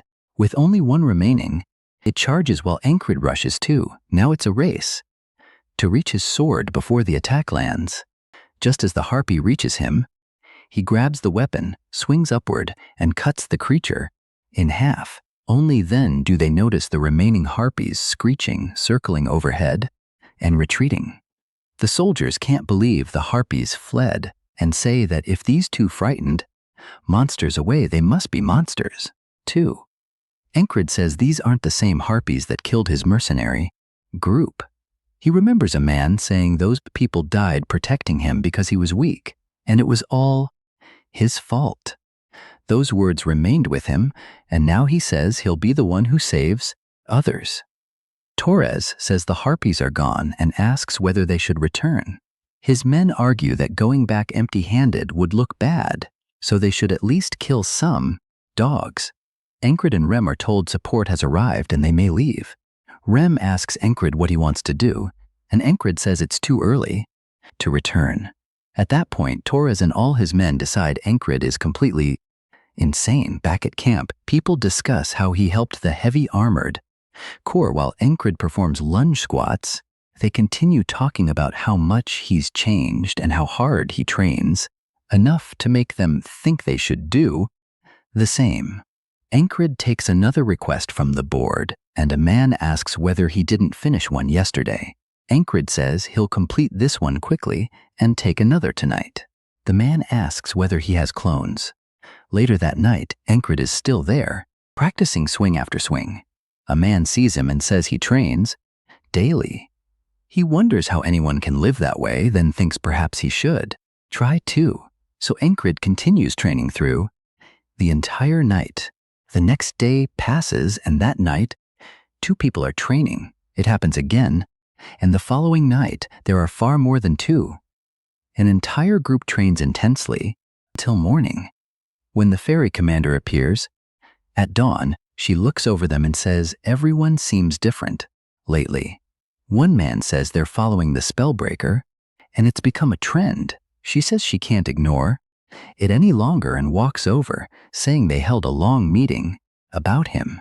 These orders came from above, so he must listen. His squad, the 444th, is being promoted to an independent platoon under the 4th Company. From now on, he's the platoon leader. Encred points out that he only has 5 men, so that doesn't sound like a platoon. She says she'll assign more men as he requested. He says becoming a platoon leader sounds nice, but managing all the lunatics in his squad will be troublesome. Then she adds that, if he accepts the position, he'll be free from boring chores and have more time to train. He stares directly at her and immediately saying he'll do his best in the new role. She says it would be a shame to end there and asks whether he wants a duel. She raises her hands and says those will be her weapons. She wants another unarmed fight. Encred says that ever since losing to her last time, he's trained relentlessly with Odd. He drops his sword, saying this is perfect, and now it's time to see how much stronger he's become. As they face each other, he remembers Odd saying hand-to-hand combat is about closing distance quickly, and simple techniques beat elaborate ones. The ferry commander rushes in and throws a strike. Encred blocks it. That's exactly what Odd had taught him. While forcing her arm back, he remembers to use his larger frame against her. Once he gains the advantage, he drives her to the ground and plants an arm against her chest, saying he won. She asks whether he's certain, joking that for a human, his proposal is quite aggressive. Encred can't believe she's doing this again. Then her leg hooks around his side, and in an instant, she reverses the position and ends up on top. She says reading an enemy's weaknesses and using his own strengths was clever. Then she praises him for calling himself her fiancé and says he should continue. He snaps that he isn't her fiancé and tells her to get off. She lets him stand. As they brush themselves off, she apologizes. Encred asks what she means, and she says she couldn't resist. That leaves him even more confused. As winter faded, the battlefield began heating up again. A full-scale war was approaching. Aspen was mobilizing, desperate to erase the shame of its previous defeat. A man steps onto the podium to speak. Since Aspen was preparing for war, Nelelia did the same. The man introduces himself as the new battalion commander, Marcus. Christ says that with this man present, they might truly finish the war. This is Marcus the warmonger. He's one of the top officers beneath the Cyprus division, and unlike the previous commander, he's skilled and experienced. Marcus thinks the Aspen soldiers aren't weak at all. The real problem is that his own army is filled with weaklings, aside from the heavy armored corps and the border guard. Among everyone else, the only person who caught his attention was that platoon leader, the Spellbreaker. After everything he did in the previous battle, Marcus wants to know whether it was luck or true ability. Now Encred must prove he's worth using. Later, Rem asks whether they're truly being sent to scout near the Pennine River, and whether the order came directly from the battalion commander. Encred says this must be what the ferry commander meant. Christ begins explaining the area, but a familiar voice interrupts. It's Hunry. He says it's near Crossguard, Aspen's fortress city. It was built for military use, much like Border Guard. Fortunately, Hunry managed to join them. He adds that if they leave now, then Christ finishes the explanation for him. They're only going to gather intelligence. Rem says Encred shouldn't go, but Encred reminds him he can't refuse the commander's order. Rem sighs and says he'll get ready too. Then another familiar voice appears. Andrew says the battalion commander ordered them to follow the new squad leader's commands. Mac is standing right beside him. Rem walks over and slowly licks his blade like a complete lunatic, asking why there's an insect among them. Andrew grows nervous, saying he's the new squad leader and they have to listen. Odd says he can feel the kid trembling from over here. Ragna asks whether this little brat is truly their leader. Andrew says anyone with a problem can settle it in a fight. He volunteered because he wanted to stand beside Encred, and he isn't backing down. Rem raises his axes and says the bug has some spirit. Odd cracks his knuckles too, saying he'd like to. Loosen up Jackson, says one finger. Should be enough. Encred tells them not to be too rough on Andrew, but Ragna says he should worry about his own match. Mac begs Encred to stop Andrew, but Encred says they seem to be getting along fine. He even says that if Rem offers someone a duel, it means he likes them. Mac asks whether Rem truly isn't trying to kill him and says Encred needs to explain more. Then he drags Andrew away while the kid continues provoking Rem. Hunri asks Encred whether he knows anything about the Penninal River. He warns that the area is dangerous and offers to explain what he knows before they leave. Encred tells him to continue. That night, outside the barracks, Encred heads out looking far too clean for a mission. Torres asks whether he's leaving for duty. He says he's been seeing Encred around often and heard about the promotion to 2. After congratulating him, Torres says they're the same rank now. Encred says he can't compare himself to one of the king's finest, but Torres tells him to relax because it isn't that serious. Then he asks Encred's age, and Encred says he's 30. Torres is shocked that Encred is older than him and asks why his face looks so young. Encred only wonders why Torres looks so old. Torres says he's apparently the only one aging here. He reminds Encred that he said to relax, then asks what the mission is. Torres explains that the 2 of them will cross the Penninal River first, and he'll explain the rest after they meet the others. But the boatman still hasn't arrived, so they'll have to wait. Encred agrees, then immediately draws his sword and starts training. Torres tells him to rest, but Encred says this is rest. Torres says Encred truly never stops. He trains hard. People respect him. He looks young. He's handsome, and on top of that, he's humble. At this rate, Torres might just drown him. Encred senses murderous intent and turns only to find Torres tearing up. He asks why Torres is making that face. Torres sighs and asks whether the final score was 14-6, saying at least he's still the better fighter. Encred reminds him that was a long time ago. Torres says Encred isn't the only one growing stronger, and Encred says he's glad to hear it. Torres swings first. Encred blocks it, then counters with a deflection.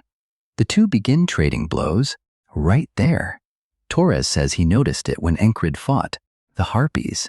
Encred has become far stronger than before, gritting his teeth. Torres bears down and slams his sword toward the ground. Immediately afterward, he draws back his fist and punches toward Encred's face. Encred watches carefully and notices a hidden blade beneath it, so he slips aside just in time. Even so, blood flicks from the blade. Seeing the cut on his cheek, Encred asks where Torres got that weapon. Torres says it's his secret, hidden knife. Encred is left speechless, and Torres asks whether he's going to complain that it's unfair. Instead, Encred says it's amazing and asks how to use it. Torres says he's even crazier than expected. He tells Encred to practice with flat stones first and use a quick snap of the wrist while demonstrating, though he's a terrible teacher and can only describe it as a BAM-like motion. Then the boatman finally arrives and asks whether they're crossing or not. During the trip, Torres keeps teaching him the entire way. Once they reach the other side, Encred asks where the meeting point is because they're supposed to join the reconnaissance platoon there. Torres says they should wash first. There's no point starting while covered in sweat. Encred sniffs himself and admits Torres is probably right. They strip and jump into the river. Torres warns that the water is freezing and tells Encred to hurry in, only for something to leave him completely stunned. He calls Encred greedy and says he's lost the will to compete. Encred says he still wants to fight, but Torres groans that he doesn't mean with fists and calls him an idiot. A woman appears and says they came searching because the 2 were late, only to find them wasting time bathing. Encred is shocked and wonders how long she's been there because he never sensed her. She says they must reach the area near Crossguard today, so they should get out now. Torres asks how they're supposed to do that while she's watching, and she says there's nothing worth seeing anyway. Encred steps out of the water and her expression shifts in surprise. She quickly says she takes that back. Torres says her stare is far too dirty. She replies that she's only looking at Encred's abs. Torres protests that he has great abs too, and she introduces herself as Pin, captain of the reconnaissance platoon. Pin says she leads the reconnaissance platoon. She shakes Encred's hand while Torres looks down at his own body and suddenly loses confidence. After getting dressed, they follow Pin. Before discussing the mission, she briefs them. Their spy in Crossguard is named Kitten, and she was supposed to pass along important information. They should have heard from Kitten 4 days ago, but she never appeared at the meeting point and is still missing. Encred asks whether something happened, and Pin says that's exactly why they're here. Their mission is to sneak into Crossguard and rescue Kitten. Crossguard borders monster territory, so enemy patrols are light. They let the beasts guard the area. There are 3 ways inside.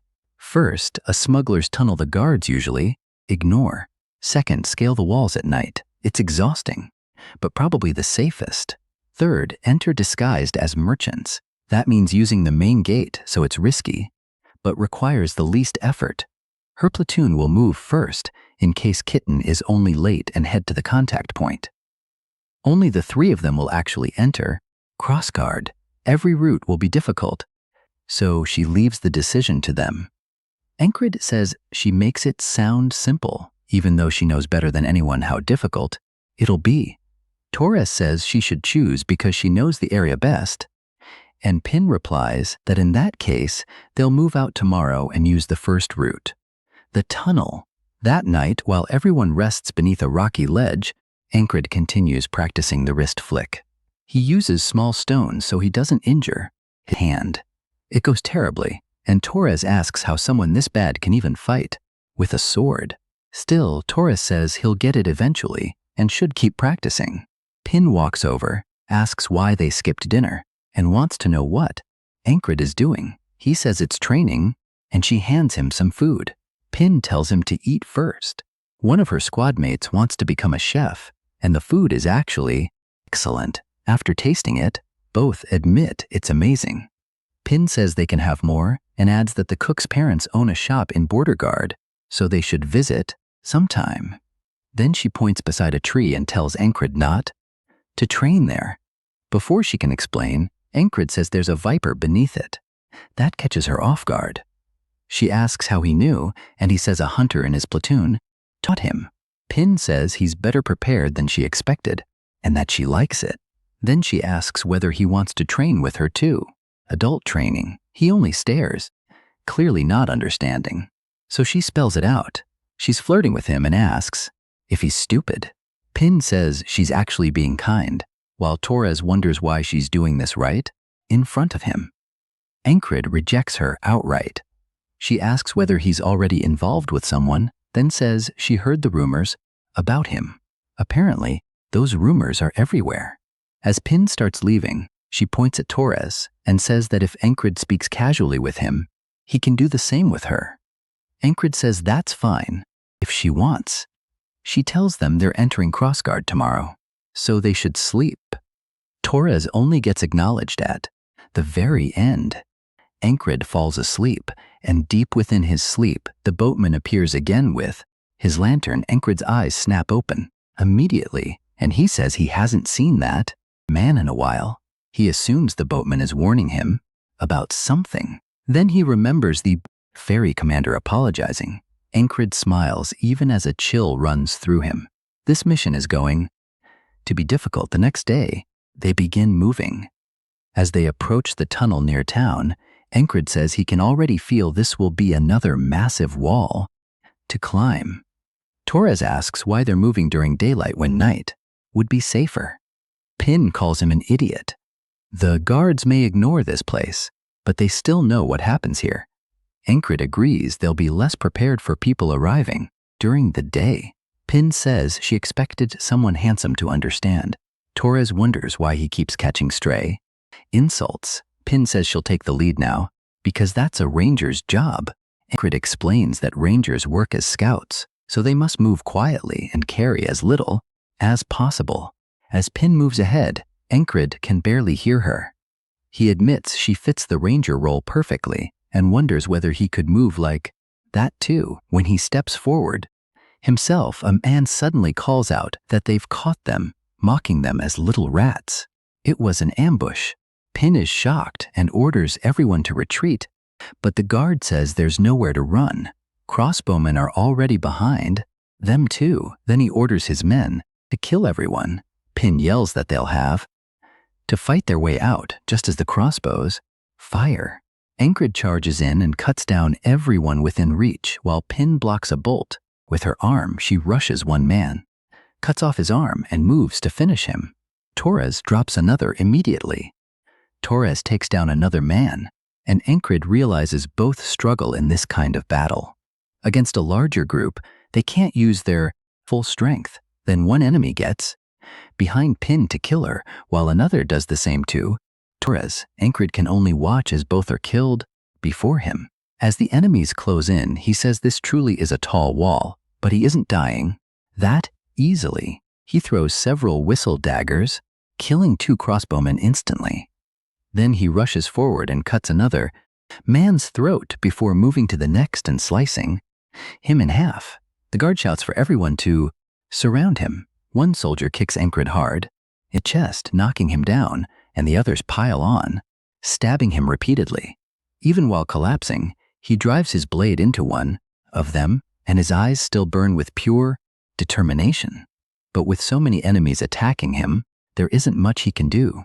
In the next loop, Ancred says a force that large didn't happen to be there. They were waiting in advance, which means the enemy expected them.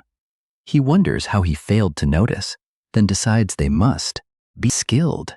Pin asks why he isn't preparing to enter the tunnel. He says he has a bad feeling and wants to scale the walls instead.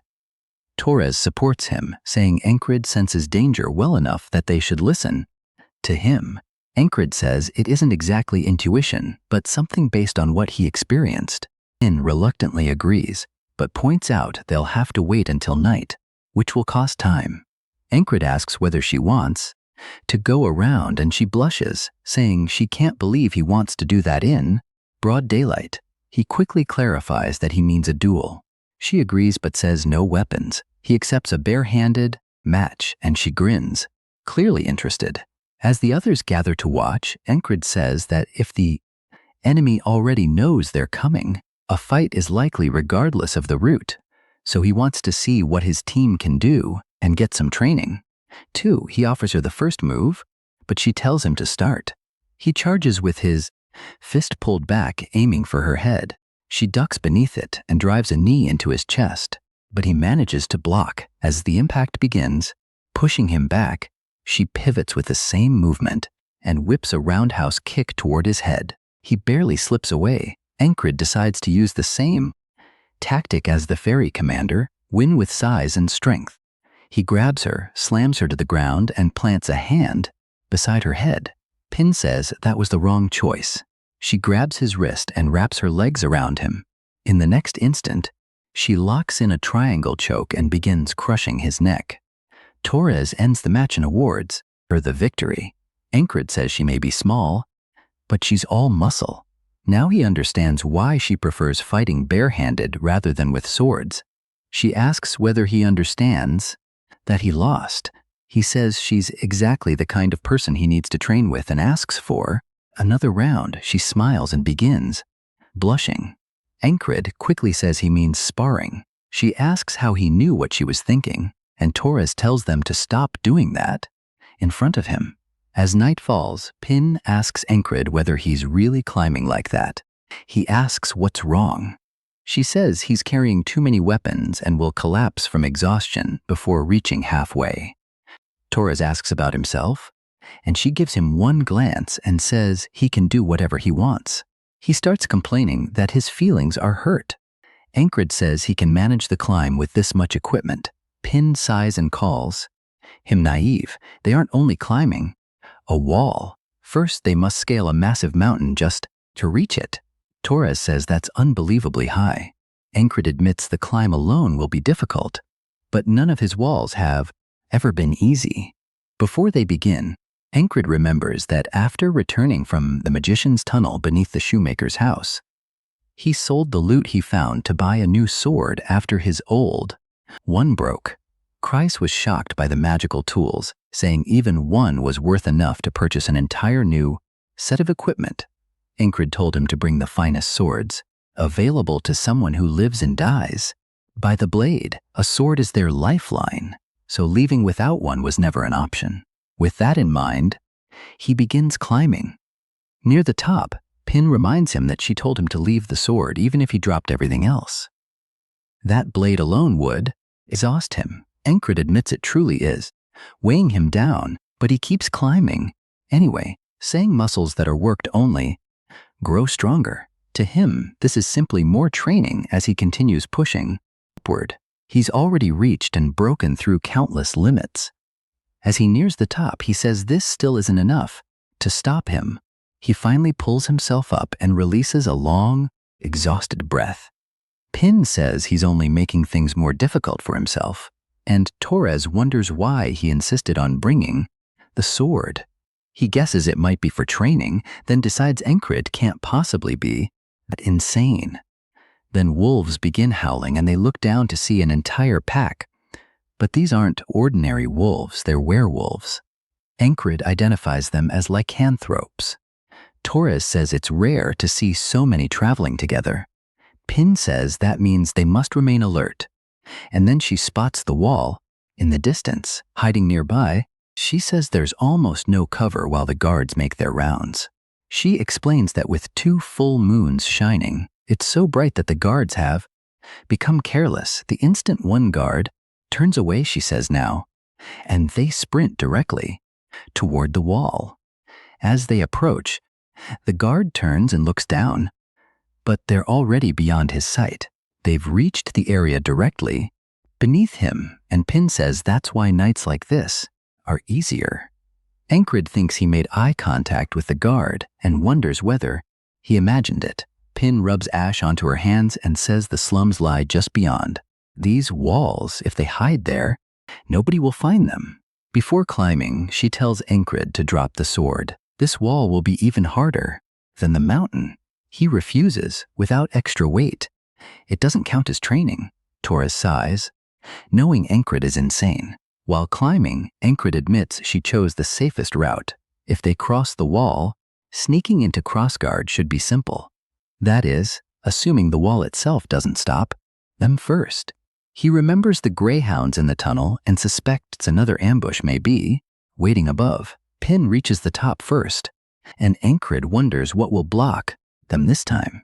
Then someone steps forward, and a woman says they worked hard to arrive so late, but now it's time to rest. She snaps her fingers, and vines erupt from the ground toward them. Pin shouts for everyone to duck. They barely slip beneath the vines. She orders them to descend to the base of the wall, then throws her axe. The magician catches it with vines and crushes it. Ingrid didn't expect a magician here. He admits it's one. Hell of a trap. Ingrid charges in, trying to get close, but a vine erupts from the ground and blocks his attack. He reminds himself that he defeated a magician before by trusting his 6th sense, so he prepares a thrust and strikes. The blade flies toward her, and he thinks he has her, but she keeps staring directly at the sword's tip. Then he remembers Jackson's warning. Trust your senses, but never rely on them too much. Powerful enemies, especially magicians, can deceive them. Her vines strike him, throwing him into the air and wrapping him tightly. Halfway down the wall, Pin and Torres see it. Pin curses him, calling him an idiot for remaining up there. The vines crawl down the wall, then pierce Pin and Torres through the chest, killing them instantly. Ingrid struggles to break free, but the vines are too thick. He can't escape. The magician praises him for having the courage not to flee. He only grits his teeth and glares at her. She introduces herself as Rekka of the Rose Vines and raises her hand. Her fist closes, and Ingrid knows this. Life is over. Then an enormous magical blast erupts inside the vines. Ingrid realizes magicians aren't all the same, just as soldiers aren't. He became overconfident. His new strength went to his head, and he charged without studying his opponent. The boatman asks whether he understands his place now. He calls Encrid a freak who uses loops to grow stronger instead of suffering properly. Against a wall this enormous, he's only an ant. Encrid thanks him, saying the speech reignited him. This is exactly the kind of wall he needed. The boatman says he's already looking forward to the third wall. Later, Pin asks whether Encrid truly wants to enter disguised as merchants. He says the other routes feel wrong. She agrees and says they'll enter with ordinary traders. He asks when, and she says tomorrow morning. Encrid pauses. If it's tomorrow, how does that work when he can't allow the day to end before overcoming the wall? He wonders what will happen. Torres says they'll simply wait another day, while Pin says they should use the time and enjoy themselves. She tells one of her men to bring everything out, and Encrid wonders what she means. Then they bring out piles of meat and alcohol. Encrid can't believe she brought drinks this close to the enemy and asks whether she's insane. He says relaxing this much is dangerous, but she argues that being too tense is worse. If he remains wound up, he'll miss the larger picture. She tells him to drink too because his shoulders are as stiff as a board. Encrid admits he has always pushed past his limits and believed that was the best answer. But she's right. He developed tunnel vision and assumed the only path beyond the wall was straight through it. He steps forward and says he wants to think this through calmly. Drawing his sword, he says, forcing his way ahead isn't the only solution. He decides this moment will become part of him and begins training. Pin asks why he's working instead of resting, and Torres says this is rest. For Encrid, she watches with interest as sweat begins covering him from all the swings. Pin jokes that he's pleasant to watch. Torres calls that harassment, and she replies that it only counts if she's ugly. As the two moons overlap and night settles, they make camp. Encrid says he reached an important realization today, and that alone made the day worthwhile. By now, they would have reached the wall. The greyhounds wait in the tunnel. A magician waits above the wall, and he wonders what's coming for them this time. Then the lycanthropes begin howling, the same ones they saw beneath the cliffs earlier. Pin is stunned, and so is Torres. Encrid tenses and says he recognizes those howls. They're the same lycanthropes from beneath the cliff. Then the entire pack charges. Pin shouts for everyone to run, but the werewolves cut them off and surround them. Torres says it usually takes at least 10 men to kill one, and there must be around 20 here. With only 6 of them, they're practically dead.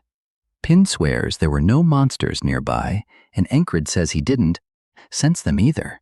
That reminds him of Recca. Something fooled his senses again. The wolves howl even louder. Encrid says he promised not to keep charging directly into every problem, but he isn't going down this easily. So he rushes forward. He uses every sense he possesses, trying to feel where the attacks are coming from.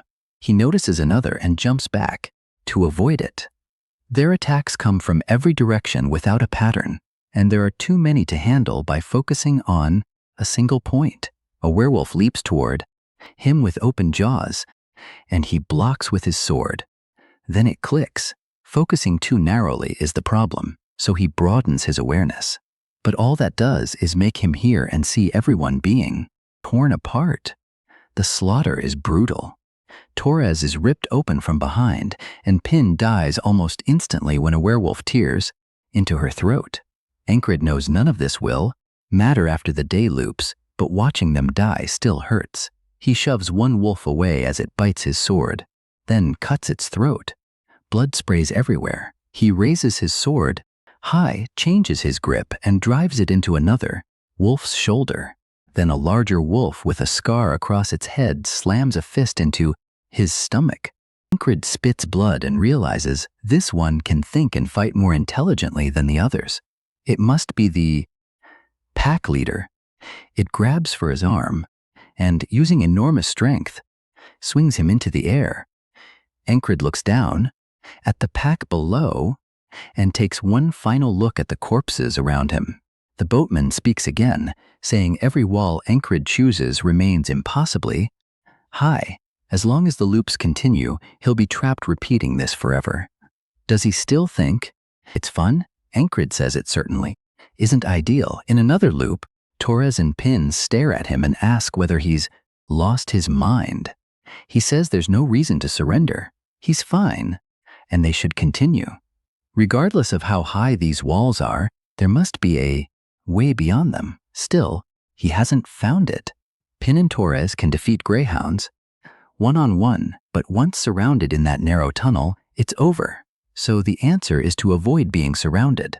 If he can use his 6 senses to locate where they're hiding, that may be the first step. Then the guard calls out again that he found some rats, and crossbowmen instantly encircle them, blocking every exit. Encred says his senses detected nothing, and then the spearmen swarm and kill him again. He begins wondering whether magic is blocking his senses here too. He attacks Rekka once more, slipping beneath a vine, and asks whether she cast the magic in the tunnels.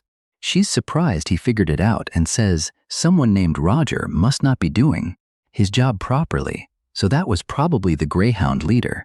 But once again, Encred dies to the vines while continuing to practice the wrist snap technique.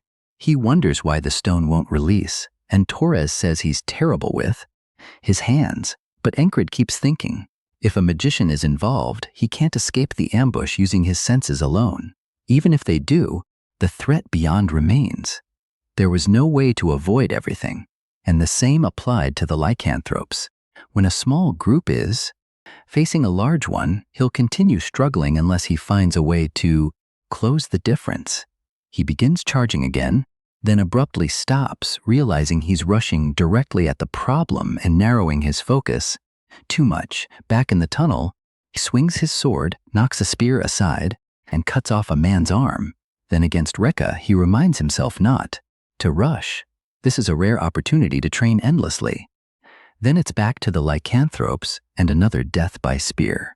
Rekka is still the opponent against whom he seems to be improving most. Actually, forget that.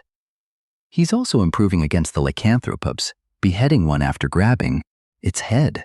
He swears not to waste this opportunity to grow stronger and is killed. Immediately afterward, the boatman's lantern sways as he asks how long Encred plans to keep fooling around. If he doesn't want to remain trapped forever, he must choose a wall and climb it. Encred says that after repeating everything, he knows all 3 walls are excellent, almost too valuable to choose only one. In another loop, morning arrives and Torres wakes to find Encred already training. He punches, snaps his wrist, and the hidden blade shoots out. Torres stares in surprise. Encred couldn't do that yesterday. When did he learn it? Encred says about 30 days ago, leaving Torres confused. Encred explains that now he's finally strong enough, and this is the 79th loop. This time, he'll overcome the wall and reach tomorrow. He says they still have time before entering the tunnel and asks for a simple pouch fitted around his wrist. The man says that's easy. Then Encred notices the inside of Pin's boots looks unusual. She smirks at his curiosity and removes them, explaining that she lined them with cloth to soften her footsteps because many nearby monsters have sharp hearing. Encred tells Torres they should do the same. Torres is surprised, and when Pin says they probably won't encounter those monsters, Encred insists. After trying it, his steps become so quiet that Pin asks whether he used to be a ranger. He says no, and she points out that even with cloth, moving this silently is difficult. That's because he has repeated this loop again and again. To survive the smuggler's tunnel, he must find the enemy first and create an opening. In the darkness, it's difficult to predict where an ambush will come from, but they do have an expert with them. He asks what they should do if enemies are waiting inside. Pin says it's unlikely, but if it happens, they can flee.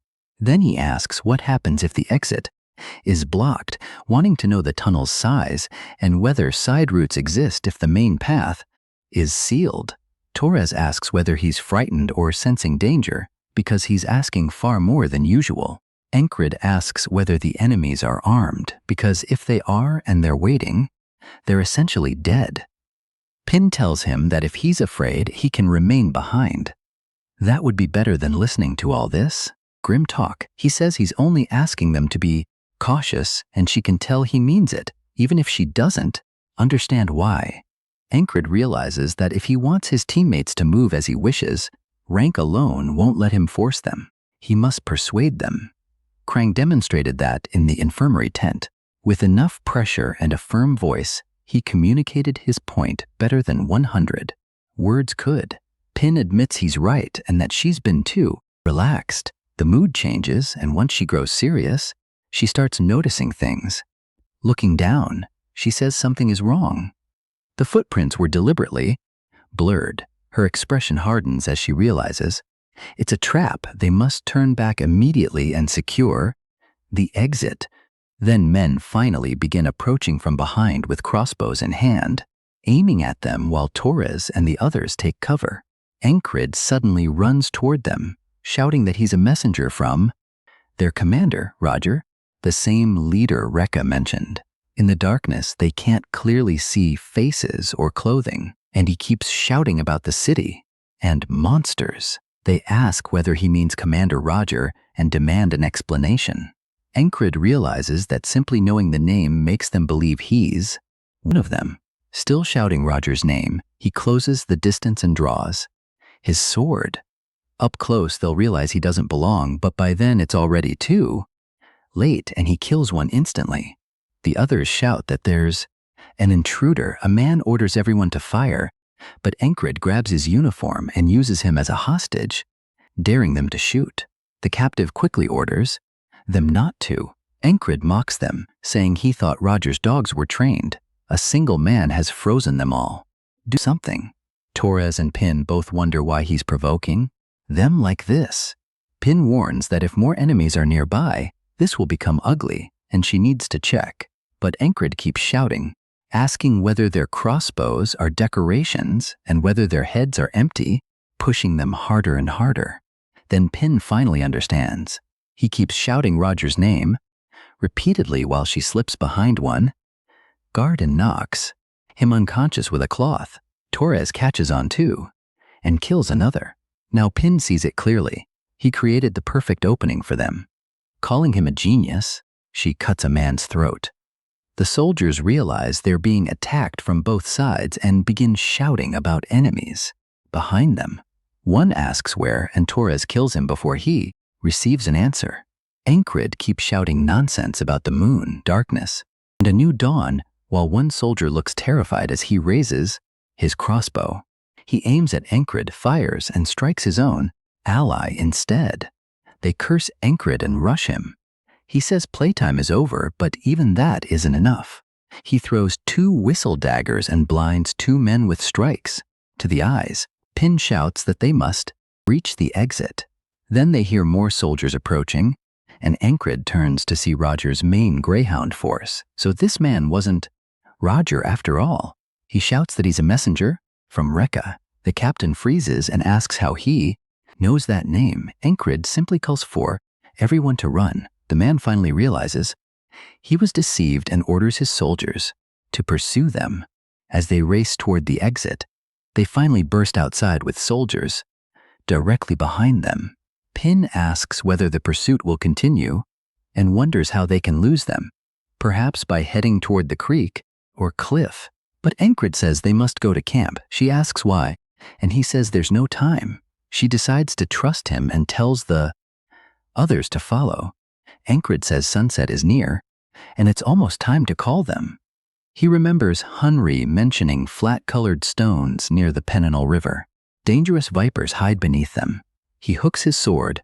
Behind one, flings it backward, and a snake's tail flashes out. One soldier knocks it away, saying Ancred's tricks won't work. Then a viper bursts from the broken stone, and it isn't alone. Ancred keeps throwing rocks, sending the soldiers into panic. Pin asks what he's doing. If they create this much noise, the monsters will hear them. Ancred says that's precisely the point. With such sharp ears, they won't miss it. As they continue running uphill, he says night belongs to monsters. Soon, the werewolves begin howling. Below, he says monsters don't care who's before them. They only want flesh. Then he tells Torres and Pin to keep going without him. They ask whether he's seriously telling them to abandon him. They refuse. He shouts that they have to move because he has a plan, and if they remain, they'll only interfere. Then he slows and turns back toward the guards.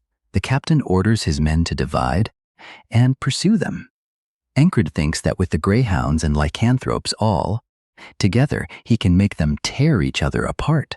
This is the turning point, and he must draw all their attention so Torres and Pin can escape. He releases murderous intent so intense that nobody can focus elsewhere with a red aura pouring from him. The captain immediately turns toward him, a chill running through him, and the werewolf Alpha reacts too. The captain grits his teeth, knows what must be done, and orders his men to kill Encred first. The werewolves begin climbing the cliff below, leaping up behind him while the soldiers approach from the front. Encred turns, uses his senses, and slips past the attack, saying friend or enemy no longer matters. This place is about to descend into total chaos, exactly as he intended. As Torres and Pin run, Torres says he doesn't know whether this will work and thinks they should return. Then they hear the werewolves howl and turn. They look back and freeze. Encred stands alone, surrounded by a complete bloodbath. Torres says they must go back immediately. Then he notices something that leaves him stunned, so shocking that he rubs his eyes to confirm it's real. Someone curses, asking why Encred is so hard to hit as a spear barely misses him. Encred says that even amid this chaos, some can still sense his murderous intent and attack him. So instead of focusing on one target, he watches everything simultaneously. He reads every attack path and evades with the smallest movements. He explains that he had to retrain his senses by spreading his focus into areas he can't even see. In a battle like this, one small mistake means death, but he says he won't make that mistake. Then he turns with a grin. The captain orders the greyhounds to form up. Encred knows they're elite soldiers, and once they establish their formation, the lycanthropes will begin losing. For his plan to succeed, the chaos must continue. He remembers something learned in a previous loop. During one clash, a soldier called him a fool for challenging Roger, the man who never removes his helmet. So the captain's name is Roger. Encred keeps wondering why Roger hides his face, so he decides to find out and knocks away the helmet. As the helmet hits the ground, the soldiers suddenly look uncomfortable. Now Encred understands why Roger never removed it. He says there's nothing shameful about being bald, but Roger becomes furious. Encred realizes he's deeply embarrassed about it, so he loudly tells Roger to remove the helmet properly, mocking him and saying he should reveal that empty scalp. Roger tries to remain calm, telling himself not to fall for such childish provocation. Then Encred runs his fingers through his own thick hair, making the insult even worse. Looking down at Roger, he asks whether this is the hair he wishes he had. Torres is speechless, and Pin mutters that Encred has lost his mind. Roger completely takes the bait and charges, swearing Encred won't die easily. Encred only smiles and tells him to try. Their blades collide, and Encred knocks Roger's sword aside. Roger follows up instantly, but Encred catches it with his own blade. Then Encred thrusts toward Roger's eye, and Roger barely slips away. Encred says it's time for Roger to reunite with his hair in the afterlife. Roger looks up and realizes too late that he made a mistake. A massive hand suddenly reaches in, and the Alpha tears Roger's head off before Encred can finish him. Roger's head tumbles away, and Encred locks eyes with the Alpha. The soldiers scream Roger's name. Encred notes that the Alpha attacked while everyone was distracted. Smart move. Then it rushes past him and dives back into the crowd. Encred realizes it's hunting while hiding within the chaos. Watching it move, he knows the Alpha is a greater threat than Roger ever was. Its intelligence and raw strength are why he had to repeat this loop so many times. The Alpha attacks from behind, fist drawn back, and Encred spins to meet it. This time, he says he'll finish it, then deflects the blow. With his sword, sparks erupt as he drives forward. With momentum, the alpha does the same. Ancred raises his sword high and brings it down, cleanly severing the alpha's arm. He follows with a slash across its chest, making it howl. When it swings left, Ancred ducks beneath and lunges forward. He says it ends now. His blade shoots forward and pierces its chest. Just like that, the alpha dies. While the fighting still rages, Torres and Pin can only stare in shock. They almost feel sorry for the werewolf as it falls dead. The fight was far too one-sided. Ancred finally exhales. He's accomplished what he came to do. Pin says they should go to him, and both begin calling out. When Ancred glances over, she shouts that he needs to escape. He runs toward them while the soldiers order the others to pursue him. But the werewolves prevent them from moving. They're too busy being overwhelmed. Pin asks whether Ancred planned this and knew the werewolves would appear. Ancred says he was simply lucky. Torres accepts that, but asks when Ancred became this strong and how he knew the enemy leader was Roger. Ancred can tell they're confused. They don't know about the loops, and he can't explain now. Instead, he says something more important remains. The mission isn't finished. He looks toward the cliffs and says, they must climb the wall. At the top waits Recca, the final obstacle in this run. A moment later, they're already climbing. Ancred still has the pouch strapped beneath his wrist. As they watch him move, Pin asks whether he truly isn't a ranger.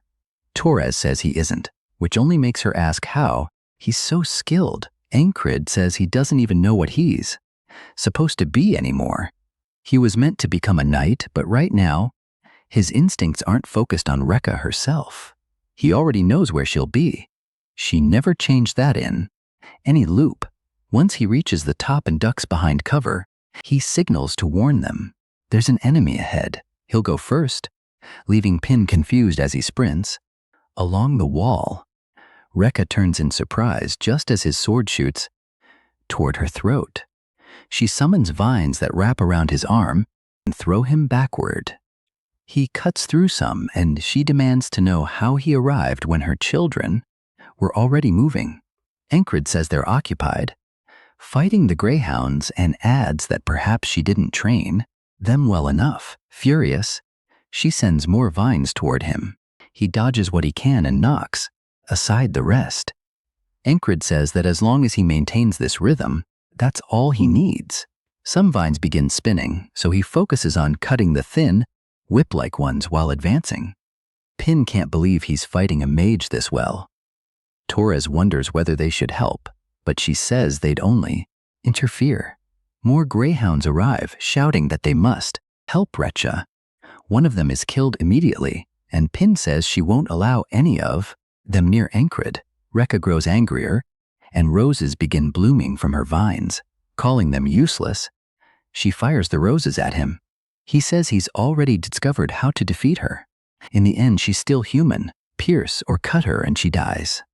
He needs only one opening, and he has exactly the tool for that. Inside his pouch, he charges again, fully focused, dodging the projectiles and cutting through the vines as before.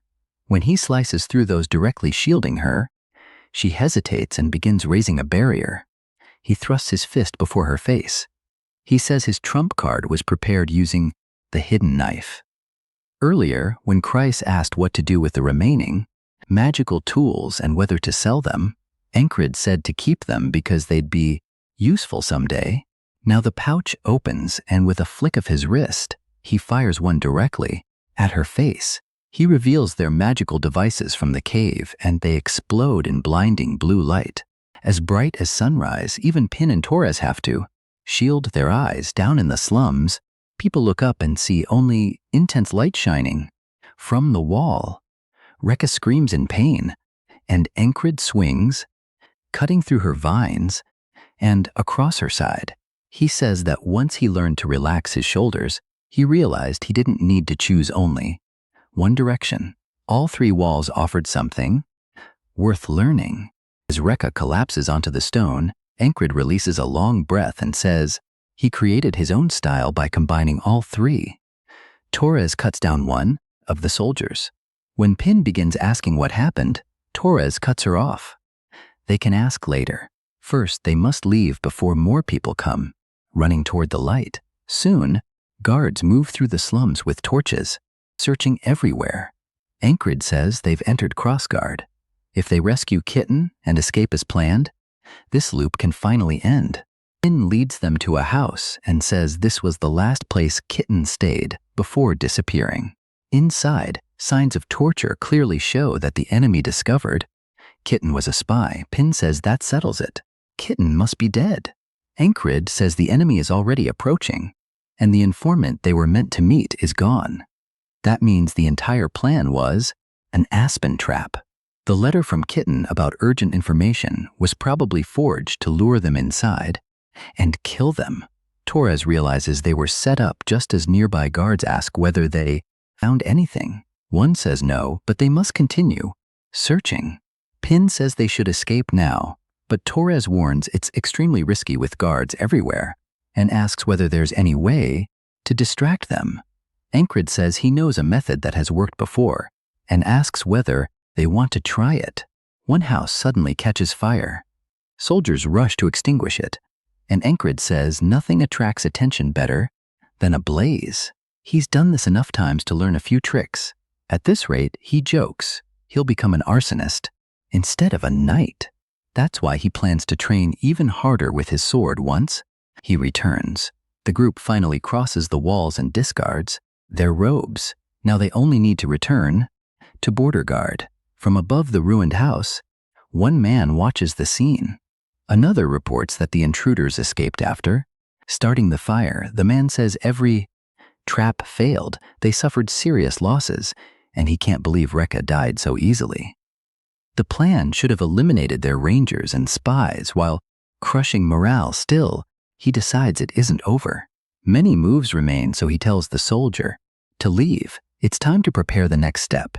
This is Aspen's genius strategist, Abner. Later, they travel back by boat. Pin and Torres are exhausted, while Ancrid looks fine. He even says he wants another duel after they disembark. Torres calls him insane. They already fought more than 10 times during the trip.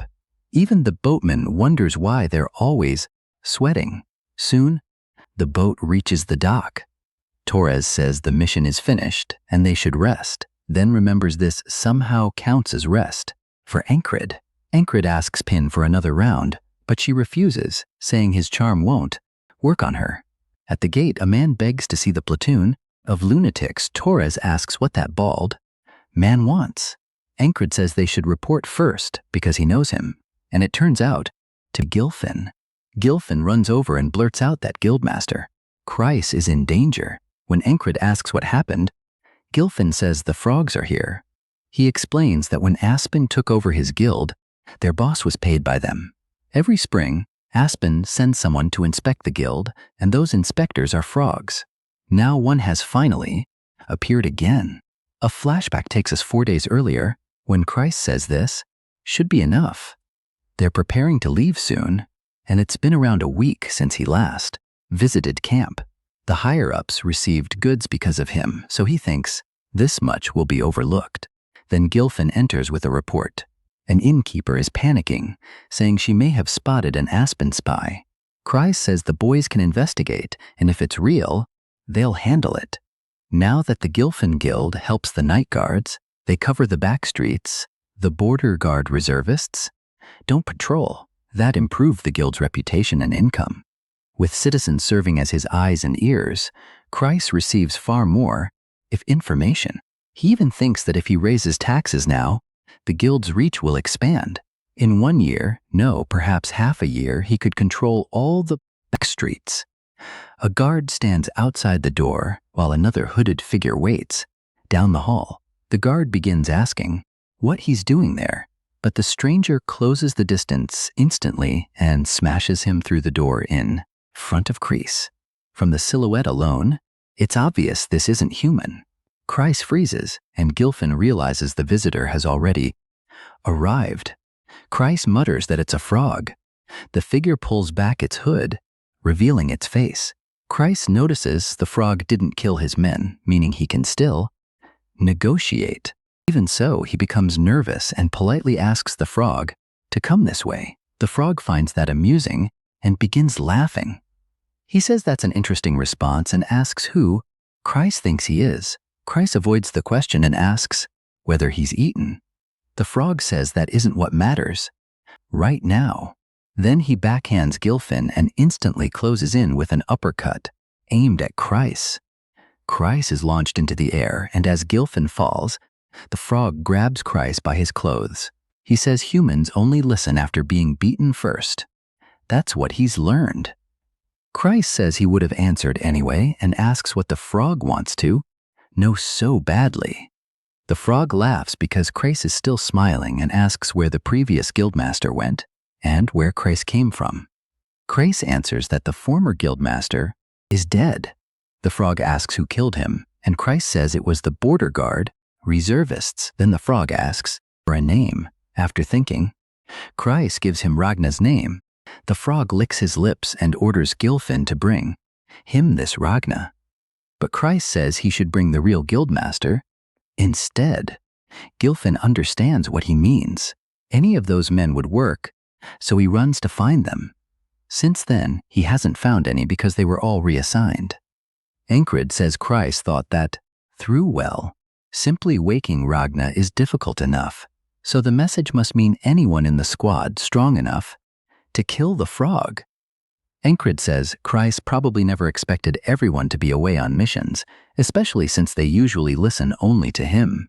Then he asks Gilfin whether Christ is still alive after 4 days, and Gilfin says yes. Encred follows with another question.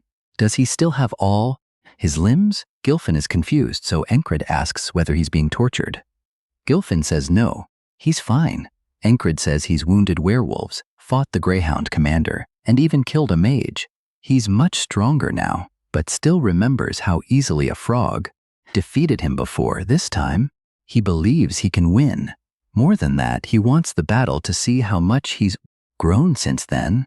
Recovering from the crossguard mission should take around 1 day, so he tells Gilfin to inform the frog that Ragna will visit tomorrow. Christ won't die merely from waiting another day. Encred can tell that from the frog's behavior. People think frogs are simple, but like humans, they're all different.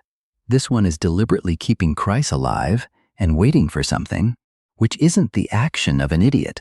Encred goes to report. The officer says the rest of his platoon is already on missions and asks whether Encred will join them immediately. Encred answers that he's exhausted and will go after 2 days of rest. That night in the barracks, he decides that if he might die fighting the frog, he'll face it in perfect condition, with Esther curled beside him. He eats well and begins training immediately. Looking at his whistle daggers, he says he couldn't recover them all, so only 2 remain. There must be a way to obtain more. Esther walks over meowing, and Encred says she's unusually affectionate today while stroking her as she purrs. He asks whether she became lonely and wonders if she wants to come along. If she does, she'll need to remain back because he's truly looking forward to this. He finally has a chance to fight a frog. Back at the hideout, the frog says he's waited long enough. He warns Christ that someone had better arrive today, and Christ quickly says yes, definitely. Before that, Christ offers another bowl, saying this one is fresher and should suit his taste better. The frog says Christ isn't half bad and they may even regret killing him. Christ laughs and thanks him, but internally he's desperate for anyone to arrive before he dies. A little later at the Thieves' Guild, the frog is eating again, waiting with his feet on the table. Christ complains that they're late and curses those lunatics for taking so long. He would drag them there himself, if possible. The frog merely tells him to bring more, holding up an apple core. Christ agrees while thinking that this insane frog never stops watching him and barely sleeps. He only needs to endure a little longer because once one lunatic arrives, they should defeat it, at least if even one actually comes. Then Encred begins walking down the hall, prepares his whistle daggers, and the frog reaches for another bite before sensing his presence. Ancred bursts through the door, sending debris flying. He raises his whistle daggers, while Kreis stares in shock and shouts, asking what he's doing there when he's the weakest one. Ancred throws both whistle daggers. The frog dodges, and they slam into the chair. It lands on the table, and Ancred draws back his sword and slashes, but the frog avoids. That too, jumping over him, drawing its own blade, and striking back. Ancred slips beneath the attack, and now they're evenly matched. The next instant will decide who takes control of the battle. They rush each other and exchange blows rapidly, sparks flying with every collision until the entire room fills with the sound of steel. Kreis can't believe it. He wonders whether this is truly his boss, because Ancred is matching a frog blow for blow. He knows a beginner would continue blocking against the frog's overwhelming strength, but if Ancred keeps doing that, his bones will break. The frog attacks with a thrust, so Ancred raises his sword and knows he must use the flowing sword to parry. He guides the blade aside, sparks trailing toward the tip, and realizes he should aim only for the frog's single weak point, its heart. One solid thrust there might stop its healing, but the frog slams a kick into Ancred's chest and sends him flying into a stack of boxes near the wall beside Kreis. Kreis winces, saying that blow was brutal. If Ancred loses consciousness like last time, they're finished. The frog mocks him for aiming directly at its heart and says beings like him are called talent readers. They can identify talent instantly, but Ancred makes no sense. To him, it says he should have reached his limit long ago.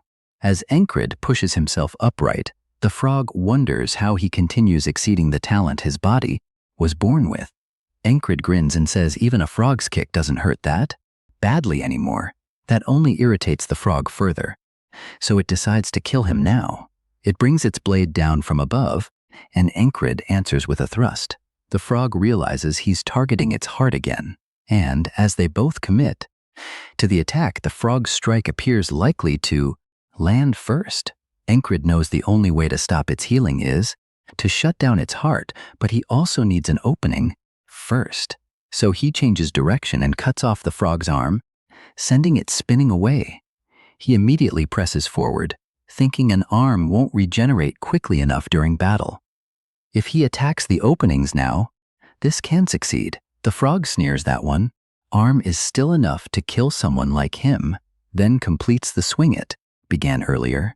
Ancred tries to parry, but the blow is too strong and knocks his sword away. The frog closes in immediately, raising its blade for the final strike. Ancred wonders whether this is truly how it ends again, telling himself he'll simply challenge it in the next loop.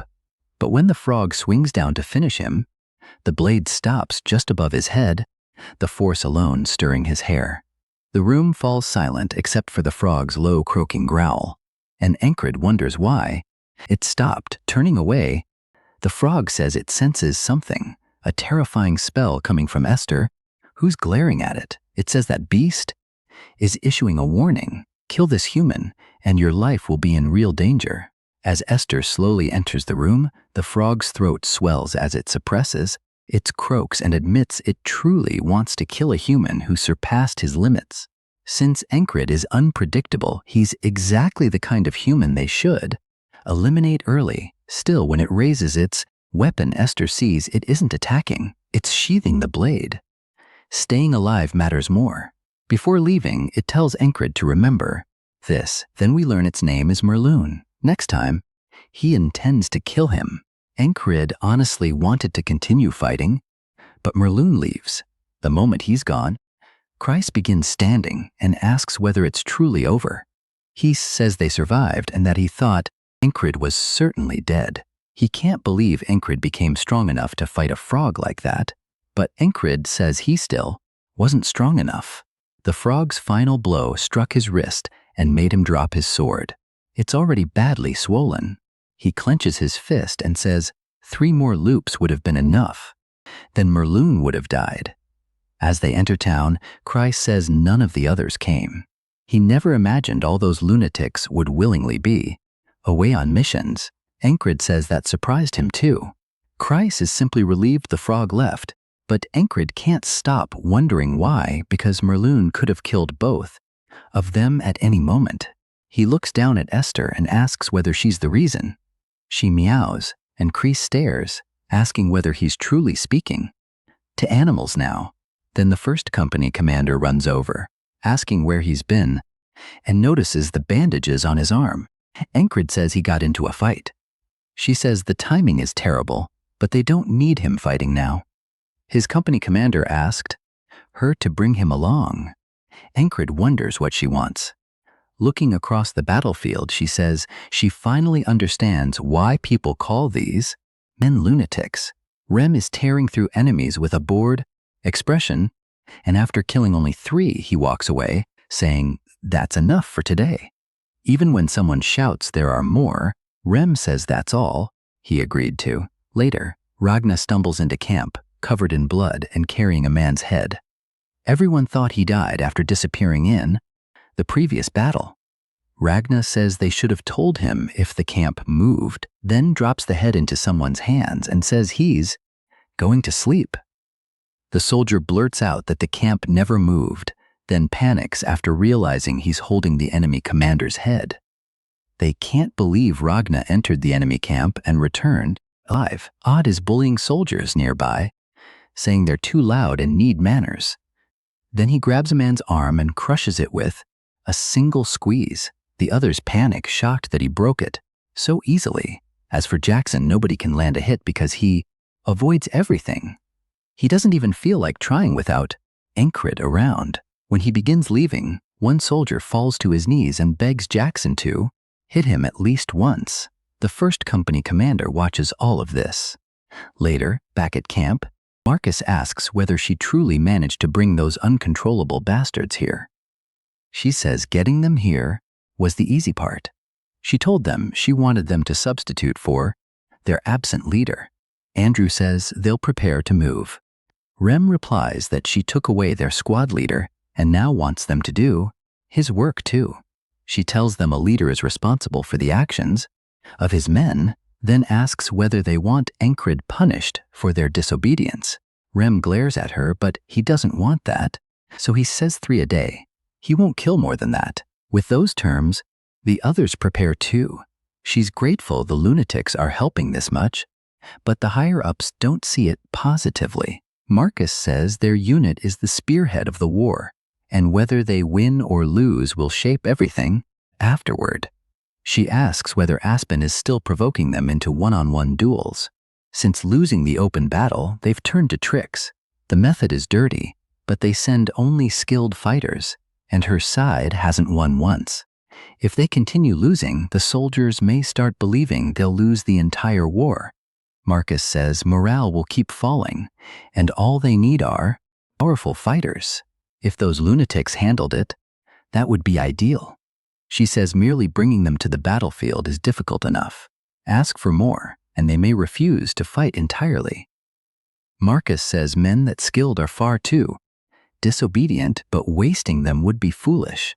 As she leaves his tent, Marcus mutters that those Aspen bastards are becoming clever. They were never this intelligent before, but lately reports mention a young genius strategist in Aspen, and Marcus believes this. It's his work. That night in the barracks, Andrew speaks with the others and says he's the man who will someday rebuild his house. But right now, he's leading a group of lunatics and trying to control them, while Encred is gone. Henry asks about his eye and tells him to stop dueling Rem for a while. Andrew asks who else is supposed to handle Rem's murderous urges, saying Rem would paint the ground red with their own men's blood. Besides, every battle with him feels like dancing closer to death, and somehow that makes Andrew stronger. Mac admits it's annoying, but it truly helps. He was beaten too. Henry says at least the other lunatics mostly keep to themselves and don't start fights. At that moment, a man is shouting at Rem to do his job properly, saying everyone there is risking their lives and asking whether Rem thinks this is a joke. Andrew says that's the new platoon commander and wonders whether the man wants to die. Andrew steps before Rem and says only their own commander can give orders to the independent platoon around. The man snaps back, asking whether they're truly going to slack off openly and calling them bastards. Rem says he'd feel better if he tore the man's guts out, and his murderous intent begins spilling out. Andrew decides he must save this idiot and tells the commander that if he has a problem, they should settle it with a fight, and the winner gets obeyed. Then he asks whether the man is afraid. The commander becomes angry, saying a squad leader dares challenge him, and drags Andrew away to crush him. Rem watches them go in size, saying this is boring. He was about to rip that bastard apart, but the kid led him away, and now there's nothing entertaining left. Back in his tent, he looks at his bed and begins thinking about leaving the army entirely. He isn't the only one. Odd and Ragna look equally discouraged. Ragna says there's still no news about Encred and wonders whether he's dead. Odd says perhaps he returned to the earth, and without him, there's no point remaining. Jackson says staying would only be inefficient. He's already obtained what he wanted from the army, so there's no reason to remain. They agree that if Encred doesn't return by day's end, they'll leave and accept that he's dead. But of course, he isn't. He's already walking through camp. The first company commander says it's time for her fiancé to return to his platoon. Directly behind him, Andrew is still fighting that platoon leader. Then Encred walks into camp while Andrew remains occupied with the man. He faces the group and tells the boys he's back. Rem begins calling him boss, but Andrew rushes into the tent. Already crying, he shouts at Encred, asking why he took so long, then grabs his waist and says he's been waiting forever while dealing with non-stop nonsense. That makes Rem grin, and he laughs softly, asking why Andrew is cutting ahead of him.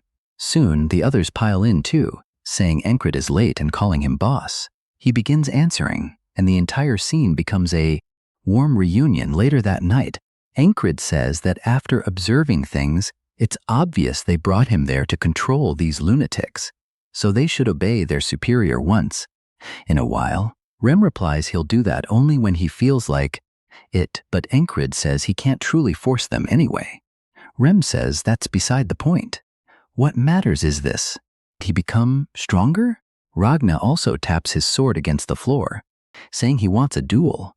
Kreis tells them to calm down and points out that Encred's wrist is injured. Even so, Rem and Ragna begin arguing over who gets to fight first.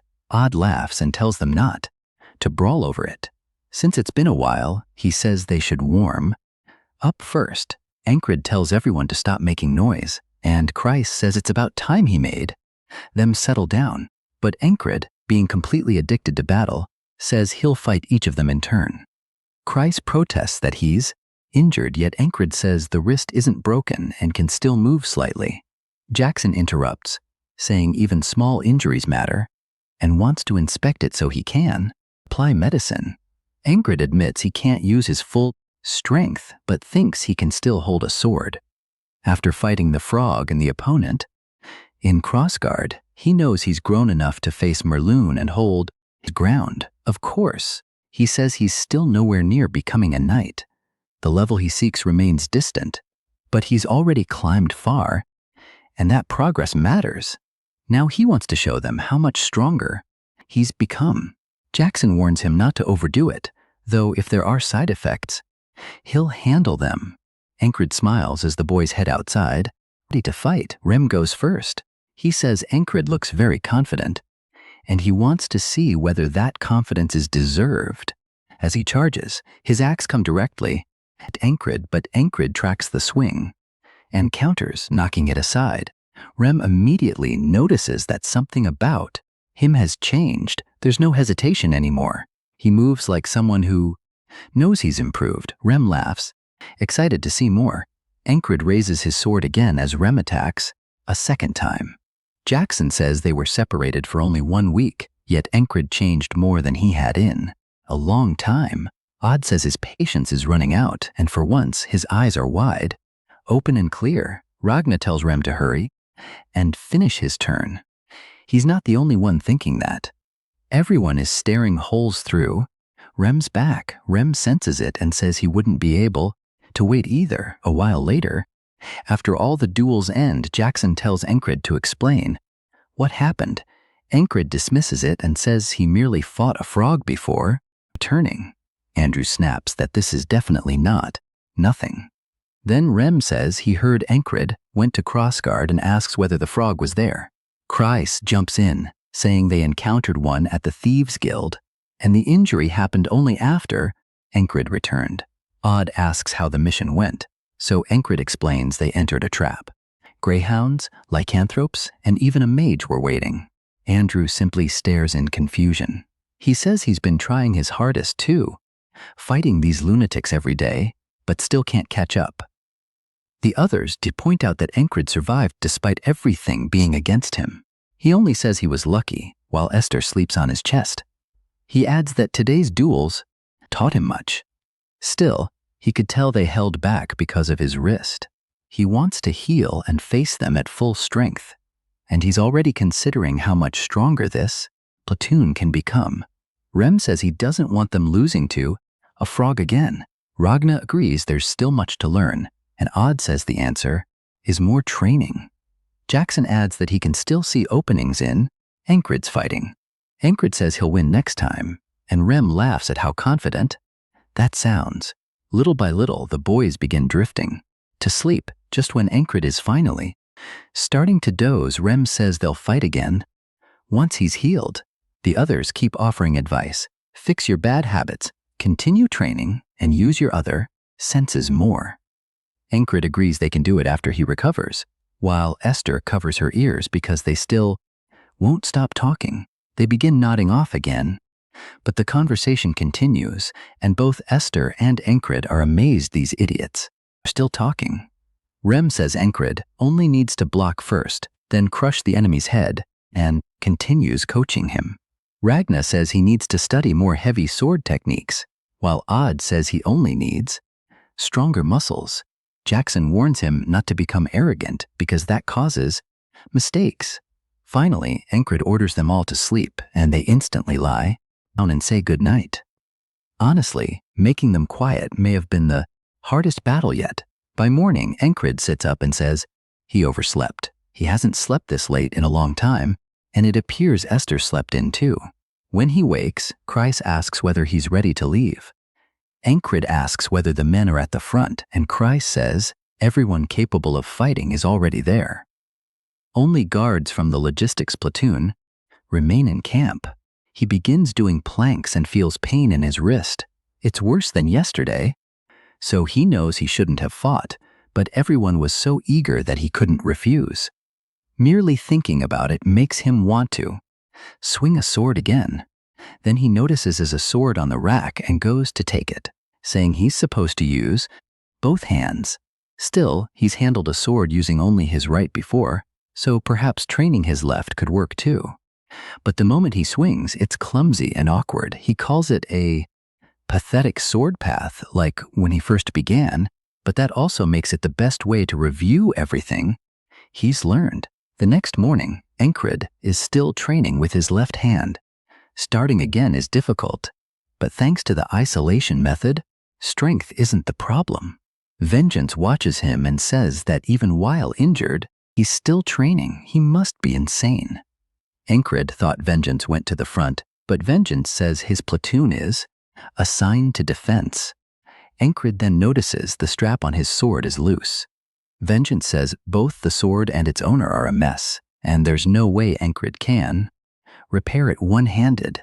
While tying it for him, Encred says Vengeance used to start fights with him constantly, but now he's being kind. What changed? He finally asks why Vengeance hated him before. Vengeance looks up and says it was because of Jenny. Encred blinks and asks who that is. Vengeance tells him she's the herb merchant. Encred is completely lost. So much time has passed for him that he barely remembers. That only angers Vengeance more. He shoves the sword back at Encred, says he's finished, and stomps away. Encred calls after him that he was never interested. Then he remembers.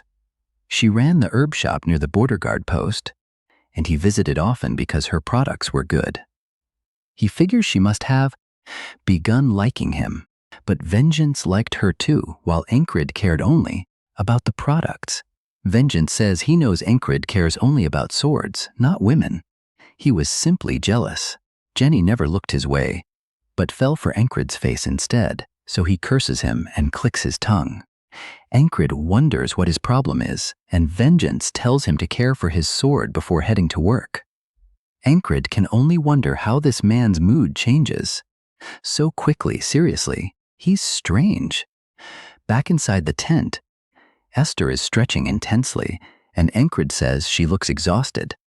Asking whether she's sick, she glares at him and says it's his fault. He kept fighting while injured, and she overexerted herself trying to ease his fatigue. Now she won't be able to use magic for a while. Encred tells her to rest. Outside the barracks, several guards head toward the lake. One notices the water behaving strangely and keeps staring. His friend asks what he's looking at. He says he thought he heard something, and then an arrow strikes his head, bells ring, and Encred and Esther snap awake. Vengeance shouts that the enemy is attacking. They can't let their supplies be captured, so they must defend this place. Encred only asks where the attackers are, and Christ tells him to remain inside because he's practically crippled right now. Then soldiers begin climbing from the water, and Encred stares, saying he never expected to encounter that man again here. They're Aspen soldiers. And leading the greyhounds is Mitch. Encred says he didn't expect to see him. Mitch looks over, spots Encred too, and realizes they're standing face to face again. Mitch says God answered his prayers. He's wanted this meeting for a long time. Encred is surprised Mitch still remembers his name. Mitch says Encred made him realize how arrogant he was, and because of that, he's reached a new level. Now he wants to kill Encred with his own hands. Encred shouts at Christ to take Esther and leave. Drawing his blade, he raises it high and swings to meet Mitch's strike head-on. Their swords collide, but because of his injury, Encred can't match Mitch's power, and his sword is knocked away. Mitch asks whether he's injured. He says that's unfortunate, then raises his sword to finish it. The blade descends, but Vengeance jumps in and blocks it with a shout. He tells Encred to run, then charges Mitch, but Encred warns him to stay back. He's no match for Mitch. A second later, Mitch's sword cuts directly through Vengeance's skull. Encred freezes in horror as Vengeance's head flies through the air and lands beside him. Encred turns and sees it while Mitch coldly says weaklings should stay out of this. Esther rushes forward and Christ shouts for her to stop and return. Encred tries to stop her too because if she attacks she'll die, but she's already leaping directly at Mitch. He swings, cutting her down with one strike. Encred runs to save Christ, but Mitch closes in too quickly. It's already too late. Encred reaches out helplessly and watches Mitch stab through Christ's throat, killing him instantly. Encred can only watch everyone be slaughtered. Mitch says it's disappointing. If Encred's wrist were healthy, he could have shown how much stronger he has become. Then he cuts through Encred's head and sends it flying. This was brutal. Encred wakes back in camp and gently strokes Esther's head, saying he couldn't save anyone because his wrist is injured. He stares at it, trying to determine what to do. Outside, Christ says he's glad Encred is awake. Encred answers that there's nobody he can rely on for help.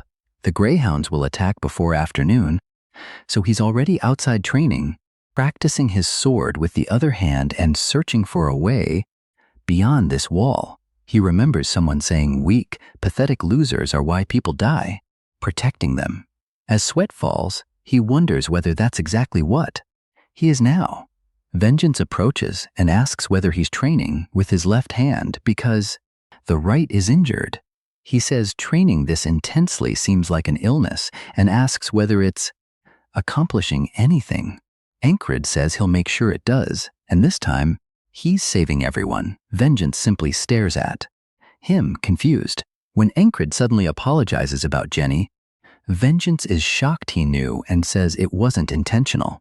Encred tells him to cheer up because some women don't care about appearance. Vengeance asks whether he's trying to die, accusing him of boasting about being handsome, and Encred laughs. Then the bells begin ringing, and when the enemy attacks camp, he steps forward, more prepared than before. He faces Mitch, who glares back. Encred knows Mitch is powerful, always above a special rank soldier, and now he's sharper than ever. Mitch blocks the opening attack and forces Encred back, exploiting the injury. Encred jumps away, realizing he lacks power because he can't use both hands. Mitch lunges with a thrust, and Encred tries to knock it aside with his sword, but he lacks enough force. Mitch breaks through and cuts his throat.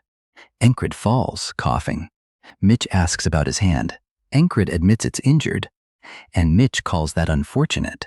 As he raises his sword, he says he wanted to fight Encred at full strength before driving the blade into his chest. Encred realizes that regardless of how much stronger he becomes, there's only one answer now. He must build up his left side. That means correcting everything: grip, swing, stance, all of it, beginning with the fundamentals he learned as a child, through Ragnar's heavy sword and the core of every style he studied. He starts rebuilding everything with his other arm. Mitch appears again, and Encred loses again. Still, he continues training, saying he's already walked this road once, with his right side. Again he loses. He keeps practicing on a dummy and cuts through it, but Mitch still handles him easily and stabs through his chest. Encred continues practicing, saying at least he learns quickly. Perhaps this time, that's actually true because he's done it before. But even after 40 loops, his left-handed swing is still wrong. He wonders why while Vengeance watches him train. Something clicks for Vengeance, and he calls out, asking Encred for a duel. Encred notes this never happened in previous loops and wonders what changed. Still, one look at Vengeance tells him he's completely serious. So he accepts. They take their stances, and Vengeance charges, warning that he won't hold back. He brings his sword down, and Encred blocks, thinking Vengeance is still a platoon leader. He's strong enough that facing him directly with only his left side is difficult. Encred redirects the blade, then sweeps out Vengeance's legs. Vengeance crashes forward and eats dirt. Encred says he won. Vengeance admits he didn't expect Encred to fight left-handed, and Encred says that's exactly why. He's been training it. Then he asks why Vengeance wanted the duel. Vengeance says he doesn't know. Watching Encred made his blood boil. Encred says he's only practicing the basics, but Vengeance says that's the point. Watching him reminds Vengeance of when he first held a sword, the desire to become stronger, and the excitement of every swing. But when he looks at Encred now, something about his sword feels wrong. Encred asks what he means, and Vengeance says it feels like a dead man's sword. Encred asks what that means, but Vengeance says it's difficult to explain. Encred begins wondering what he could mean. Perhaps he's still not strong enough. But Vengeance snaps, asking whether he's even listening. Then Encred realizes it himself. He's been copying the path of his right-handed swings without thinking, even though the left and right sides function completely differently, so he decides to test that idea, saying he needs to find a path suited to his left hand. When he swings again, the dummy's arm is severed cleanly. The cut feels correct, and even the sound differs from before. He smiles, thanks Vengeance, and says he finally found a path forward. Encred says he needs to awaken that sensation in his left arm. That's the key. So he begins by changing his habits, including eating with his left hand. Kreis asks whether he's always done that. Encred says his right arm needs rest. Kreis says he's taking it too far, especially when he drops food, and even hits Esther with it. But Encred says eating, dressing, and training will all be done with his left arm. After training, he plants his sword and says that to accelerate progress, he'll also practice the technique Torres taught him. He snaps his wrist to throw the hidden knife, but it simply falls to the ground. Even so, he says that knife could be extremely useful in the fight. This is already his 50th loop. When Vengeance asks whether he wants another duel, then sends him crashing to the ground. Vengeance says Encrid fights well with his left arm now, but his sword still feels wrong. Encrid agrees that the dead sword remains, so he'll keep going until it's gone. In the next loop, he and Vengeance duel again. Encrid blocks the sword. Then the loops begin passing quickly, beyond 60, then 70. By the 80th loop, he can force Vengeance back easily, and now he's also practicing the hidden knife. This time, the wrist snap is perfect, and later, he knocks Vengeance's sword from his hands, sending it spinning into the ground. Vengeance can't believe how well Encrid now fights with his left arm. Encrid notices him staring and asks what he's considering so seriously. Vengeance says once he leaves this place, he'll train harder than ever. Encrid notices he no longer mentions dead sword, so he tells Vengeance to continue. Perhaps Jenny will finally notice him soon. That immediately infuriates Vengeance. He demands another fight and says he'll beat Encrid senseless.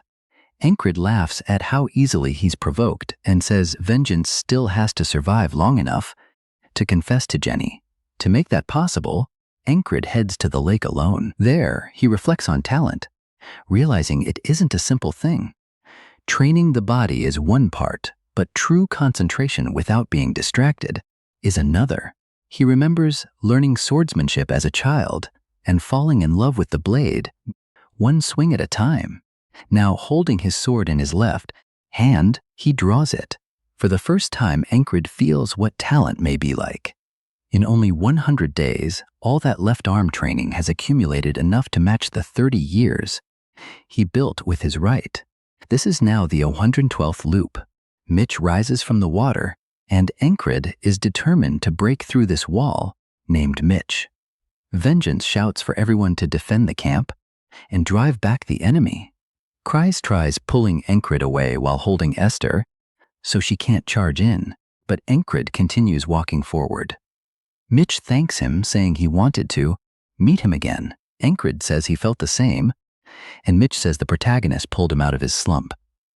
Now he'll destroy him and climb even higher. Encrid admits he almost feels bad because he's already seen Mitch at his best over and over, and he knows he can't beat him in a straight sword fight. So when he charges, his opening move catches Mitch off guard, but Mitch still manages to block it. As he slides back, Mitch plants his feet and starts pushing Encrid back with raw strength. MC grabs the hand holding the sword and snaps Mitch's thumb, making him drop the blade with a scream. Mitch counters with a kick to Encrid's chest. He drives his sword down to keep himself from falling. With Mitch's weapon on the ground, Mitch curses him for fighting so dirty. The protagonist says that through all these loops, he's only beaten Mitch with a sword, but his left arm won't improve by repeating this over and over.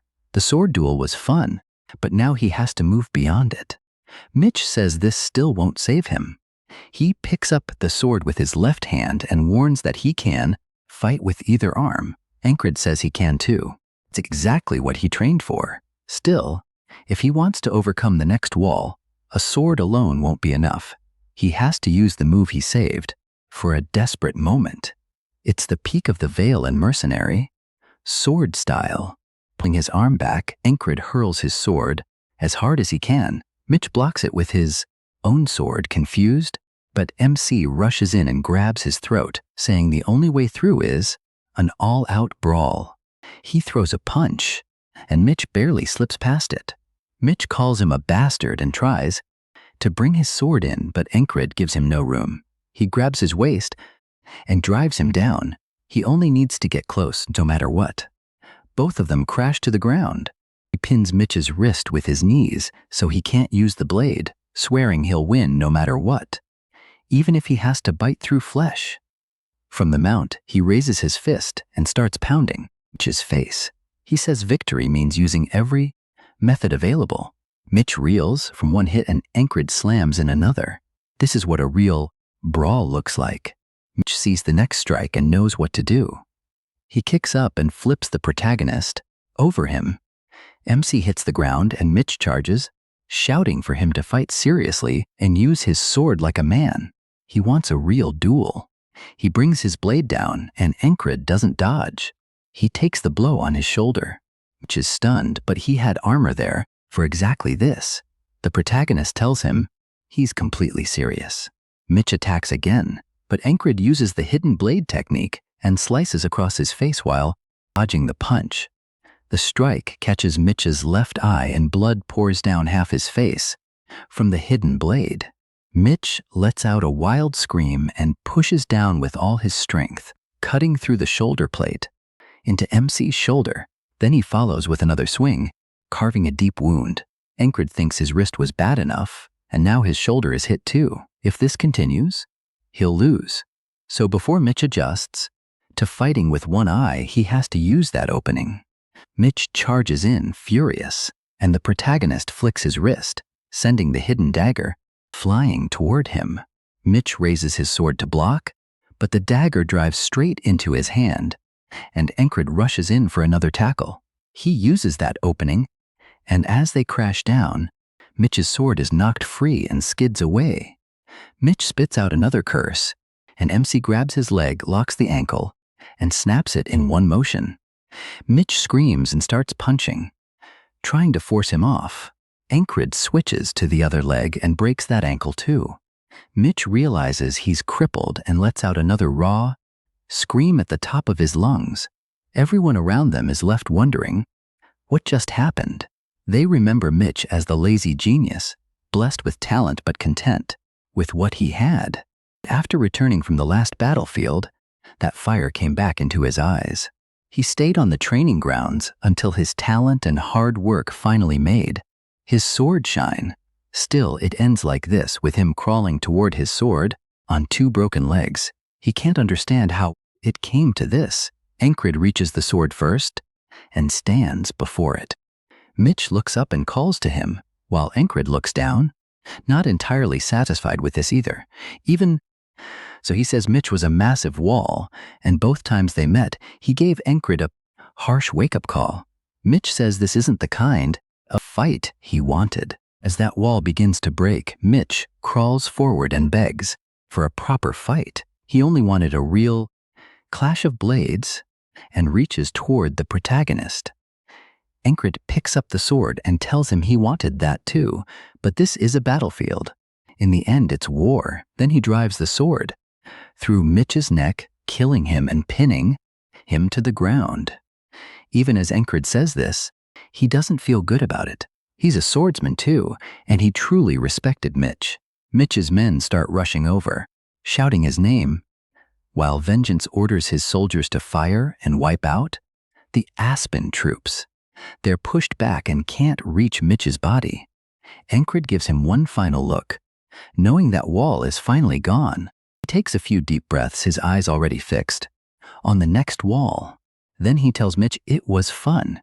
It didn't end the way either wanted, but Encred will use this to push past his limits and climb higher. Back in the barracks, Critus says it would have been a disaster if they lost this place, and headquarters saved them by sending archers as a precaution. Vengeance walks in and says he only made it back because MC bought them time. Then he tosses over a sword he found, telling him not to leave it lying out there.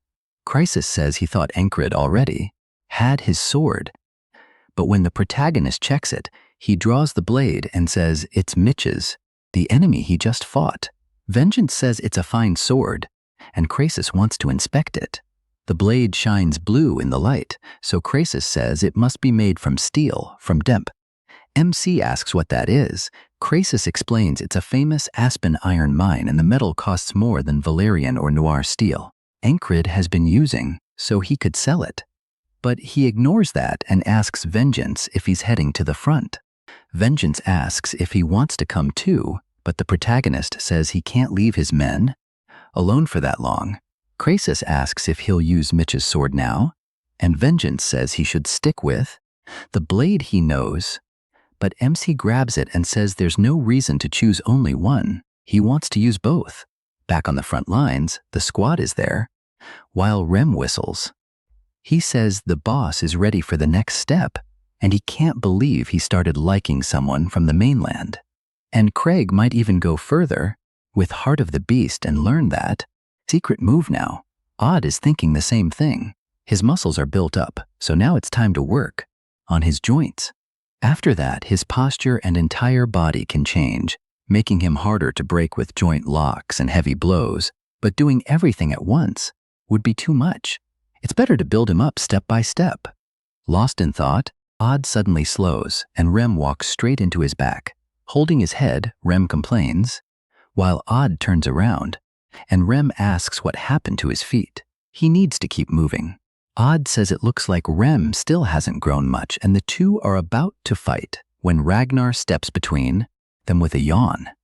Odd says laziness isn't a reason to step between them, and both call him insane. Ragnar says Enkrid needs to start training his body to suit the sword. He wants the protagonist to swing more freely and control the tip as if it's part of his body. First, he needs sleep. Then Odin adds that teaching MC how to walk better could help. He won't move like an assassin, but he can waste less motion and fight more efficiently. Still, Odin wonders why he's even bothering with all this. While he's looking over the squad, Rem grabs Ragnar to stop him from wandering off, calling him an idiot for always getting lost. Ragnar shoots back that he's still more normal than Rem, and as they start yelling, Odin says he can't let Enkrid become an idiot like them. He'll keep him on track. The ferry commander is there too, and she notices something, then tells everyone to stop. A moment later, Aspen soldiers step out from the bushes. She wonders if they're about to start a fight, but a man named Oyul steps forward and asks if anyone will face him one-on-one. She says here it comes, their usual cheap trick to force a duel. It may not look like much, but they keep losing these matches, and morale keeps falling. They can't ignore him either, or people will think they're afraid because they can't win. She can't step up herself, since they'd call that cowardly, and one clean victory would raise everyone's spirits. She remembers Cry-C saying to use the lunatics, and Crit is back, so they'll be in a good mood and listen for a while. She looks over and asks Rem if he wants to go. He has no idea what she means. Then looks toward the soldiers as they start talking trash about him. He says he'll take the duel to kill his boredom. The men burst out laughing, mocking them for sending a barbarian. Then Rem chops the man's head clean off. Before the others can move, they look up, and the severed head drops back down, spraying them with blood as they scream. Rem laughs like a madman and asks, "Who's next?" The soldiers call him insane but admit he can fight. When the Aspen side starts begging for mercy, the ferry commander figures that victory should raise morale, but her face twists in disgust when Rem keeps attacking the man even after he surrenders. He doesn't stop, and even their own soldiers turn away because it's too brutal. She finally orders him to stop. One Aspen soldier begs Rem to quit, but by then he's already hacking at a corpse with his axe and gets called a monster. Rem ignores him and keeps mutilating the body. He only laughs and says he can't hear him. Everyone watches in horror, saying they don't even want to be on the same side as him. The ferry commander sighs that morale has dropped all over again, so the whole thing was pointless. The only person who can control them is Enkrid, and he's on his way. After camp is set up, he finally arrives. Jackson asks how he got even more injured after being told to rest, and Rem says he's not allowed to fight until he's healed. Then the ferry commander walks in, joking that her fiancé really does play rough. Enkrid greets her. She tosses him a small vial and tells him to use it. He asks what it is. Jackson recognizes it immediately. The fairy's medicine isn't something money can buy. He even says it's better than his ointment, and Ram teases that she truly cares. The protagonist thanks her, but asks why she's giving it to him. She says they promised a future together, and she never gave him anything before, so this is a small engagement gift. He still can't believe she's continuing the joke, but she simply says, "Welcome back," and tells him to rest. The three watch her leave, and Cray says they should sell it. Enkrid tells him to get lost. Ram jokes that MC is smoother with women than with a sword, and Rania agrees. He, meanwhile, is stuck wondering why she keeps up. The engagement act. A few days after they reach the front, Aspen keeps starting small clashes while avoiding a real battle. Because of that, his wounds have time to heal while he trains. Odin notices him early one morning and asks if his body feels better. Encred says the fairies' cream helped a lot. Odin asks if he's trying to get beaten up again, and the protagonist says maybe. Then we cut to the result of that fight. Odin checks his right wrist, shoulder, and the bruises covering his body. He says Encred shouldn't be pushing himself like this yet, but if battle starts, he'll join anyway, right? MC answers that if he can still move, then yes. Odin looks around to make sure no one is watching, then calls him closer. Encred asks what he wants when a warm sensation suddenly spreads through his body. Odin begins glowing with a bright golden light that flows through Encred. The protagonist realizes this is divinity. As Odin continues working on him, a huge beam of golden light falls over both of them. Then Odin pulls his hand away. The light fades and Encred stares in shock. Odin warns him not to tell anyone. Encred promises to stay silent and swears on their lord's name. MC understands Odin must have his reasons, so he agrees. Odin walks away, saying the morning fog is God's blessing. Divinity is the mark of clerics who serve God, and miracles like this can heal the wounded. Even though Odin always prayed, he'd never used divinity before, so no one knew for sure if he was truly a cleric. Now he's begging his lord for forgiveness. Encred figures there must be some rule against it because it felt like Odin broke one to heal him. As Odin leaves, Encred thanks him. Odin says that if anyone learns he used divinity, the Inquisitors will come. He left the church under strict restrictions, and they bound his body so he couldn't use divine power. Even with pain stabbing through his chest, he couldn't leave Encred like that. Odin says the Lord always watches over them, but never answers. After meeting the protagonist, though, he started believing those words live on through people, and he'll do what he believes is right.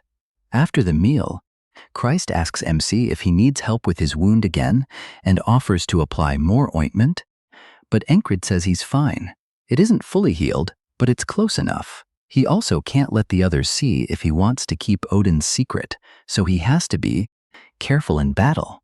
Then he asks when the real fighting will begin, and Christ says both sides are still testing each other. Marcus leads their vanguard, stopping the enemy from circling around while the main force waits at the Green Pearl. Since Aspen broke the usual rules before by bringing sorcerers and casters, both sides are probably ready for full war now, with entire night orders prepared.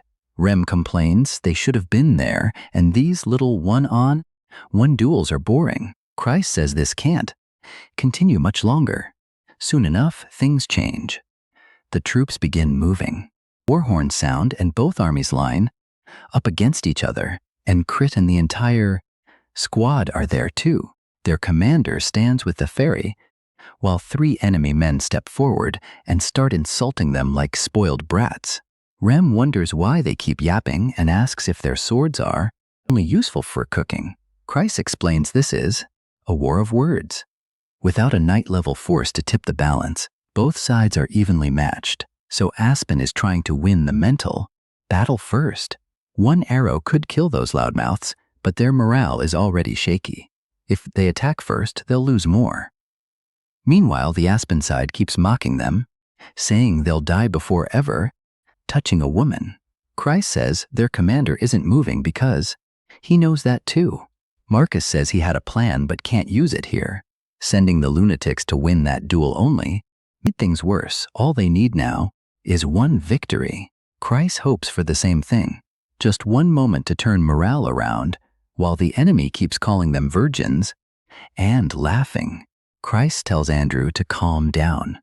He says Andrew will get his chance to release that anger later. Andrew only looks confused and asks what he's talking about, so the protagonist tells him being a virgin isn't a big deal and to save that rage for battle. That only leaves the nearby soldiers even more confused. Andrew insists he isn't angry, but Encred tells him to calm down anyway. Then Henry and Max start laughing, and even Rem joins in. Odin says if Andrew has come this far, maybe he should just walk the holy path. Ragnar says he'll probably get his chance later, while Andrew wonders what he did to deserve this. The other soldiers whisper about him, asking if the taunt really upset him and how a normal-looking guy his age is still a virgin. Andrew snaps at them to shut up and says he isn't angry, which only makes them laugh harder. They even offer to introduce him to a shop when they return, and he refuses. Jackson says MC was cruel for teasing him on purpose. MC says Andrew is still young and might have taken it personally, so he was trying to keep him calm, but Rem thinks it's hilarious. Kreis can't tell if Encred is joking or completely serious, and grins. He says the protagonist truly is an odd one and tells him to answer the enemy. MC says he has nothing to say, but Kreis offers to feed him a few lines. Then Kreis says that won't be necessary and steps forward. Kreis says his sharp tongue can raise their morale, and whatever he starts will spread through the ranks. The protagonist walks up, and the enemy immediately notices him and shouts that he's coming out. Kreis is sure this will lead them to victory. He told Encred to move Nervewalk into the enemy archer's range and provoke them. Vancento asks what he's doing up there. MC says Vancento has terrible luck if he's still stuck in the vanguard after returning. Vancento tells him to shut up and warns that if he keeps walking forward without fear, arrows will fly. Then he demands to know what Encred is trying to do. The Aspen soldiers sneer, saying they can't believe another loser walked up.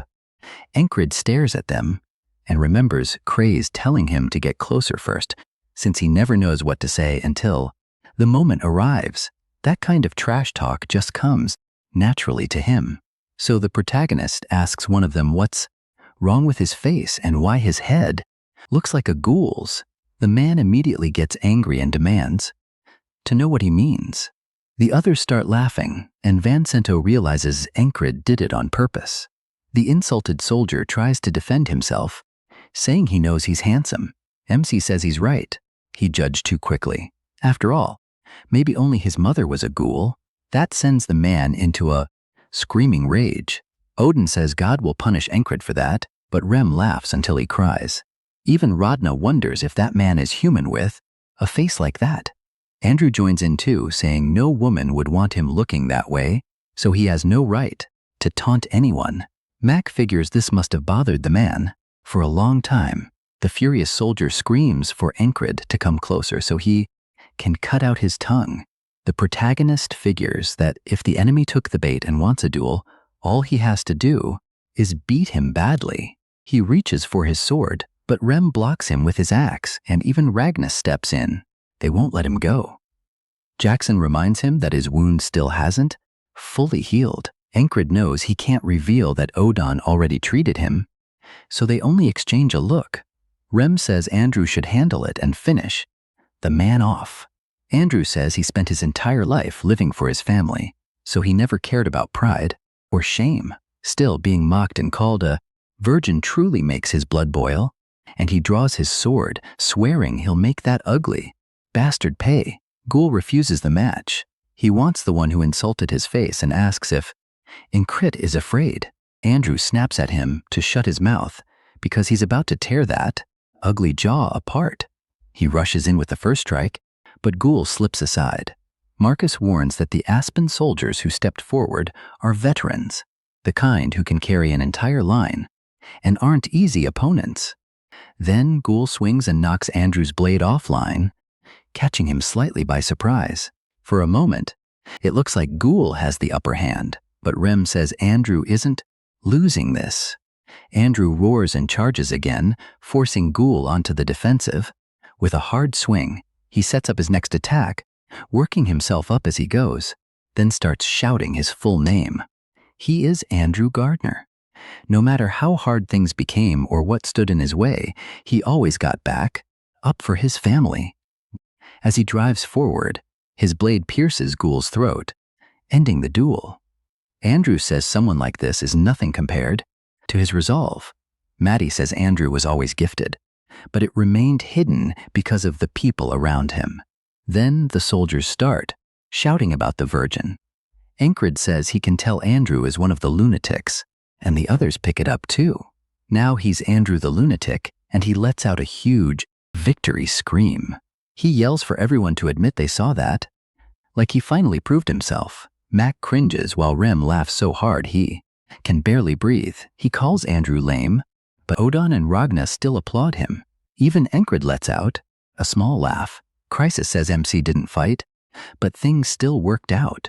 Marcus says that's enough and orders his men to break the Aspen formation. Then Torres and his squad attack from above, cutting down the soldiers directly before them.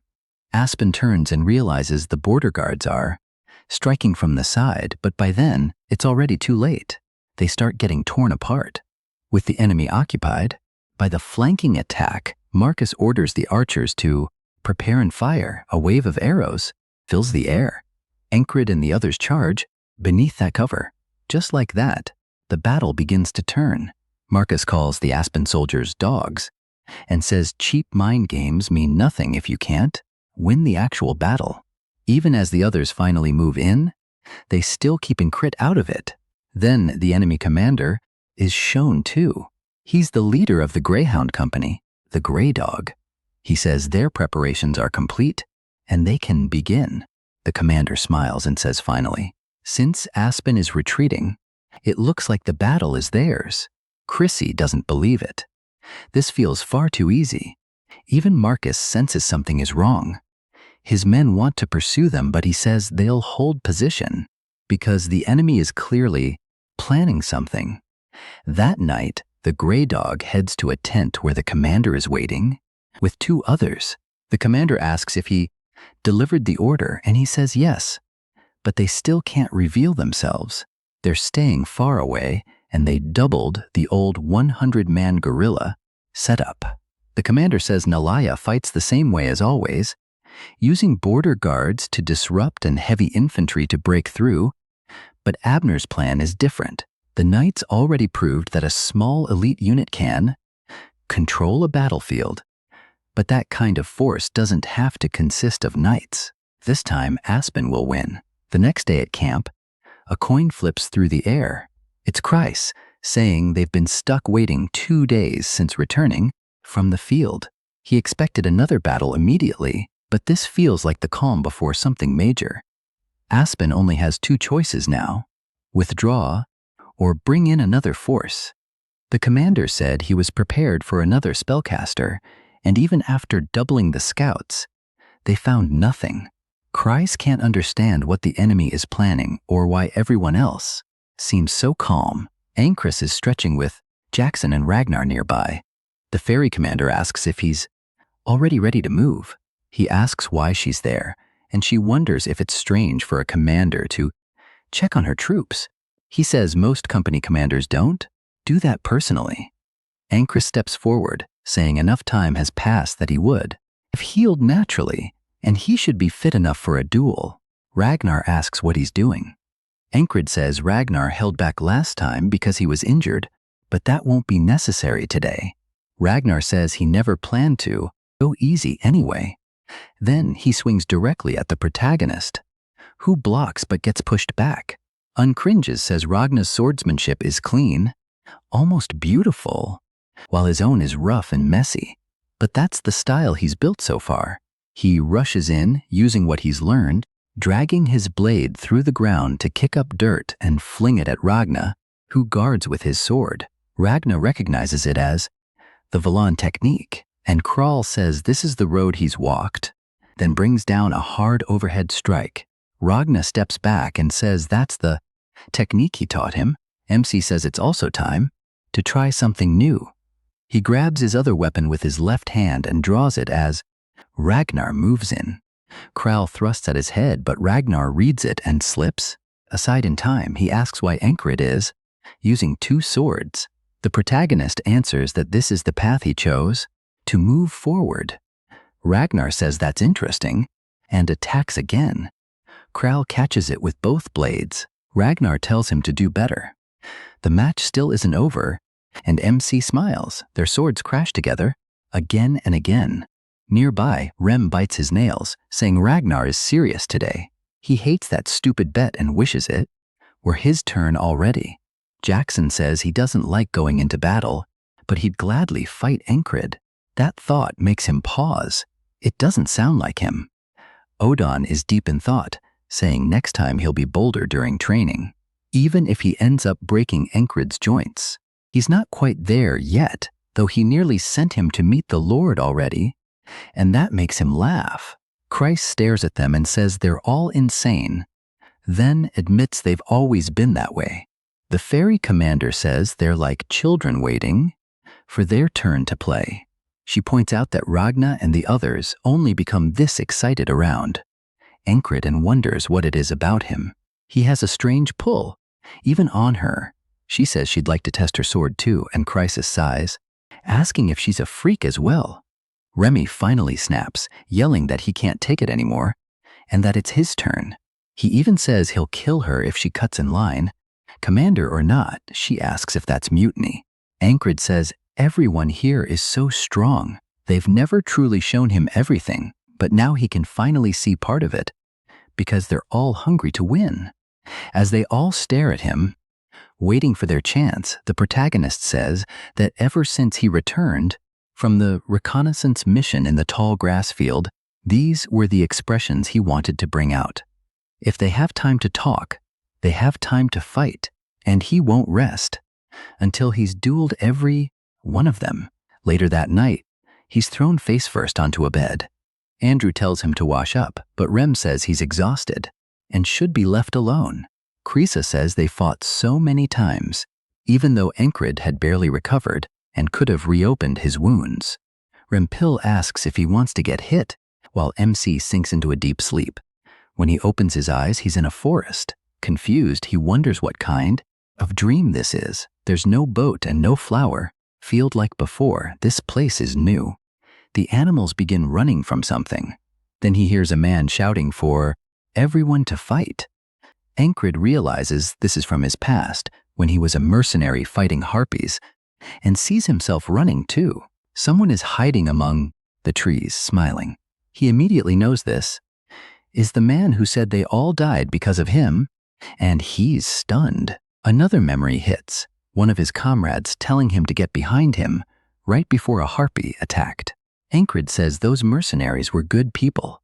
They accepted him even when he was useless, except for the one man who stabbed his own allies in the back.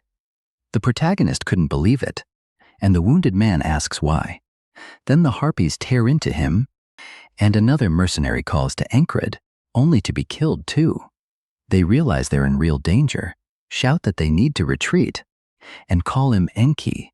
But that man betrays them too. He was the strongest among them, and he used that strength to murder the people who trusted him. He tells Encred there's no escape. He dies here. MC asks why, and the man says he received a better offer than this worthless mercenary group. He doesn't want any loose ends. He says it also annoyed him how untalented they were, while still talking about friendship. Then he spits on a corpse. Encred charges him, but his sword is knocked away. The man slams him to the ground and says he'll let him live because he'll never become anything anyway. Then he pats Encred's cheek and calls him pathetic. The protagonist says the man was strong, or maybe MC was simply too weak. He could only watch his comrades die, and the worst part was that the one spared by the man's mercy was him. That shame is one reason he trained so hard. Because he was the one left behind, he kept chasing his dream with his fallen friends in his heart, still thinking that if he'd had enough power back then, the man cuts in, shouting, and if Encred wants to be killed by him again. He rushes at him and hears Esther telling him it's only a nightmare. She tells him to break free, and the moment he does, his heart begins to settle as Esther presses a hand to his chest. In the real world, he slowly returns, and she calls him a real burden. Back at the rear base, she did everything she could to remove his fatigue, but when he truly needed help, she couldn't do anything, and she refuses to let that happen again. A horn suddenly sounds through the camp, waking everyone. Encred asks what's happening, and Rem says, "The Aspen bastards are back, so it's time to move out." The squad begins preparing. Cray grumbles that they came too early, and it's bad for his skin. Encred looks down at the sleeping Esther and thinks the voice at the end of his dream sounded exactly like her. He quietly tells her to guard the tent, rubs her neck, and leaves. On the way to the battlefield, Rem says the enemy must have prepared something if they waited this long. He has a feeling today will be fun. Encred agrees and wonders what kind of trick they brought. Then the ground begins shaking, and panic spreads among the soldiers. They shout to fire immediately. Then a giant steps forward. The archers draw and release a full volley, but the arrows bounce off without piercing its skin. Even Encred is caught off guard when it raises its club and swings. Everything in its path is crushed, with flesh flying everywhere. The men who survive the first strike freeze in fear, and then they see there is more than one giant. Several push through the front line, laughing. Now we learn more about this.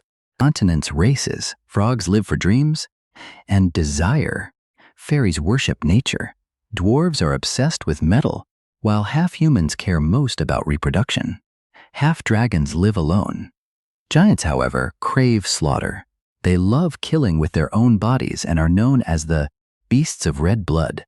Jackson warns that enemies are closing in from both sides, not only the front.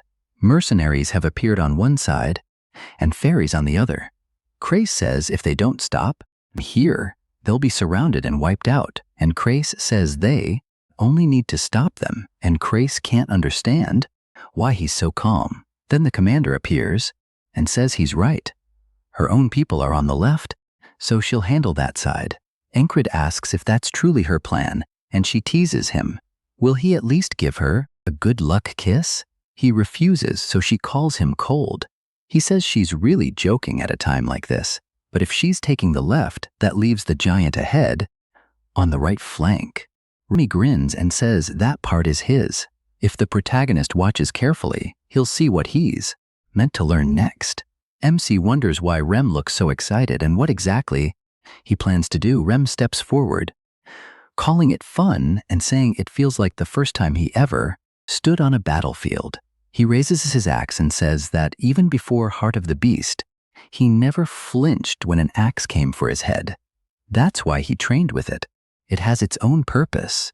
His heartbeat begins pounding as he says he can force it faster than normal, sending blood racing through his body. Meanwhile, the soldiers panic and ask where the retreat order is. Just then, the giant leaps in and Rem bursts straight toward it, his heart still pounding like a war drum. The giant comes down with a crushing blow, and Rem jumps in front of the soldiers to catch it with his axe. He slides back, but holds the strike. He explains that as his heart pounds harder, his blood vessels open and his muscles swell and tighten. This technique, beginning from the heart, powers his entire body. Then he shouts for Encred to remember this. Step by step, Rem forces the giant back, roaring that this is the heart of a superhuman. He pushes with everything he has, and his axe heads shatter apart, but it's enough. The giant's arm is blasted back too, and the clash sends a shockwave across the entire field. It even tears helmets from nearby soldiers. Leaving one too stunned to move, Rem rushes in with his remaining axe. The giant snarls, calls him an insect, and swings again. Rem runs up its knee toward its head, grabs its mustache, and drives his axe into the side of its skull. The giant screams and lashes out. Rem avoids the hit, but the rest of his axe is destroyed. Looking at the broken weapon, he curses how flimsy they are. Now his last good axe is stuck in the giant's head. A spear suddenly flies toward him, and he catches it without looking. When he glances back, a soldier shouts that he has to win. Rem laughs and says that's not bad at all. Before charging again, the men begin shouting that they'll win if they support the lunatic, so they start hurling spears at the giant to keep Rem armed. Watching this, Encred realizes Rem is fighting the Giant as an equal. No, he has the advantage in raw strength, a level no normal human should reach. If this is what he's meant to learn next, he can't help smiling. Ragnar tells him he's seen enough. Ram is only playing with it now. Craze reminds him the company commander went left, and since Rum is handling the giant, they only need to crush the right flank. To defeat Aspen, Encred agrees. The rest of the squad has already split up to handle their own tasks, so he asks Ragna what he'll do. Ragna says he's coming too, because watching is boring. Encred tells himself now isn't the time to become excited about learning a new skill. First, they need to win this battle. Nearby, his men are apologizing, but Vincento snaps at them to shut and stay back. A man laughs, mocking their loyalty, then charges, asking how long Vincento thinks he can hold out. Encred instantly closes the distance and knocks the attack aside. With one swing, he tells Vincento he looks terrible, and Vincento replies that these are wounds of honor. The protagonist only stares at him, while the attacker hears his name, stops, and pulls down his hood. The moment Encred sees his face, he knows exactly who it is. The man smiles and says it's been a long time. Surely Encred hasn't forgotten his friend. Ragna asks if that's truly his friend, and Encred says that back when he had to bow before that man's strength, perhaps he couldn't deny it. Not anymore. A man who murders his own comrades is nothing compared with those who risk their lives to protect theirs. Then MC says he remembers his name. Was it Bitch? The man flares up and Encred says right. That was only the nickname. His real name is Piece of Shit. Furious, the man charges, shouting that Encred needs to remember his place. The protagonist meets the blade with ease and says he couldn't do that the last time they met. Then he strikes back, sending the man's sword flying. As the traitor stares in shock, Encred tells him this is revenge for his friends. The man laughs. He says he always wondered how a weakling like MC survived, so this must be why. Craze rushes in, asking if he's fighting again. Another mercenary sneers that he'll die too. Their entire group couldn't beat their leader, so one soldier has no chance. Ragna studies them and says their stances and weapons show they've learned the murderous blades, a style refined through real combat. The leader says he kept moving forward with his life, while Enki stayed trapped in revenge. He attacks and boasts that after this battle, he's been promised a lordship. He'll rise so high, he won't even see his own feet. Encred simply looks at him and asks if that's all. That answer enrages him, and he jumps in, shouting that he always hated Encred's stare. He thrusts, but the protagonist slips past it. MC notes that the blade is thin as a needle and bends like the Eastern Kai sword as he raises his own weapon. He remembers the man saying that even if he lived, he'd never amount to anything. Encred charges as those old memories flood back. The traitor lunges and says he'll kill him this time, calling him Enki again as the blade begins twisting. Kraza Almond shouts that the protagonist won't be able to read that attack and calls out to him, but Enkia keeps rushing forward, eyes locked on the blade. Then we learn Ragna already taught him how to beat this style. MC drives beneath the attack as Ragna's advice echoes in his mind. Trust his own way and put weight behind every move. No matter how deadly the murderous blade users are, if they don't remove wasted motion, they leave openings. Ragna says he already knows that. Then Encred swings and cuts the man cleanly in half. Blood spills from his mouth as the protagonist corrects him. He was never important enough to become MC's life goal. Encred's blade follows all the way through, completely severing him, and he says he's no longer the same man who could only watch his friends die, and he won't let this man keep haunting his dreams. Looking up, the protagonist says he can't hear the dead answer, but hopes his friends can enjoy this. Ragnar's sheath drags along the ground as he walks up, removes it, and says that was good. Now it's Ragnar's turn to step in. One mercenary starts mouthing off, asking who he thinks he is, but Ragnar raises his sword and flashes past him, taking his head with one clean strike. The head hits the ground and the other mercenaries freeze. Ragnar calmly asks if he was saying something. Kryza points out that it's difficult to answer. After being beheaded, the rest rush him together. Ragna takes one step, slips past an attack, and cuts off another man's head.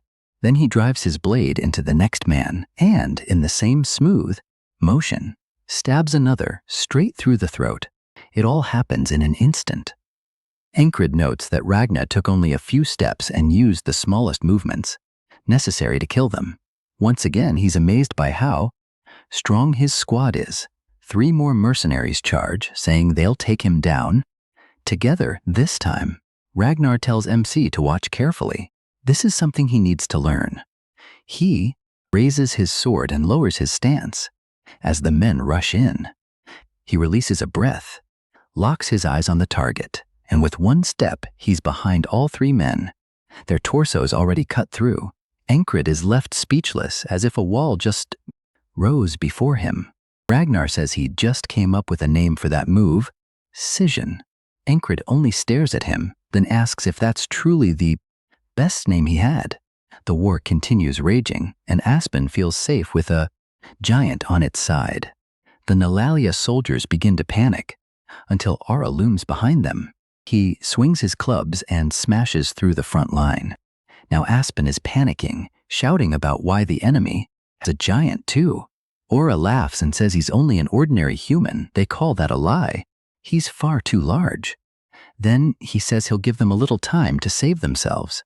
Confused, they ask what he means, and he begins walking forward, counting down from 5. Each second brings him closer. A commander screams for the troops to form up. They charge when he reaches 3, but Aura keeps counting down to 1. Then he stomps, and the force alone sends soldiers flying and breaks their weapons. He had actually rushed in with both weapons crossed. Blood drips from them as he says he called upon the war god today and promised to send a few souls upward. That line goes hard. The soldiers begin running in fear, shouting that they have to kill him, but Aura charges again, plowing through them and launching bodies through the air, killing some instantly. Their screams rise, but Aura laughs even louder and says he'll send them all to meet God. On the left flank, the fairy commander faces one of her own kind. She says fairies usually live hidden in forest villages with their families, but times have changed. When one calls to her, she explains that some fairies now sell their skill and their nidals for money, becoming mercenaries or joining armies. The man raises his nidal and says he won't pursue her if she runs. She draws hers and says she feels the same. He wants to see whose nidal is superior. A leaf drifts between them, and both vanish. Only the clash of blades reveals where they are. She pulls back, throwing sparks. He twists his arm, reverse grips the blade, and drives it into the spot where she stood. That's when he realizes he's in trouble. She appears behind him and says no fairy weapon is superior to another. It all depends on the person using it. He yanks at his blade, barely managing to block her and save himself. Then he grabs her by the throat and orders his men to join in, but at the same moment, they all fall dead. As the bodies fall, a blade slides from one man's throat and Jackson calmly wipes it clean. He's basically the Flash here. The man asks how that happened, and the commander says using his men to distract her was clever, but not clever enough. Then she drives her blade through his head, lifting his corpse with her nidal. She tosses the body aside. Afterward, she asks Jackson if Encrit will be all right. Jackson says if this could kill him, he would have died long ago. She takes that as trust in him. Jackson agrees, but says they have the advantage now. She says Commander Marcus actually knows how to fight, unlike the useless one from before, so they can't waste this opportunity. Marcus orders the heavy turtle infantry to advance. The Aspen soldiers recognize them and begin backing away in fear. Andrew charges, shouting that they're not going anywhere. They recognize him as Andrew the Virgin and panic, saying they'll end up like Ghoul if they stay. That sets him off, and he leaps at them in the same wild way Rem would. Even Mac notices and says the lunatics are rubbing off on him. There's mana in the spring air, And it feels like that air is spreading across the entire battlefield, covering everything. As everyone regroups with Encred, that spring breeze seems to mark the beginning of something new. The enemy commanders begin fleeing, and Marcus orders his men to alert the border guard. It's their turn now. He broke the enemy's plan and turned the battle around, all because of one squad of lunatics.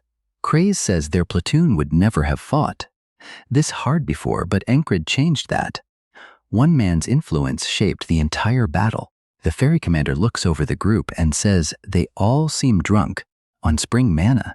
Then Marcus orders everyone to shout the heroes' names, and a chant for the lunatics erupts. A few even shout for the Virgin. Poor Andrew. Craze says he's not sure this is right, but if Encred is happy with it, that's enough. He raises his fist, and the shouting grows even louder. The Aspen commanders continue retreating. One says Lord Abner's plan wasn't bad. They simply never expected someone strong enough to defeat a giant. He wonders whether Marcus predicted this. The Greyhound is there too, furious, saying that bastard keeps ruining everything, and even killed Mitch. Then 3 daggers slam into his horse's rear, making it scream and throw him off. He shouts for the other commander to leave. It's the border guard. The soldiers turn toward the charging cavalry. A flail swings directly at the Greyhound, but he blocks it before the border guard commander drops onto him. The commander says the Greyhounds always act like equals, but now they're worn down after fighting. The rear line, their soldiers start getting cut down quickly. The Greyhound admits too many died supporting Mitch, and they can't fight the border guard now. The other commander glances back and says, "Oh crap," and that distraction is enough for Torres to rush in and give him the haircut he needed. The Greyhound sees it, swings hard, and knocks the commander away. He orders his men to retreat. Torres asks his commander whether they should pursue, but the answer is no. They'll be discarded like the dogs they are, and those remaining are only strays. It's a huge victory against Aspen, but this battle was only the beginning. The real war still waits in the tall grass fields. Back in the tent, Croesus says they're moving camp tomorrow. They'll wait near Crossguard and keep pressuring Aspen. Encred points out there is no alcohol or celebration for the victory, but there are rewards for those who contributed most. Rem says their reward is not having to help with the move, which is great, and that's thanks to the protagonist defeating the giant. Aura says he crushed many enemy soldiers, and Ragna adds that the murderous blade users would have caused trouble if he hadn't stepped in. Rem snaps at them for boasting and asks who told them to interfere. Jackson watches everything and calls them idiots. Ingrid says that's enough. If they want to fight, they can duel him instead. Jackson says he never misses an opportunity. Andrew is thrilled, saying it's his first time feeling anything like this. Hearing everyone shout their name felt amazing. Rem says that's because he's young and still calls him a virgin. Andrew tells him to stop, and Rem asks if he wants to fight. Encred sighs, then looks outside and notices Henry sitting alone. Henry doesn't look happy. MC asks what's wrong, and when Henry startles, MC sits beside him and asks what's troubling him. Maybe it's the widowed florist again. Henry laughs and blushes. He says he heard back in the grass fields that Henry wants to marry her, but that can't happen if he stays here fighting. So does he want to return? Henry admits he does, but says it feels wrong to leave while everyone else is still fighting. Encred reminds him they've escaped death more than once because of his skill as a hunter. He helped them survive the grass fields and warned them about the snakes beneath the stones. He's excellent with a bow too. Then the protagonist stands and begins walking away while Henry calls after him. Encreate says he carries his sword for a dream, and Henry needs to live for his own dream too. Henry is left wondering what that meant. The next morning, in the ferry commander's tent, she tells Henry he's been granted a special discharge. She tells him to board the wagon with the wounded because it leaves soon. Confused, he asks what she means, and she says his platoon commander requested this as thanks. Henry is speechless, then goes to pack. Rim asks if he's truly leaving. Bora gives him his blessing, and Ragnar says now he can sleep as much as he wants. Krisa Alman tells him he served well with them, and Andrew pats his shoulder and tells him to get home safely. Entree nods and heads outside, where Encred is waiting. MC says that unlike Andrew and Mac, who blended in quickly, Entree's never truly fit with the group, probably because he was never meant for battle. In the first place, he places a hand on Entree's shoulder and says he hopes he wins her heart. Entree smiles and thanks him for everything. Entree boards the wagon with the wounded and heads out. The commander asks Ancred if he came to see him off. He thanks her for granting his request, and she says she'd do that much for her fiancé. Then she asks when he plans to marry her. He answers 10 years from now. She says that works, but she doesn't like old men. He replies that if they're being honest, fairies aren't really his type either. She stops and gives him a hard look, saying he truly has no idea how much words can hurt. Ancred says she seems fine, to him anyway. She clicks her tongue and tells him to come with her before they head back. As they walk, she says Marcus is looking for him. On the way to meet him, Marcus is waiting with his back turned. Krisa warned Encred this might happen, that all his missions so far, including what he did in yesterday's battle, could earn him a transfer. The protagonist stops before him, and Marcus asks if he likes tea and wants a cup. Encred declines. Marcus says he must be busy with the relocation and hopes he isn't keeping him from work. MC answers that he's free. He barely has anything to pack. Marcus laughs and says he didn't expect him to flatter him. Encred replies that he was only being honest. Marcus says fair enough, and it's also true that the protagonist has done a lot. MC points out that if Marcus is trying to take him while his own commander is standing there, then he must want him badly. Marcus asks if that means he already knew he favored him. Encred says yes, so Marcus asks for his answer. Encred says no. Marcus says he's heard the protagonist has rejected other commanders before, but this offer is different. MC says he has a dream, even if it sounds enormous. Marcus asks what it is. Encred says he's going to become a knight.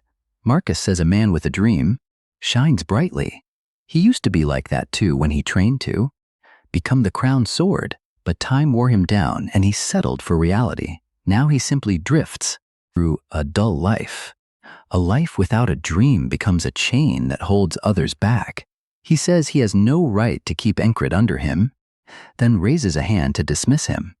Encred bows. After he leaves, Marcus asks her if she thinks the protagonist will truly become a knight. She says she doesn't know. That depends on him. Marcus says that kind of blunt honesty is a fairy's strength, and also their flaw. Still, he respects Ancred's dream, and it makes him want to pursue something again. Norelia is ruled by the royal family, but lately, the nobles have gained power, so their influence runs deep. Marcus says he once stood with the nobles too, but now he wants to pursue his own dream again. As the base begins moving, they have nothing to do amid the activity. Ragnar says having no duties is nice, but he's bored out of his mind. Odin tries to make Ancred train, saying muscles only grow through non-stop work. Ragnar cuts in first. Before that, he wants MC working on sword technique. When asked about the blanket, he ignores it and says dual wielding means Ancred needs better balance. Jackson says Ancred should sharpen his senses instead. With all this chaos, it's the perfect opportunity. Ancred asks if Jackson shouting from far away counts as training too. Ram tells them all to piss off. The protagonist still needs to learn Heart of the Superhuman, but the commander cuts him off, saying the tent needs to be set up there and they're in the way. Also, Ragna is sprawled across her blanket. She says she enjoys the chatter, but they still need to move. They get pushed aside by themselves. Ram complains that Odin should have been folded up because he takes too much space, and Odin says Rem is excellent at blaming others. That starts another fight, while the others watch. Max says they didn't even do anything. Andrew thought only Ancred could speak to them like that. But Mac says the commander is built differently. Crisis says she's just as insane as the rest. Andrew asks if he can truly say that, and Mac tells him not to get dragged in with the lunatics. Crisis says these planes feel wrong, as if this used to be the enemy's base. He starts examining the ground and says he found something. Ancred asks what he's doing, and Crisis says soldiers often hide valuables before entering battle. MC asks how he knows where to look. Crisis says it's obvious if you think about it. If he were a soldier, he'd hide his things somewhere easy to find, even if the base was destroyed.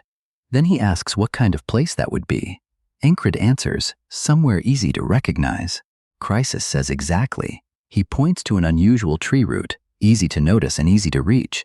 So something must be there. Ancred tells him he's extremely smart. Even during battle, Crisis watches the larger picture and reads the flow better than most. Creasy says that came from struggling to survive, though his real dream is opening a salon for wealthy women because he's still a money-obsessed freak. Then he digs up a map. The moment the protagonist sees it, he realizes what it is and wonders why it's there. Rem says he's becoming far too excited. If they're here to deal with Big Eyes, Ancred looks up and says there's still time before dark and they need something to do while the tents are raised. Then he asks Rem what he was about to say earlier. Rem grins and says it's about heart of the superhuman.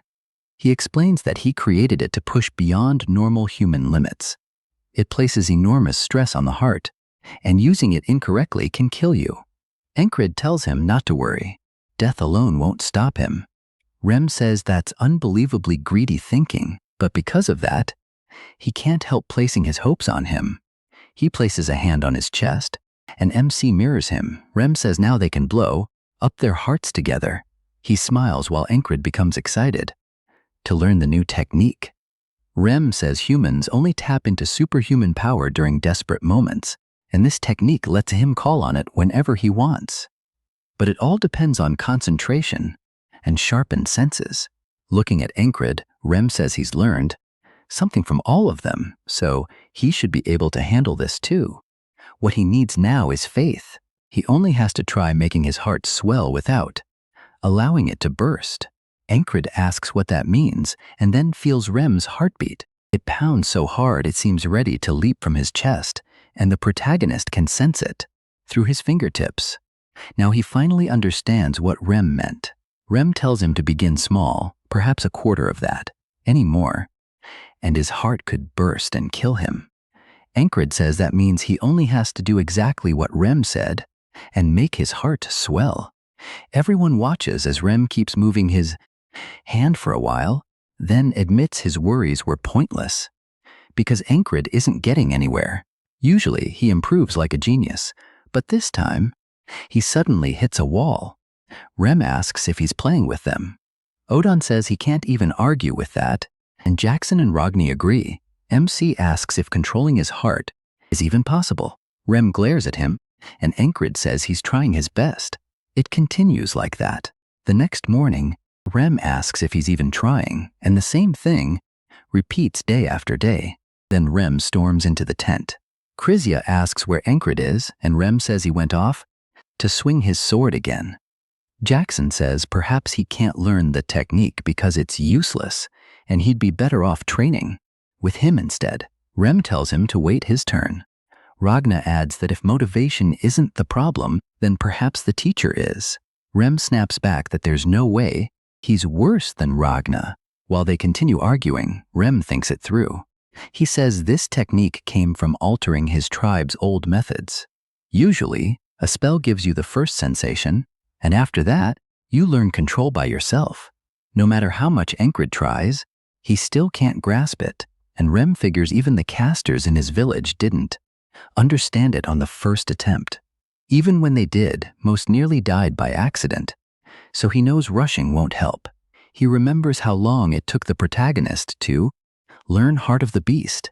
Ancred wants it badly, so all he can do is continue trying, and if there's truly no hope, then quit. That thought still angers Rem, so he tries to sleep it off. But that night, MC is still training. Working alone, he's trying to discover how to copy that feeling by tomorrow.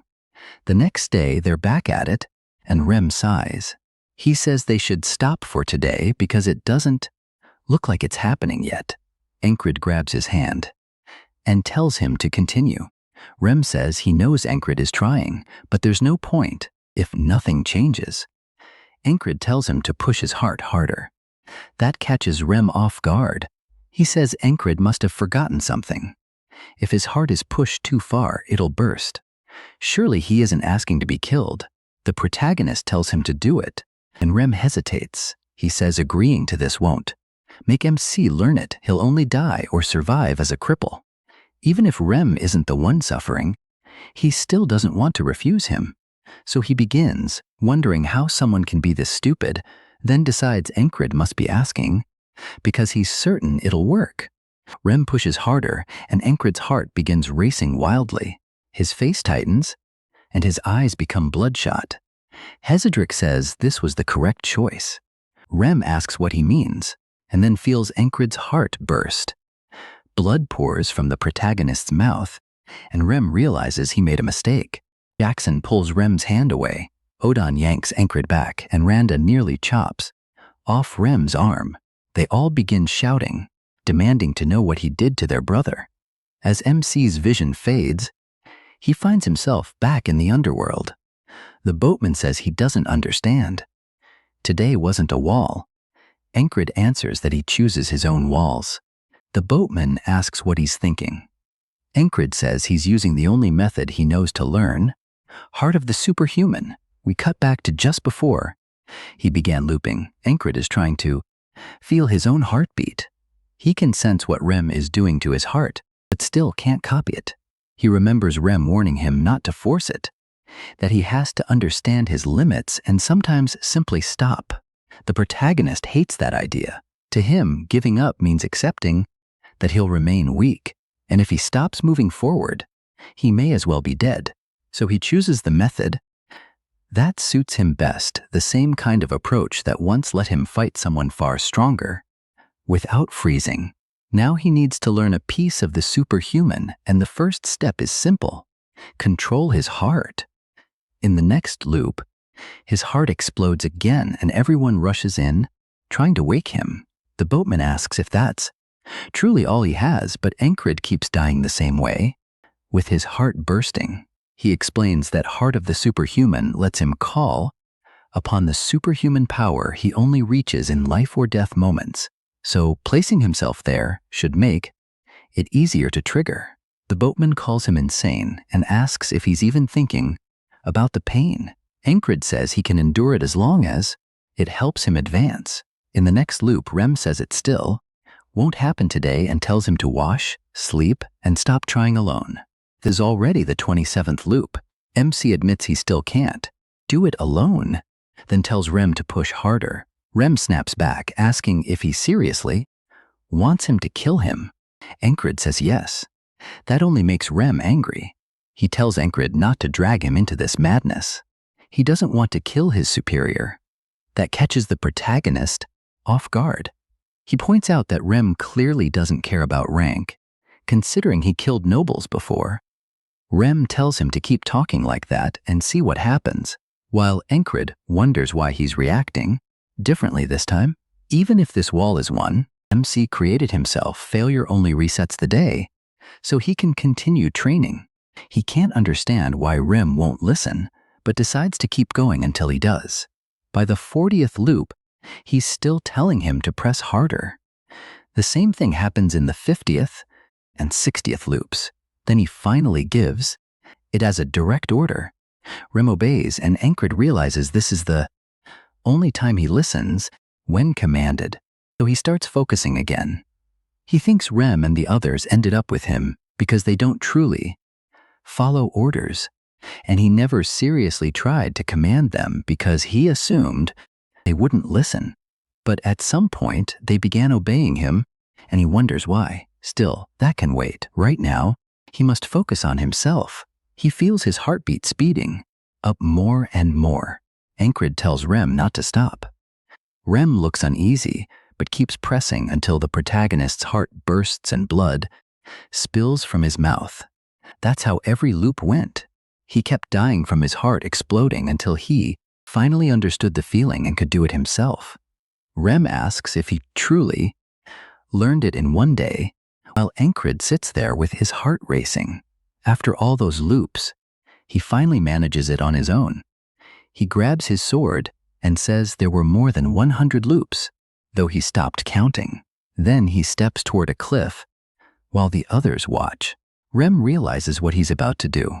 Without drawing the blade, Encrid thrusts the sheathed sword forward and forces his heart to beat faster and faster until the strike hits the rock.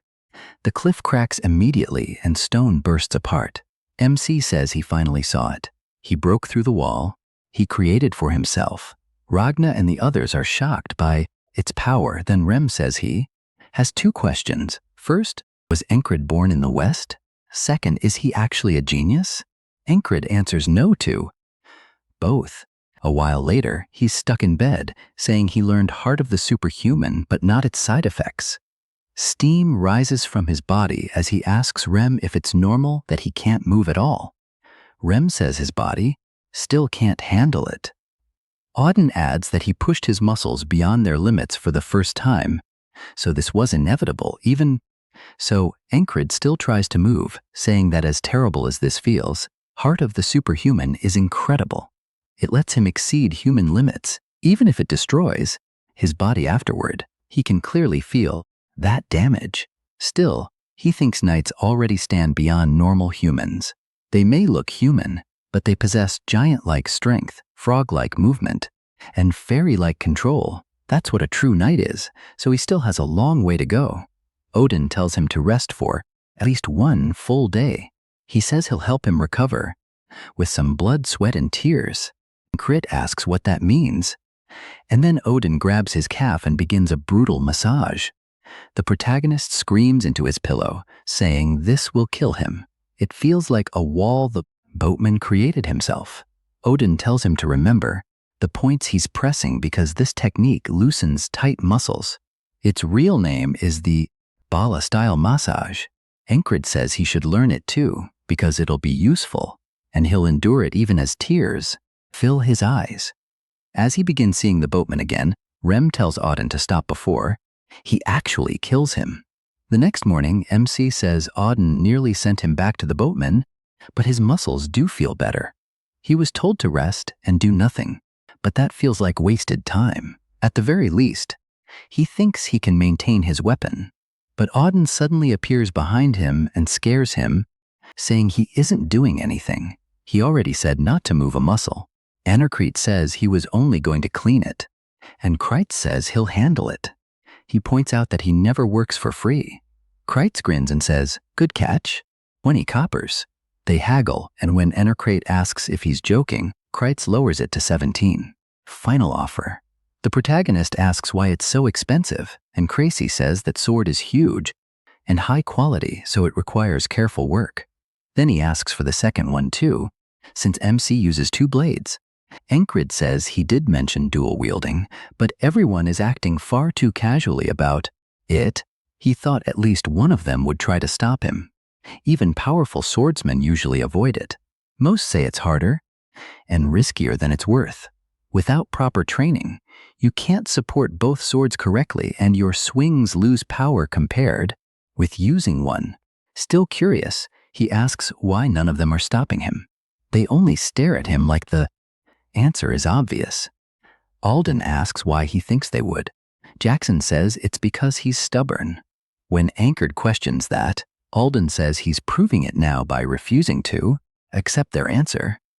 The protagonist says he isn't doing it intentionally, and Ragnar asks if there's even a reason for using 2 swords. MC says yes, he wants to try it because it felt right to him. It's the same reason he wanted to become a knight. Back when he was a mercenary, he heard a story about a knight called the Peacemaker, the one destined to end wars, and it lit a fire in him. Then some man kicked him and said hearing a song like that would never make him a knight, calling him pathetic. Even when everyone laughed and said he'd never succeed, Encred kept chasing what he wanted and loved. So he won't abandon becoming a knight, and he won't give up on using two swords either, no matter what anyone says. Ran can see how different Ancred is from him, a man who had everything and threw it away. Ancred began with only one sword and still keeps pushing forward. Ram laughs, saying that's exactly why he likes him. Ragnar says he always knew Ram had strange taste, and Ram tells him not to worry. He hates the rest of them. Ragnar says he doesn't like them either, and Jackson agrees. Odin says God tells people to love all creation, but he's only human, and he doesn't like them either. Rem says Odin is just as bad and talks too much. Ancred remarks that they really do get along. Then Jackson walks over and says if the protagonist is tired of sitting around, they should train. MC reminds him Odin ordered him to remain still, but Jackson says he can still train. He only has to use his eyes. Jackson wants to teach him dodging sense next. Then outside, Kreis is cleaning Ancred's blade and says, "It'll look brand new." He overhears soldiers saying the main battle is lasting longer than expected because neither side is backing down, so he continues listening. As they pass, apparently, the enemy has a new unit made up of those who fled after fighting them. Kreis knows that's bad news, but he needs more details. If Aspen is changing tactics, he has to know how. While Avner starts working on a plan, Jackson explains that dodging means seeing what to avoid and pushing your reflexes to the limit, but that also requires sharp eyesight. So he'll throw stones with letters written on them and tell Ancred to read them. He tosses one past him, and the protagonist only looks confused. Jackson sighs and says again. So they repeat it over and over, with Jackson telling him to focus. In the middle of that, Alden keeps working him through pain and recovery, finally saying Ancred can begin moving again. But when he tries to sit up, a stone flies past his face. Jackson asks what letters were on it. Then he asks if MC intentionally waited for his guard to drop, adding that a real battle won't wait for him. Outside the fortress, someone is hiding nearby, preparing a weapon. Meanwhile, Jackson keeps throwing stones. Ancred turns and catches a quick glimpse of the writing before the stone falls beside him. He begins to answer, but before he can speak, the camp erupts. Men shout that they're under attack and everyone must gather.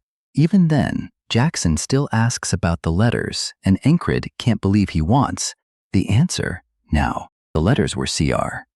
Jackson says he finally got it after 40 attempts, congratulates him, and says it's time to carve out a new skill. Ancred asks if that was supposed to be praise. Before he can say more, the ambush sends Rem charging from the tent, shouting for the enemy. Ancred wonders if Rem has finally lost it, and Jackson says he's only been holding too much in because they haven't been able to duel. Apparently, he's been pestering poor Andrew the entire time, and even that wasn't enough. Rem rushes over, then starts shouting about why everyone is standing around, as if he expected giants or something entertaining to fight. Andrew asks a soldier what happened, and the man says the enemy fired one arrow and fled. The border guard is already pursuing the shooter, so there's nothing else to do. But Rem suddenly notices something. The border guard won't be enough. He points ahead and tells them to examine the arrow. It's longer than normal, and the feathers are turned backward, so it came from a special bow made for extreme range. That means it's the same man from before, the claw of the hawk. The protagonist jokes about what kind of hawk has fingernails, then suggests teeth instead. Ram says that's wrong too, and the protagonist complains that his memory is terrible. For the others, only a few months have passed. But for MC, it feels like years. Ram reminds him of when he was knocked unconscious by the frog. That Bowman was tearing through the battlefield. Then, Ancred says he remembers, a soldier named Bell saved him from being killed, and yes, the name was Claw of the Hawk. Later, he returns to the tent, and Ragna asks if there was truly an attack. He starts asking what Ancred was doing to miss it, then sees the drool and sleep marks on him and drops the question. Ragnar says he was thinking about fighting with 2 swords, and now Encrid needs to train his body to handle both. When Encrid asks how, Ragnar says he'll explain.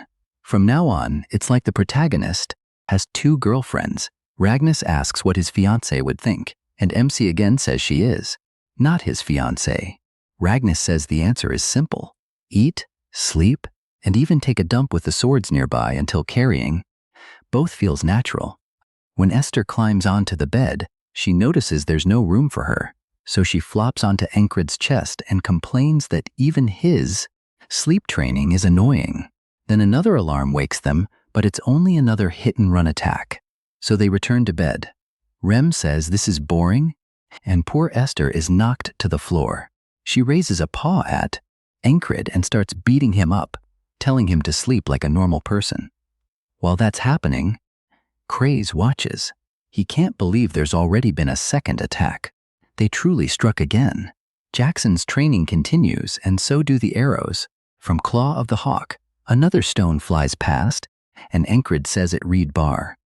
Someone else is caught off guard, and Rem is furious about it. Concrete keeps reading every stone that flashes by, again and again. Esther becomes increasingly annoyed because she still can't sleep. Then another stone flies past, and Jackson asks what it said. Encrid answers Ian so far the words together spell crazy barbarian. That makes Rem even angrier. He swears he'll turn the man into mincemeat. The protagonist notes that Jackson has been stirring up many fights lately. Jackson only shrugs as some border guards pass, complaining that they can't even catch sight of that bastard. Craze listens and realizes the attacks are happening several times each day, and nobody can catch the shooter. The damage is small for now, but it'll only worsen. So why are the higher ups still doing nothing? Craze sighs. He wanted to stay out of danger, but now he steps forward and tells Encrid he has an idea if they can arrange a meeting with the commanders. Soon the commanders gather in the tent, arguing that they should attack Aspen immediately. As the debate continues, Marcus says none of these ideas are useful. He admits fighting is his strength, not solving this kind of problem. Then the ferry commander arrives late and apologizes. Marcus asks what delayed her. She says Encrid's wild platoon requested temporary control of operations to present a plan. Marcus asks if MC truly came up with something worth hearing. She says no, it came from one of his men, Cray. The others ask what the plan is, and she explains. As she does, Marcus says it isn't bad and agrees to use it. He orders everyone to prepare to move and sends the lunatic platoon out to hunt the hawk. In the mountains, while everyone climbs in full gear, Robin says he thought this would be enjoyable, but now wants to know why they aren't pursuing the target directly and are moving through enemy territory instead. Kreis explains that they aren't hunting Claw of the Hawk. They're making him come to them. Ancred says their platoon will strike like a guerrilla unit. If they keep attacking the enemy's rear, the enemy will send someone after them too. Rabin asks if that hawk bastard will come, and Kreis says yes, if the plan works.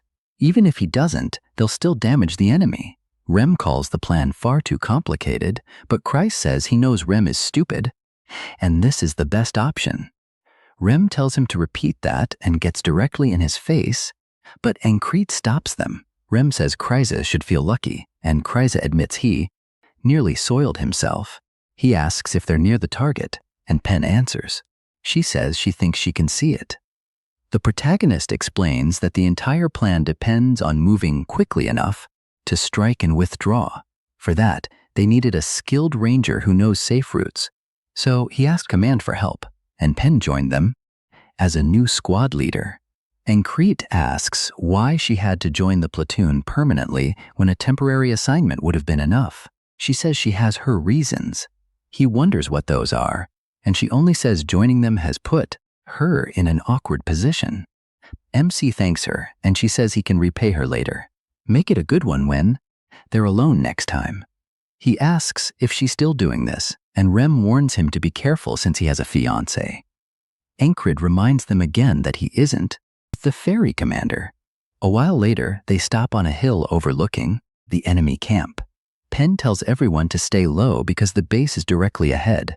Crisis says if things go wrong, they'll need an escape route. Since he can't fight, they can leave him there while the others carry out the hit and run. Rem becomes excited and jumps down immediately, shouting that blood is calling him and he'll kill anyone in his way. Encred says nobody asked him to do that. Ragnar says he'll use this to test how steady the protagonist's form is. Rancred realizes it's another lesson, so even here, training continues as he and Ragnar move into position. Rem then shouts at the Aspen soldiers, and when they look his way, he cheerfully greets them.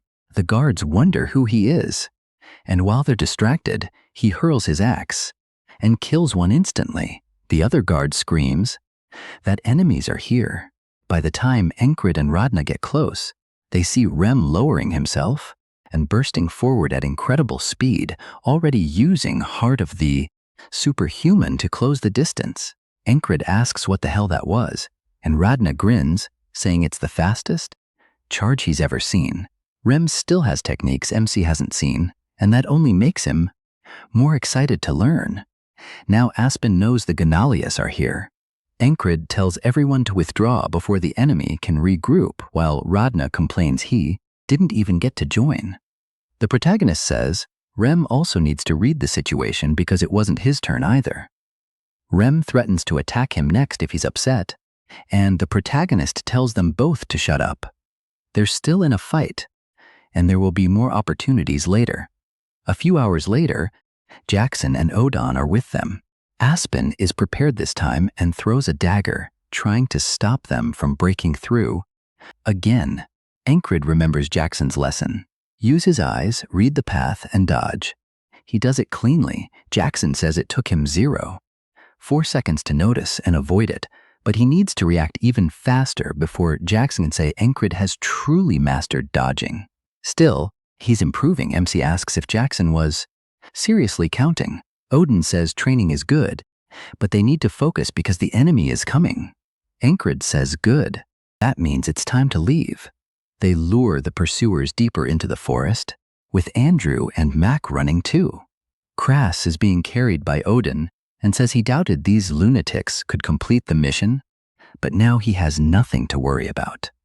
As they move farther into the woods, Rem asks why they don't turn around and grind these idiots down.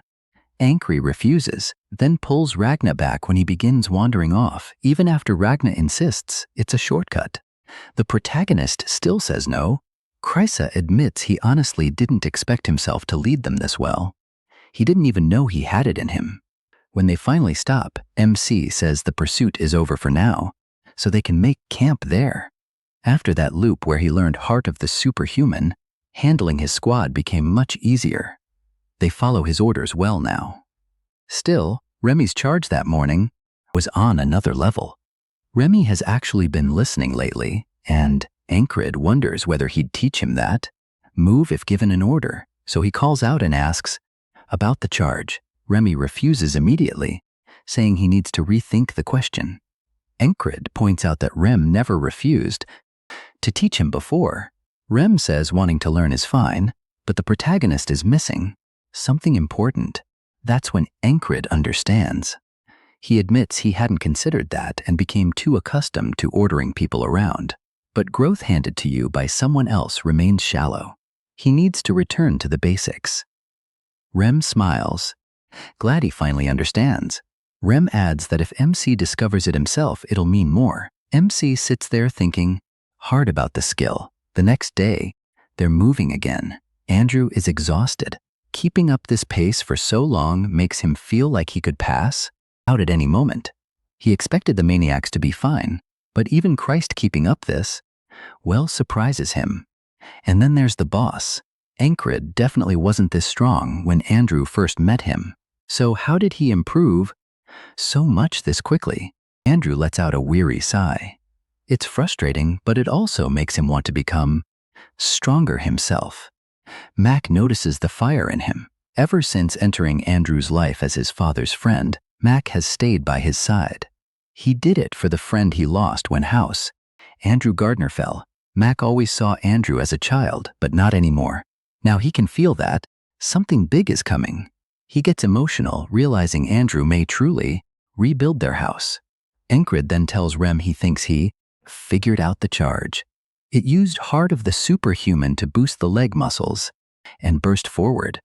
Rem says that's good, so he really can figure things out when he thinks. Now he should test it himself. And he agrees. Then Pen tells everyone to stop and look ahead. The next base sits between two cliffs.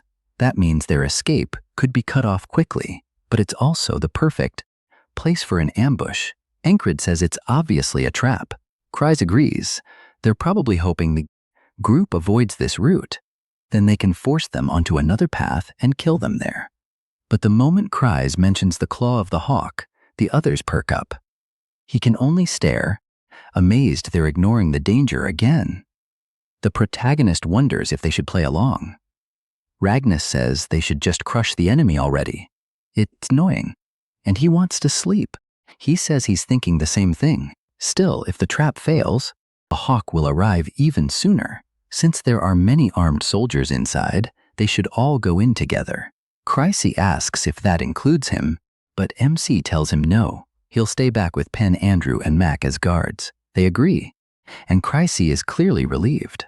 Encred tells the rest to prepare, and they move in. Inside, a familiar face appears. The Greyhound. This is the last chance he's been given.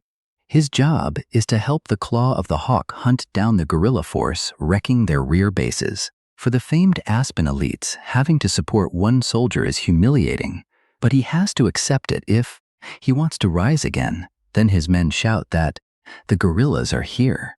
He can't believe they actually walked into such an obvious trap. Then he spots Encred and is stunned to learn he's part of the guerrilla force. Encred only looks confused. He asks Rem if he knows the guy. Rem shoots back, asking why he'd ask him. The protagonist says he doesn't remember that face at all, and Rem tells him his memory is terrible. The Greyhound calls him insolent and says it doesn't matter whether he remembers him or not. Encred is dying. Here, he'll be the stepping stone for the Greyhound's return. The Greyhound rushes in, and MC draws one blade and catches the attack. The Greyhound recognizes it immediately. It's Mitch's sword. Then Encred remembers. This was the man guarding the flag in the fog of annihilation. The Greyhound says that memory won't save him and slashes from the side. Encred knocks it away, forcing the man's arm back. He remembers when this was someone he could only run from. Now he wants to test himself against him and see how much stronger he's become. Another man steps forward and says they have history, but it won't matter once they wipe them all out. He walks toward Rem and the others, but they ignore him so completely. He snaps, he charges, but Rem stops the blow cold. Rem tells him to shut up. They're watching something. The Greyhound thrusts straight at Encred's head. The protagonist reads it, sidesteps, and cuts open his back. Jackson notes that the dodge came 0.1 seconds after the attack was read, which is barely acceptable. Jackson says that reaction time is passable, but only just. Using his momentum, the Greyhound turns right back in. Encred draws his second sword and blocks with both blades. Bragna points out that he drew and blocked at the same time. Little by little, MC is learning to fight with two swords. But with both hands on one weapon, the Greyhound still has more raw power. He overpowers Encred and sends one sword flying. Odin says that'll be another stone added to his training. He lacked the strength to stop it one-handed. The protagonist regains his footing, just as the Greyhound charges again, mocking him for trying to use two swords. MC barely hears him. His heart is pounding too fast, and Rem grins. This is what he was waiting for, Heart of the Superhuman. Encred pushes it higher, throws his arms up to cut through the wind, and bursts forward like Rem did, so fast that the Greyhound never sees it coming. He can't counter, so he's forced to block. But the moment their weapons meet, his blade begins to chip, and while he has only one sword, Encred has two. He drives the second one straight through the man's throat. The Greyhound falls backward and bleeds out on the ground. His soldiers can only stare. Their commander just lost. Rem bursts out laughing, saying he knew heart of the superhuman-suited Encrid perfectly. Raij and Odan admit that was actually impressive. Jackson, of course, says nothing. Rem lifts his axe and says it's time to finish the rest. His weapon wants to celebrate with blood. The soldiers rush in, shouting that they'll show what the greyhounds can do. One swings an iron club down, and Odan blocks it with his bare arm. He says the man's bravery earned him a direct trip to God. Then he brings his hammer down on the soldier's skull, crushing the helmet and killing him instantly. Andrew watches in shock. He can't believe Odan blocked that with his body. What is this guy made of? Pen says he's exactly her type, and clearly more than capable. Ren raises his axe and swings at a soldier's hammer, but Ragnar cuts in with a wide slash, forcing Rem to dodge. Rem curses him, asking if he was trying to hit him too. While they bicker, the soldier tries to finish it, but Ragnar dodges and drives his blade through the man's shoulder and throat, saying it's too bad he missed the first time. Rem says Ragnar will pay for that, but another soldier leaps at him from behind, and Rem instantly chops off the man's arm and head, saying he'll deal with Ragnar soon enough. Ragnar asks if he's too scared to do it now. Rem tells Odan to warn his god that a new friend is coming soon.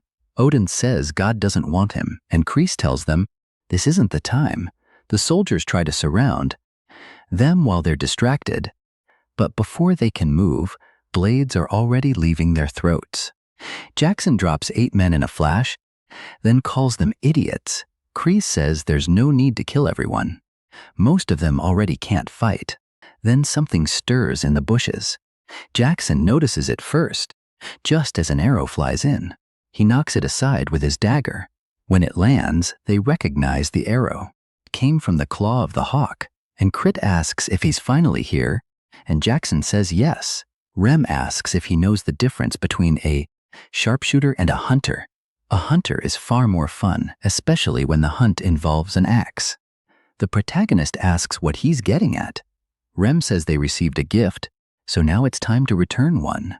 Then he starts climbing the cliff like a wild animal. Pen asks if they really let him do things like this. Crazy says he probably won't die, so just leave him. Andrew says they need to move. If the enemy sends more men, staying here will make them targets, and Crit agrees. They can distract whoever remains, then pull out. So they set the camp on fire. MC says this is becoming a habit. Pen asks what he means, and the answer is obvious. He's turning into a little arsonist. From the cliff above, the claw of the hawk says the smoke is blocking his view. One soldier says the enemy is out of sight now and asks what they should do. The answer is simple: chase them. As the group edges sideways along the cliff, Encrid thinks Rem's move was unexpected, but not a bad plan.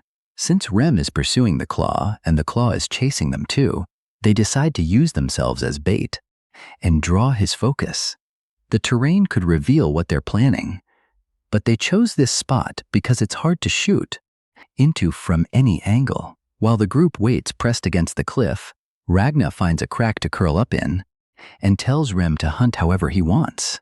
Out in the forest, Rem does exactly that, saying it brings back old memories. He used to be a great hunter, and his tribe expected great things from him. He left and can never return, but this is enough to stir those memories again. And ever since he first met him, the claw has been nothing but prey.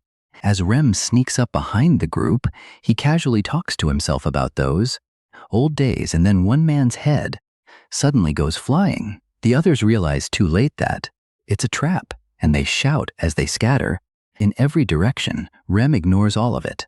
His only target is his prey, and he cuts down anyone blocking his path. He hacks through one soldier's side, and before that body even falls, takes another man's head. The soldier nearest the claw starts screaming, and all the claw hears is his man being torn apart. He grits his teeth, shocked he never even heard that barbarian approaching. But by then Rem has already closed in, and since the claw snarls that he's supposed to be the hunter, not the hunted, fires an arrow. Remilf's axe splits the shot cleanly down the middle, then buries itself in his shoulder and drops him to the ground. Remulf tells him to stop the nonsense and stand back up. It's been a while since his last hunt, and this one was far too dull. When the claw raises his own arrow, fear flashes across his face just before Rim drives it through his chest.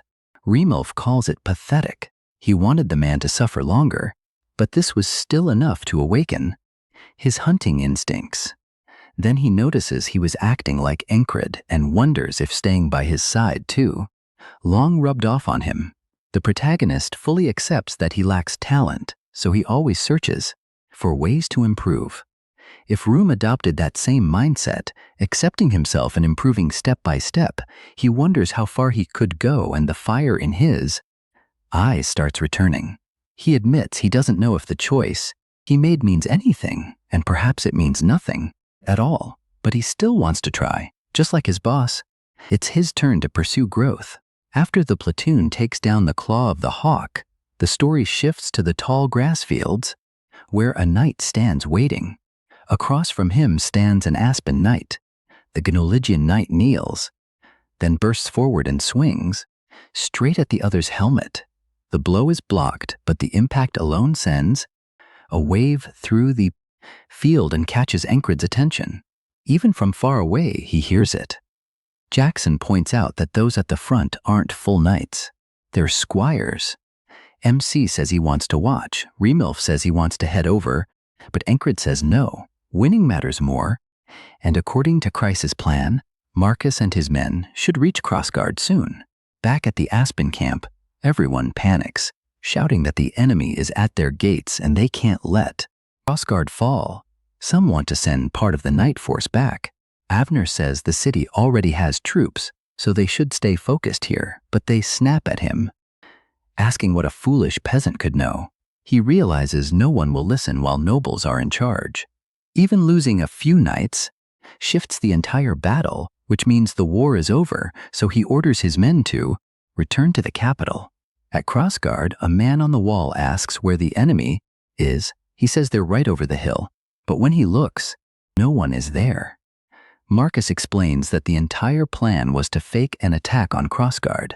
Once the Aspen sent troops back, that was enough, because their knights would exploit that opening. With the enemy spread out, they couldn't stop their force, and the squires cut through them easily. Marcus says this single plan won them a huge victory, all thanks to the lunatics. After that loss, the Aspens had suffered too much damage to keep fighting. They requested an armistice and offered the land around the tall grass fields, and Nalili accepted. Back in the city, the gates open and spring has arrived. The long war with the Aspens is finally over, and everyone can breathe again. Encred says it's been 10 days since they returned to Border Guard. Most soldiers have grown soft, doing only the bare minimum, but he refuses to live that way. He still has battles to study and skills to sharpen. Then a soldier approaches and asks for training, introducing himself as Paul. A low-ranking man, Encred recognizes him as one of the few who kept training like he did. He says Paul seems familiar and asks why he chose him, since he's never taught anyone and doesn't think he can offer good advice. Paul still asks him to do it, his eyes burning with passion. Even the protagonist can see that fire. He can't ignore it because it reminds him of himself. So he agrees to spar with him. While they train, Raggy nearly falls asleep while standing. Encred rushes in with one sword, and the sound of Paul hitting the ground wakes Raggy. MC tells Paul his legs need more strength, but Paul asks to go again. Raggy is shocked that he's actually teaching someone. He should be decent at it since he learned from a great teacher like Raja, but he forgot the basics, so Raja says he'll remind him later. As training continues, Encred remembers something an instructor once told him to improve. You first need to know where you stand. After being surrounded by platoon members far stronger than him, he's finally facing someone weaker, and now he can clearly see his own level and what still needs improvement. He'd been chasing flashy techniques for too long, so now he returns to the basics, tightening his form. Ragna immediately notices Encred figured it out and corrected it. That starts to fire Ragna up too. Rem asks what he said and tells Aura that Ragna must be possessed, since he keeps muttering. Aura says people aren't possessed that easily. He's probably praying. Aura asks what God said, and Ragna tells him to piss off. Rem laughs that those are rather harsh words from a god. The two start bickering until Aura tells them to stop, acting like idiots. Encred says they're at it again, and Jackson points out that they have many people watching. The protagonist jumps slightly because he didn't notice Jackson there. Jackson says the crowd is lively and asks if he's truly been training his senses. NC doesn't understand it, so Jackson explains that the eyes aren't on those idiots. They're on him. Nearby low-ranking soldiers are all jealous of Paul. They're tired of wasting away, and now they think that if they train, they can improve and perhaps become like Encred too. Soon it's time for the announcements, and Marcus walks onto the stage. He says the man who went from leading the losers to leading the lunatics has become a model soldier through constant growth and a war hero everyone knows. He called both nobles and soldiers of border guard here to honor those who mattered most in this war and made the greatest difference. If he has to explain who that is, then their heads aren't even fit to hold a helmet. Some nobles are shocked by how blunt he is, but Marcus says those fools may not understand, while the soldiers certainly do. Then, Marcus shouts that the man who led them to victory is the lunatic. No, platoon leader Encred. He remembers the last time he stood on this stage when he broke the spell. Back then, people looked at him with disgust. Now the crowd falls, silent instead. Marcus says he spent a long time considering what reward a soldier like the protagonist would want. So he prepared something special, a gift he put real thought into. He opens a chest, and Encred realizes it's a royal dagger. Marcus explains that this blade is granted by the royal family to those who have given them great service. It's a symbol of honor and gives its owner the right to be welcomed by the royal household at any time. Encred sees the blade of the royal family and the royal family. The dagger is covered in decorative engravings, but as a weapon, it means little. Even so, he finally understands what honor feels like as the crowd chants his name again and again. He realizes that a knight who only pursues strength is no different from a mercenary. A true knight needs honor as well as skill. He clenches his fist and raises it high, saying, "This is what defines them all." He knows this moment will be his first step toward becoming a knight, and one he'll never forget. Rem complains that he fought too, so why is only Encred up there? Boris says it's as if the gods themselves are answering the cheers. The noise continues, and Radna asks if they can leave already. Andrew starts shouting too, calling MC amazing while crying his eyes out.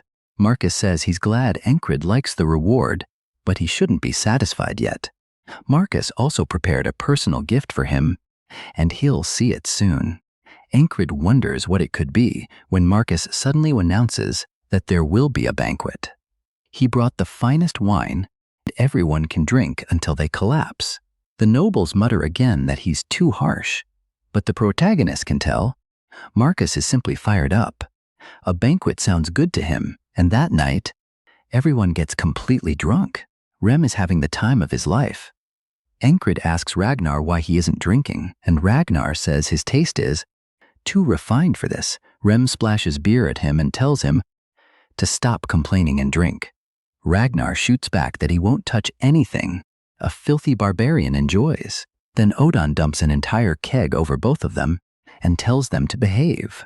Rem says they should throw Ragnar into the barrel already, while Ragnar only complains about being sticky. Encred jokes that if the wine were bad, he'd crack some skulls, but everyone is having a great time. Then he realizes Jackson is nowhere nearby, though this kind of party never seemed like his thing anyway. When Esther climbs onto him, MC says he'd rather be training with his sword than sitting at a feast. Penn walks over and asks if he's thinking about training again. She tells him to relax for once and share a drink with her. Then the fairy commander appears. She heads straight toward Encred without stopping. With a teasing smile, she says he has another woman, making her heart race. What a terrible man. He tells her to go to hell, and everyone immediately shouts at him for being so cold. Her eyes even look so hurt that Pen is shocked. Encred defends himself, saying he did nothing, and her eyes always sparkle like that. Esther cuts in, saying she understands now. While everyone else is trying to help someone, he's just sitting here flirting. Then she headbutts him. The others laugh that even the leopard is jealous, and Encred's charm works across species now. Poor Vengeance groans that after Jenny, now this too, he can't take it anymore. He says he'll show the protagonist what he can do. MC only smiles, and Vengeance immediately realizes he made a mistake. He says this is exactly what he wanted. Vengeance instantly pushes his sword back into its sheath and gives up, but the others shove him forward anyway. Soon they're cheering for a fight, and Crid spots an opportunity to make money. So he starts taking bets. A man walks up to the ferry commander and says it looks like everyone is here. He adds that this is the man he wanted to introduce to Encred. The man is clearly taken with her. She says the protagonist is usually stationed at the border, so he probably hasn't met many of the battalion's famous people. Still, they chose the wrong moment. Right now, MC only cares about sparring. The crowd starts shouting at Vengeance to return their money. Encred says if they think fighting him is unfair, then this still isn't enough. Once he gets started, he only wants to fight more. If he's going to spar, he wants someone stronger. So he turns toward the ferry commander, but she immediately shakes her head. Then he looks at the man who came with her, but that guy is too drunk and too busy, staring at her anyway. Encred asks why no one wants to duel him. Cries says nobody is, insane as he is. Meanwhile, Mac asks Andrew if he's really doing this. Andrew says yes. This is how he'll prove himself. Odin and the others turn to look, shocked to see Andrew step forward next. Encred doesn't look upset at all. As Andrew draws his blade, he says Encred taught him what it means to never give up. He always dreamed of restoring his family name as his mother wanted, but his own weakness made him anxious and impatient. To someone like him, the protagonist charging straight toward his goal became both a role model and someone he truly respected. Andrew tells him he even challenged his commander to a duel, and he's been training too. He won't fall behind, and he'll prove it here and now. Encred breathes in the wind. He says people claim the spring breeze carries mana, and this victory feels like the beginning of something new. Looking up at the moon, he says tonight truly is perfect for a fight, and he accepts Andrew's challenge. He'll face him with everything he has. Andrew looks nervous, but excited too. Andrew attacks first. Encred blocks and reminds him of what happened before when Andrew said he could take command if he defeated him. Embarrassed, Andrew tells him to stop bringing that up. That was in the past. Encred agrees, then swings and knocks Andrew's sword upward. Andrew says he's changed now. Encred answers, of course. From the side, Rem shouts at him to stop taking it easy, since their squad leader never holds back. Andrew strikes down again, and Encred blocks. He can tell Andrew's old arrogance is gone, replaced by caution and experience. Andrew sets his blade, then thrusts, but the protagonist slips beneath it. He really is different now, and not only Andrew. Their bond has changed too, along with their level. Encred counters, and Andrew manages to block, but the force alone drives him backward across the ground until he loses control and is launched away. After rolling, Andrew pushes himself back up. Encred reaches out a hand, waiting for him to take it. Instead, Andrew says he's leaving. MC remains quiet. Andrew says it's time for House Andrew Gardner to rise again, and if Encred ever comes to the capital, he can stay at his manor. Though with the royal dagger, he could probably stay at the palace too. Encred ruffles his hair and says he's looking forward to it. Andrew fights back tears, then smiles and says he can't wait either. Ragna asks Mac if he's going with Andrew, but finds Mac crying his eyes out instead. Ragna calls it disgusting, while Mac wonders when Andrew grew up so much. Odin tells Mac to wipe his tears, then grabs Rim's hair, which disgusts Ragna and angers Rim. Andrew tells Rim not to bully Mac, but Rim snaps back that he's the one being bullied. Encred says the party will continue all night without regrets. He tells Andrew and Mac to enjoy their final night with the boys like this. By sunrise, Andrew and Mac climb onto a wagon bound for the capital. They look exhausted after the entire platoon tormented them all night, and both cried plenty. Still, the next time they meet, Andrew will be the head of a noble house. So it wasn't a bad send-off. Even after the feast, Encred doesn't skip morning training. It's a promise to himself and part of his path toward becoming a knight. Marcus finds him there and says he truly comes out every morning. The protagonist greets him, notices who's behind him, the frog and the squire who fought on the front lines. Marcus reminds him that he promised a personal gift and tells him to watch.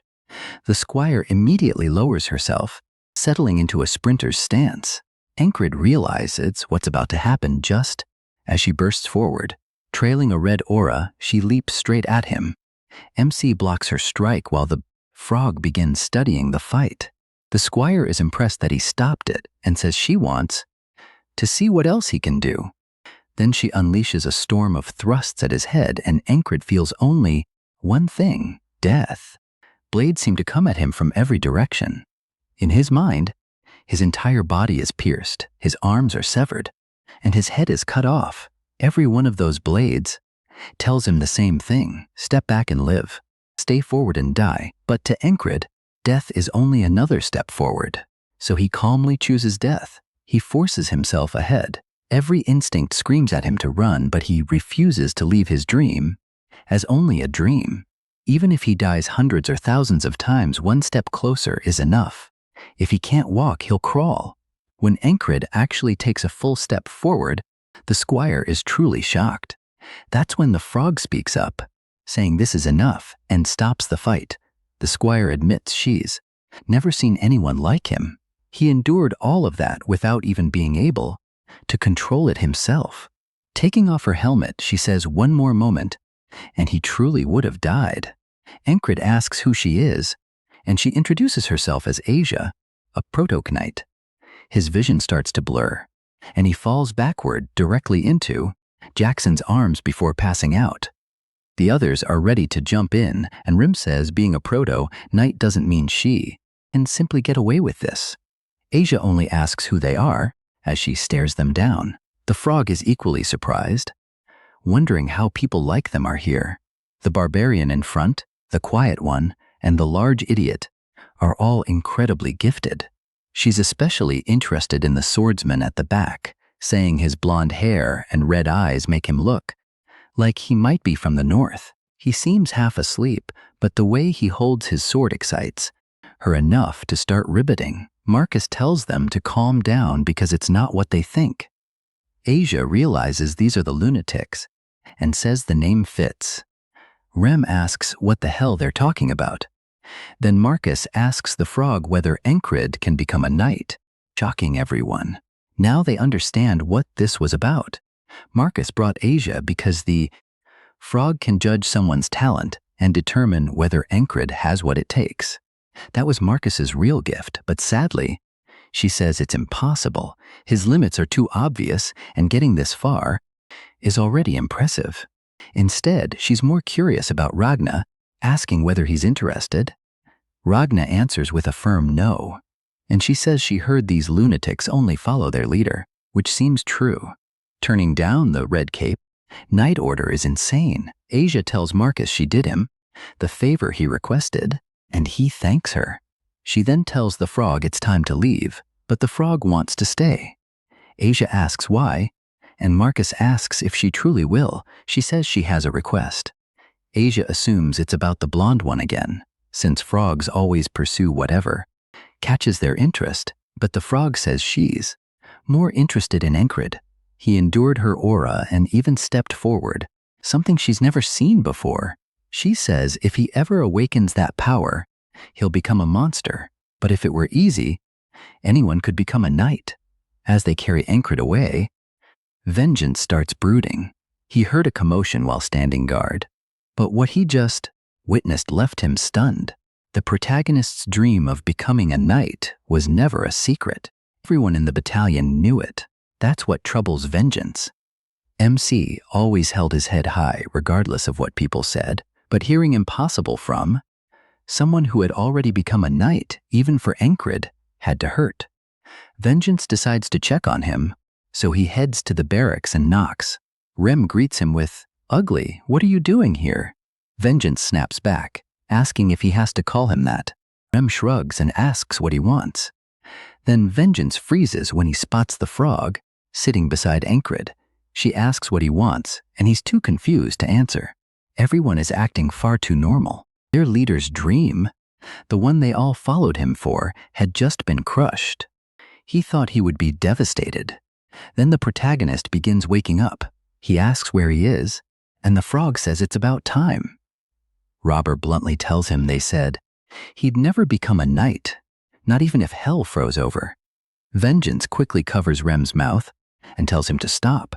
Encred simply asks if that's really what happened. Vengeance says MC doesn't need to pretend he's fine, but Encred cuts in, asking what he's even talking about. Robber gets angry about having his mouth covered. Encred says he's going out to train, and Rem stares at him. The protagonist says he can't waste time right now. He already missed morning training because he passed out. Once he leaves, Ragnar wakes and asks if MC truly went out. Then he says he's going too. The frog follows, saying this looks interesting, and Vengeance can't understand how Encred is so calm. Rem says it's simple. Bro is just stubborn. Odd adds that Encred would act the same way even if a real knight had said it instead of a frog. Jackson says stubborn is one way to describe it. Persistent sounds better. Vengeance can't believe the protagonist shows no despair at all and no sign of giving up. That's why nobody could ever talk him out of anything. And now Vengeance feels foolish for worrying. Rem asks if he's coming, and Vengeance says yes, he should train too.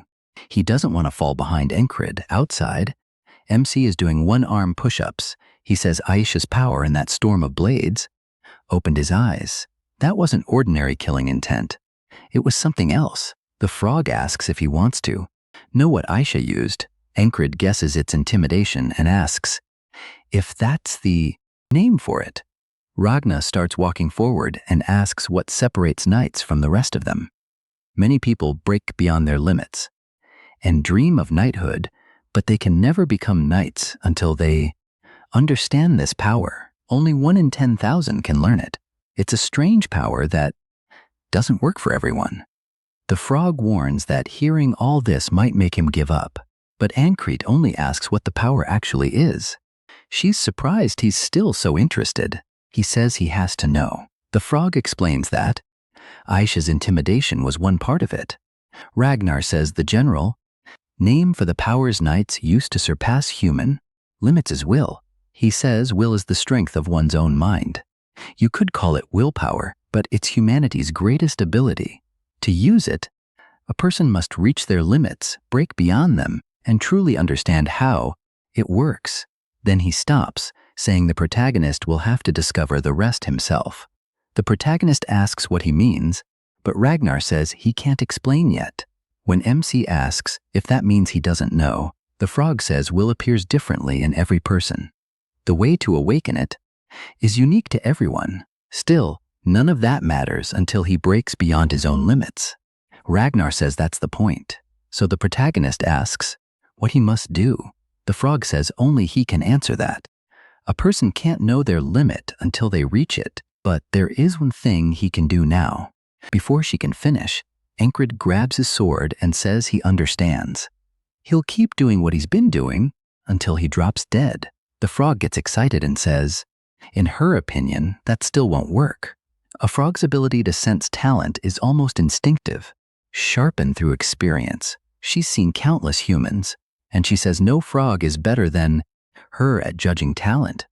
She looks at two things. First, whether someone has genuine talent. Second, whether they have the drive to continue.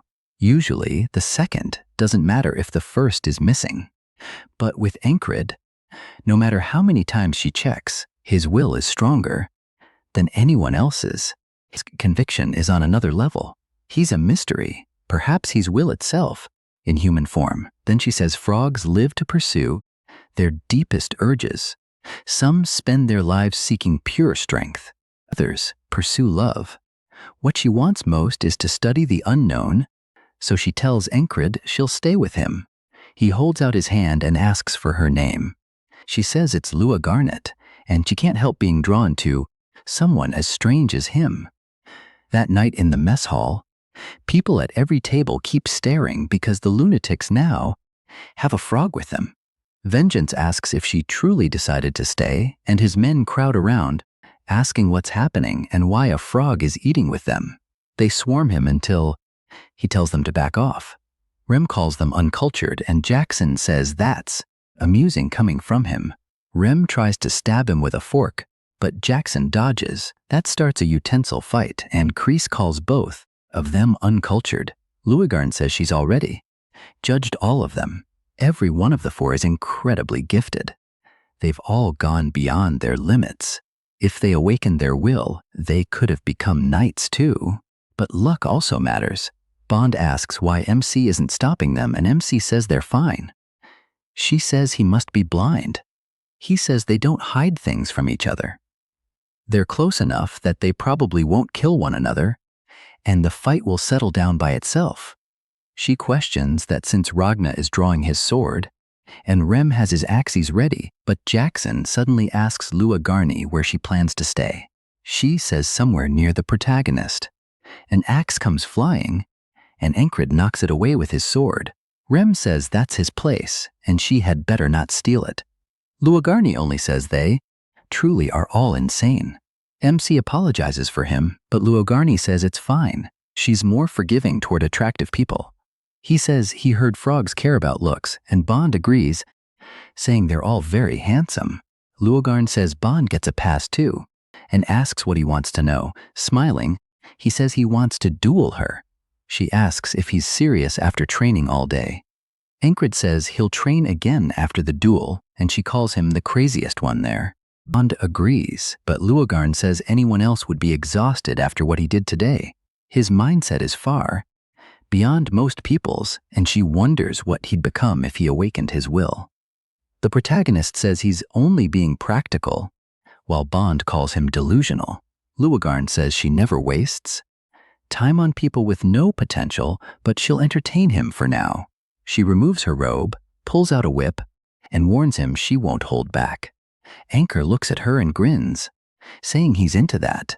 Then the story shifts to the Principality of Aspen. In a noble's room, Avner says it was foolish to expect a complete victory, but even with all his planning, he never imagined he'd lose outright. He drums his fingers on the table in frustration and says the chain of defeats began with Mitch's death. Then the taunts failed and their giant was killed. At the center of it all was one soldier, the lunatic's platoon leader. The war isn't over yet. Once the armistice ends, Aspen will move again. But if that soldier interferes another time, Evner doesn't know what to do. The Greyhounds already sent one assassin after him.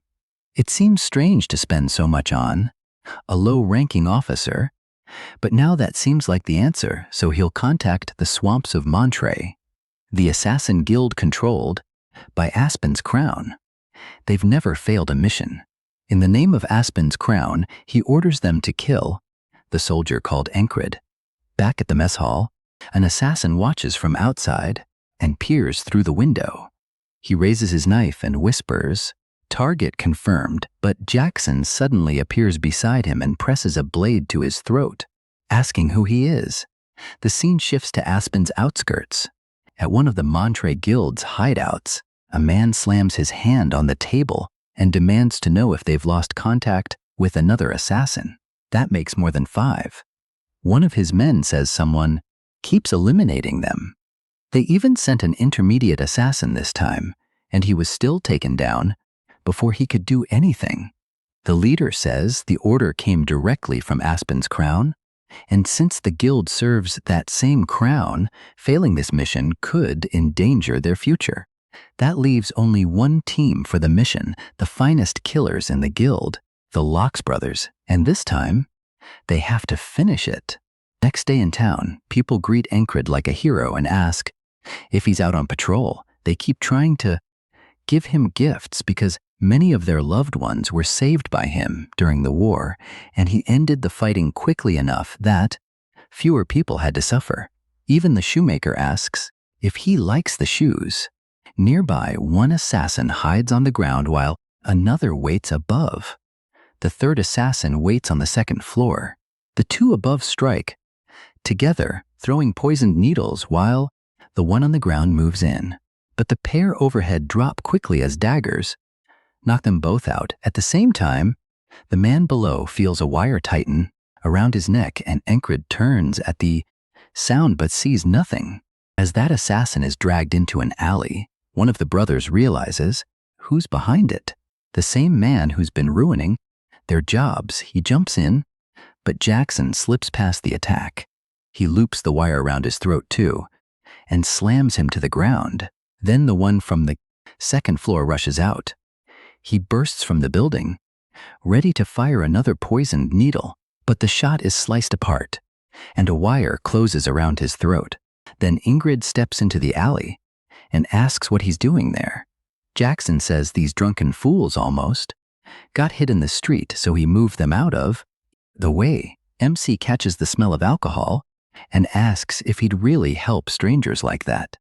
Jackson asks if that's a problem, but Encred merely says no and leaves. Left alone, Jackson mutters that he needs to keep growing stronger, and he won't let these idiots interfere. The problem is, the assassins keep improving, and just like before, more of them keep appearing. That finally angers him. Who do they think they are, causing trouble in his territory? So he heads to the red light district in the slums, then goes up to the second floor of a crowded inn where a woman is waiting. She turns the moment he enters, and he tells her he left 3 bodies in the market, covered in alcohol to conceal them. She bows and reports they're from the swamps of Monatar, asking what he wants done. Jackson tells her to dispose of them their way, then starts leaving. She sighs, asking why he's always so cold. Then she looks out the window as men arrive and orders them to follow his command. She also tells them to send a warning to the swamps of Monatar. Later, the Monatar guild leader stares at the 3 brothers' heads when she declares she's finished playing around. Any assassin entering the city from now on will be killed by them. She's clearly planning something major. Later, Abner receives a report from the Montari guild leader and asks if it truly can't be done. The answer is no. Encred is protected by people far above their level. They may be strong in Aspen, but those guards are among the best on the continent. Abner realizes the assassination plan is over, so he cancels his request. If the protagonist truly is that special, then he'll meet him again on the battlefield. 3 months pass, and the soldiers complain that the heat is so intense they feel exhausted doing nothing. Still, Encred hasn't missed a single day of training. That makes them realize his strength was never luck, and one wonders how much stronger all this work has made him. Rem calls it bullshit. Rajna says it's strange. He taught him everything correctly. Aura prays and says his brother is cursed. Even Jackson looks irritated. Luagarn starts wondering if she was wrong, but decides she wasn't. He truly is as untalented as he appears. She tells Encred he's reached a wall. He only smiles and says that isn't true. In his mind, he's moving ahead in enormous steps. They can't see it. Ironically, all their protection may be slowing him down. Without it, he might have climbed faster, even if it would have been brutal. Next morning, while everyone else is still asleep, Kreis lies in bed trying to decipher a strange letter tucked inside a book. He's muttering loudly enough for Luagarn to hear, so she walks over, yanks the sheet off him, and asks why he's making so much noise and talking to himself. Kreis shows her the writing and asks if she can read it. As sunlight begins crossing the mountains, Encred jolts awake and announces it's time for morning training. Even while he's doing lunges with rocks, Everyone agrees he doesn't seem to be improving. Jackson says Encred probably knows he's stuck too, yet he still looks happy. Rackham wonders what goes on inside his head. He may act like the dumbest one there, but he's probably one of the smartest. A soldier approaches and says someone wants him. MC asks who, and the man says Marcus is calling. Marcus says he has a mercenary job for him. He wants him to destroy a colony near a frontier town. Marcus explains that summer outside the city is dangerous. Monsters and beasts multiply quickly. Once enough gather and a leader appears, they form a colony that can threaten an entire town. A large one was discovered near the frontier, so he'll put Encred in charge of the town's defense and have him eliminate it. The protagonist returns to the barracks, and Penn asks if he's truly going. She points out that, like at Crossguard, he's carrying a huge number of weapons. He says it's better to be prepared. Luogarn agrees that against a large colony, that much equipment makes sense. Creasy adds that even foolish ghouls are dangerous in large groups. Looking over the request, Encred says it would be useful to have whistle daggers, but they're too rare to replace right now, so it can't be helped. Jackson keeps staring at him, and then Creasy realizes what's happening and suddenly shouts. He says he has to come too. His eyes light up like money. Encred asks what's wrong with him and tells him to get off, but Crease says this is the opportunity of a lifetime. There's hidden treasure near that frontier town. It's supposedly the lost fortune of the legendary trader Dolph from over 100 years ago. MC recognizes it immediately. It's the same map he picked up on the last battlefield. Crease explains that anyone who deals in treasure knows the story. Dolph's riches must be in an ancient dungeon, and if it's that old, the traps probably no longer work. They only need to find it. Penn says she can't read any of it, and Encred agrees that it looks like an ancient script. Luogarn says she already helped Kreis with it because she's a scholar and old writing is easy for her. Everyone stares, shocked that a battle-crazy frog is a scholar, even Penn. Luogarn tells them not to judge people that way. Kreis asks if he can come explore it with them. Encred agrees, as long as it doesn't take too much time, and Kreis starts shouting. He tells everyone they're leaving tomorrow morning, so they should prepare. Rem says he's not going. Orai says God isn't showing him the way this time, and Rahan only wants to sleep in. Jackson says he has matters to handle. Kreis can't believe it. They're usually always ready to come with Encred. Penn worries whether they'll be all right with so few people, but Luogarn says she'll go. She has no reason to stay without him anyway, and Esther jabs her in the side. Kreis says they'll be fine with the frog along, and everyone should start packing. But Encred is still thinking, looking at those staying behind. Even so, Marcus gave him this mission, so he has to leave. When it's finally time, Luogarn tells him they need to go. Kreis asks if the panther is really coming too. She growls at him, and he notes she truly doesn't like him. Just as the protagonist is about to leave, Jackson stops him and hands him a package. Encred asks what's inside, and Jackson says whistle daggers, then tells him not to ask where they came from. MC asks if this is what kept him busy yesterday, and Jackson says he'll need all the help he can get. Rem and the others simply watch as Encred prepares to leave. Now he understands. He says he knows why they're doing this and smiles, telling them he'll see them when he returns. Then it'll be even more fun. Rem still can't understand what he's thinking. Even Ragan says there's no sign Encred is improving. Jackson answers that there were still times when he improved greatly, without anyone noticing. Ora says he believes in him, at least. The others start wondering how he'll surprise them this time, and how much stronger he'll become. Rem calls him strange, grabs his axe, and tells Ragan he wants a fight lasting at least 50 rounds. Ragan agrees, but says not to. Blame him if Rem dies. Even Ora and Jackson decide to join in. Rem says it had better be as fun as Encred promised, and they'll use the time to grow stronger before he returns. Since colonies attract nearby monsters and beasts, They expected the journey to town to be rough, and the protagonist is already cutting monsters down. Luagarn and Kreis fight too, and they've encountered more than 6 groups since leaving. Pen sighs, saying she was certain this was the right path.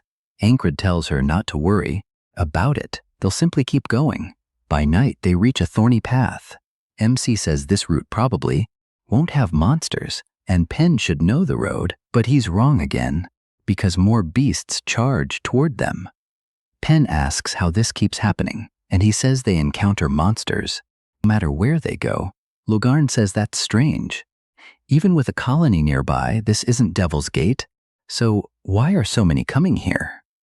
Ancred explains that Devil's Gate is believed to be the source of monsters and beasts, a place humans can't reach. People believe all monsters come from there, and this entire situation gives him a bad feeling. When they finally reach the town, the leader greets them with lifeless eyes. Ancred says he's here for the mercenary job and asks about the colony.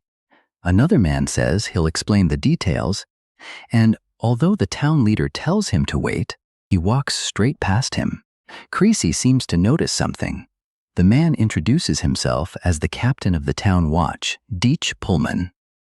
Ancred starts introducing himself too, but the man cuts him off and bluntly says they already handled the colony. He claims the town watch consists of skilled mercenaries, so monsters don't stand a chance. He also boasts about their wall, saying a local engineer built it. With defenses like that, he says no ordinary beast can enter, so the protagonist isn't needed. He'll report that the job is finished, and Ancred can leave. MC answers that he'll decide for himself when this is over. Kreis steps in and says they've been traveling for a long time, so they should rest before returning. Deutsch Pullman agrees to provide rooms and calls for Hugo to handle it. Hugo smiles and says he'll take care of it, but Luagarn immediately senses something wrong. When Kreis asks, she says she can't stand looking at him and wants to smash his face. Kreis tells her to calm down, but she can feel something from him that's wrong, like one of them. She says nothing more, and Hugo leads them to their rooms while Luagarn tells herself it must be a coincidence. Once they arrive, Kreis says the watch was openly hostile. Ancred asks why, and Kreis explains that he arrived with authority over them. So Deutsch Pullman probably feels his control slipping. The protagonist says there must be more to it than that. Pen asks Luagarn if she believes they truly destroyed the colony, and Luagarn says probably not. Judging by how many monsters they encountered on the way, the colony is still out there, and dealing with it without the town's help will be difficult. Ancred tells her that doesn't really change anything. They'll do what they must. They ask how long he'll keep training, and MC says there's still time. Then they wonder where he even found those rocks. Pen gets tired of it and says she's going to sleep. Kreis says he is too. Luagarn notices he's repeating the same training even though he isn't improving, but even so, she can't stop wondering what gives him that expression, as if he's always enjoying himself. She remembers someone else telling her that training was fun, looking genuinely happy every time they swung their sword, and she never understood it. Then she tells Ancred she'll help him for as long as necessary. She reveals that person was her lover. He lets the rocks fall from his hands. Luagarn says that back when she had the mental bond, the feeling shared between frogs and humans remained the same, and if only her lover hadn't died because of them. She asks Ancred if he truly thinks training is fun, and he says yes, of course. That answer pulls her into memories of her dead lover. Elsewhere in town, the leader calls out to Deutsch Pullman, saying they've driven back the beastward again and again, but there are still too many, and they need to accept help. Deutsch Pullman is clearly furious, saying that's out of the question. This is their town. Everyone here fled corrupt nobles, and they built this place from nothing with their own hands. If they let outsiders intervene over a few monsters, those city people will take control. He tells the leader not to worry. His men can handle it, and even now, his trusted watchmen are guarding the walls. The leader asks if Hugo is stationed there, and Deutschpullman says yes. He says Hugo may be new, but he's reliable and capable. In truth, Hugo isn't on the tower at all. He's approaching the watch and asking if anything is wrong. They say everything is ready, and he smiles, telling them they can stop pretending and begin. By morning, countless glowing eyes gather outside the city. The monster horde has arrived. The warning bell begins ringing, alerting everyone that the colony is attacking. A pack of gnolls charges straight toward the town. Luagarn says her feeling was correct. The people here are cultists, and Hugo says everything they did was for their god trapped in Devil's Gate. A flashback shows what happened shortly before. The chaos struck without warning. People were simply going about their normal lives, and Encred was still training. Then the howling began, and everyone knew something was wrong. Soon the entire town reeked of blood.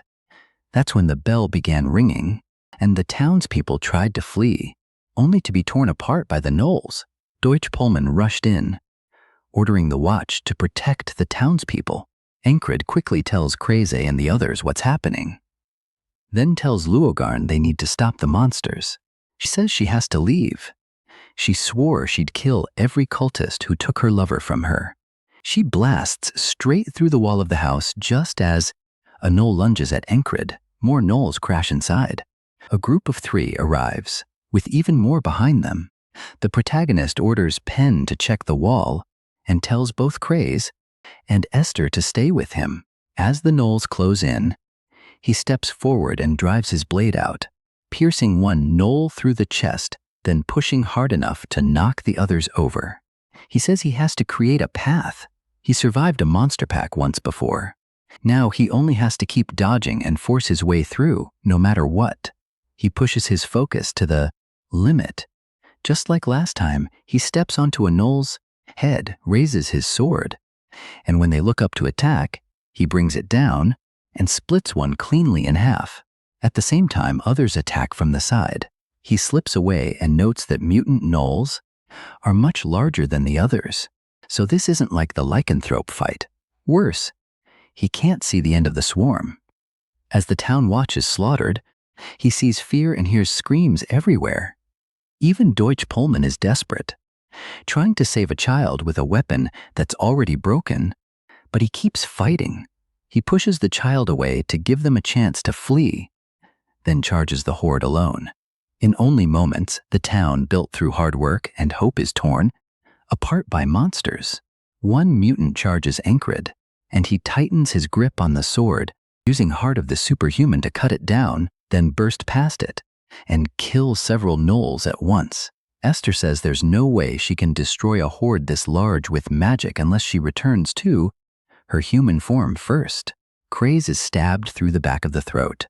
Esther turns, thinking that if only it weren't for her curse. She climbs into a roof and says there's no other choice. If this continues, she'll simply die here. So she leaves it behind and vows to avenge Encred. Hugo puts on a robe and heads toward the rear exit, saying everything went exactly as planned and he needs to slip out the back. Of course, Luogarn is waiting for him, bursting through the wall to greet him. When she swings, a purple barrier blocks the blow, and she says she knew he was a cultist after all. Hugo points at her, and a dark purple orb forms at his fingertip. She stares it down as it flies directly into her face. Back with Encred, a gnoll bites into his back, but he keeps moving. He chops off the attacker's arm and kills another in front of him. He realizes his body is ruined, and he can't even raise his arm anymore. Then he hears a child crying and spots one hiding beneath its mother, too frightened even to breathe. Encred understands immediately. Somehow he has to protect that child. Then all the gnolls begin stomping together and create a path. The colony's leader steps forward. The child stops breathing entirely. Frozen in terror, Encred calls the leader out and tells it to come at him. It charges directly in. The creature thrusts, but MC slips aside and tries to counter. He raises his sword to bring it down, but the leader sidesteps the strike. Encred turns to continue, but he's too late. The colony leader already has its blade ready. It thrusts directly at his face. Thanks to his eye training, he barely dodges, though the blade still slices across his face. The leader dashes past him, and he turns for the next exchange. Then he realizes what just happened. As his eyes become bloodshot, the blade was poisoned. That means the others probably were too. The leader grins from ear to ear while the gnolls keep stomping. And Ancret starts coughing up blood. He collapses. Choking on his own blood, he can't move because of the poison. But this still isn't the beginning of the day. As he continues vomiting blood, he tries to crawl forward and realizes the leader is enjoying his suffering instead of finishing him. To destroy the colony, he has to kill that leader. Unlike ordinary gnolls with short legs, this one is incredibly fast, and its blade is poisoned. Next time, he can't let it touch him even once, and he has no idea how he's supposed to accomplish that. As the thought hits him, he slips into the boatman's realm and wonders what one human can do against an overwhelming enemy force. Then he wakes in his bed and grabs his sword. He says he told Kriza Allman to stay behind him, but near the end, he couldn't sense him anymore, so he probably died. He also sent Pen beyond the walls, and since she never returned, she likely died too. While the others are still asleep, Luogarn is awake and asks why he's fully armed so early. Instead, Ingrid asks what she knows about the cultists. She's surprised by the sudden question and says they're complete lunatics. Of all the cults spreading across the continent, the worst is the Church of the Holy Devil's Gate. They see Devil's Gate as sacred ground and worship the Demon of Sixes, then ask why he wants to know. Outside, Encred can already sense the gnolls attacking. As people scream, he tells Luogarn he has a bad feeling. He opens the door and draws his sword. He says he doesn't know why cultists are here, but she clearly has a history with them. Leaping overhead, Luogarn says she knew she sensed cultists nearby yesterday. Encred says it would be helpful to have the frog with them, but he can't control her. A gnoll charges an unarmed villager, and the protagonist jumps in first. He catches the axe with his blade and splits it apart, then drives his sword straight through the gnoll. The boatman's question echoes in his head. What can one man do here? Pulling his blade free, Encred decides there's only one answer. Use everything he's gained so far. Kreis and the others come out, asking what's happening. Even Deutschpullman and his men step in to help defend the villagers. But they're stunned to see Encred already, handling the gnolls. And 7 gnolls try to skewer him at once. He uses Heart of the Beast to slip beneath their strike, making them stab one another instead. Then he sharpens every sense he has, just as Jackson taught him, and hears a woman scream behind him. He pulls out his whistle dagger and throws it across the battle. It flies directly toward her, barely missing before smashing into the gnoll's face and killing it. She turns in shock just as another gnoll swings at Encred's head. He ducks beneath it and focuses intensely, meeting the strike at one exact point to block it cleanly and draw the other gnoll's attention, pulling them away from the villagers and toward himself. Without losing focus, he mixes in hand-to-hand combat too, kicking one gnoll backward and cutting it in half while it's still airborne. He keeps moving, tearing through them like a machine. Kreis can only stare, and the villagers begin believing they might survive if Encred keeps this up. Even Deutschpullman admits they have a real chance with him there, then orders his men to support MC however they can. They charge the nearest gnolls, and the fight becomes a full brawl. Encred keeps swinging both swords, one opposite the other, so the gnolls can't even approach. The moment they enter his reach, he cuts them apart. While he holds them back alone, the leader spots him from afar and realizes he's the true problem. The leader points its blade straight at Encred, ordering the others to bring him down. As the horde rushes him, the watchmen panic and begin fleeing. He feels death drawing near as the boatman tells him this is his limit and to accept it.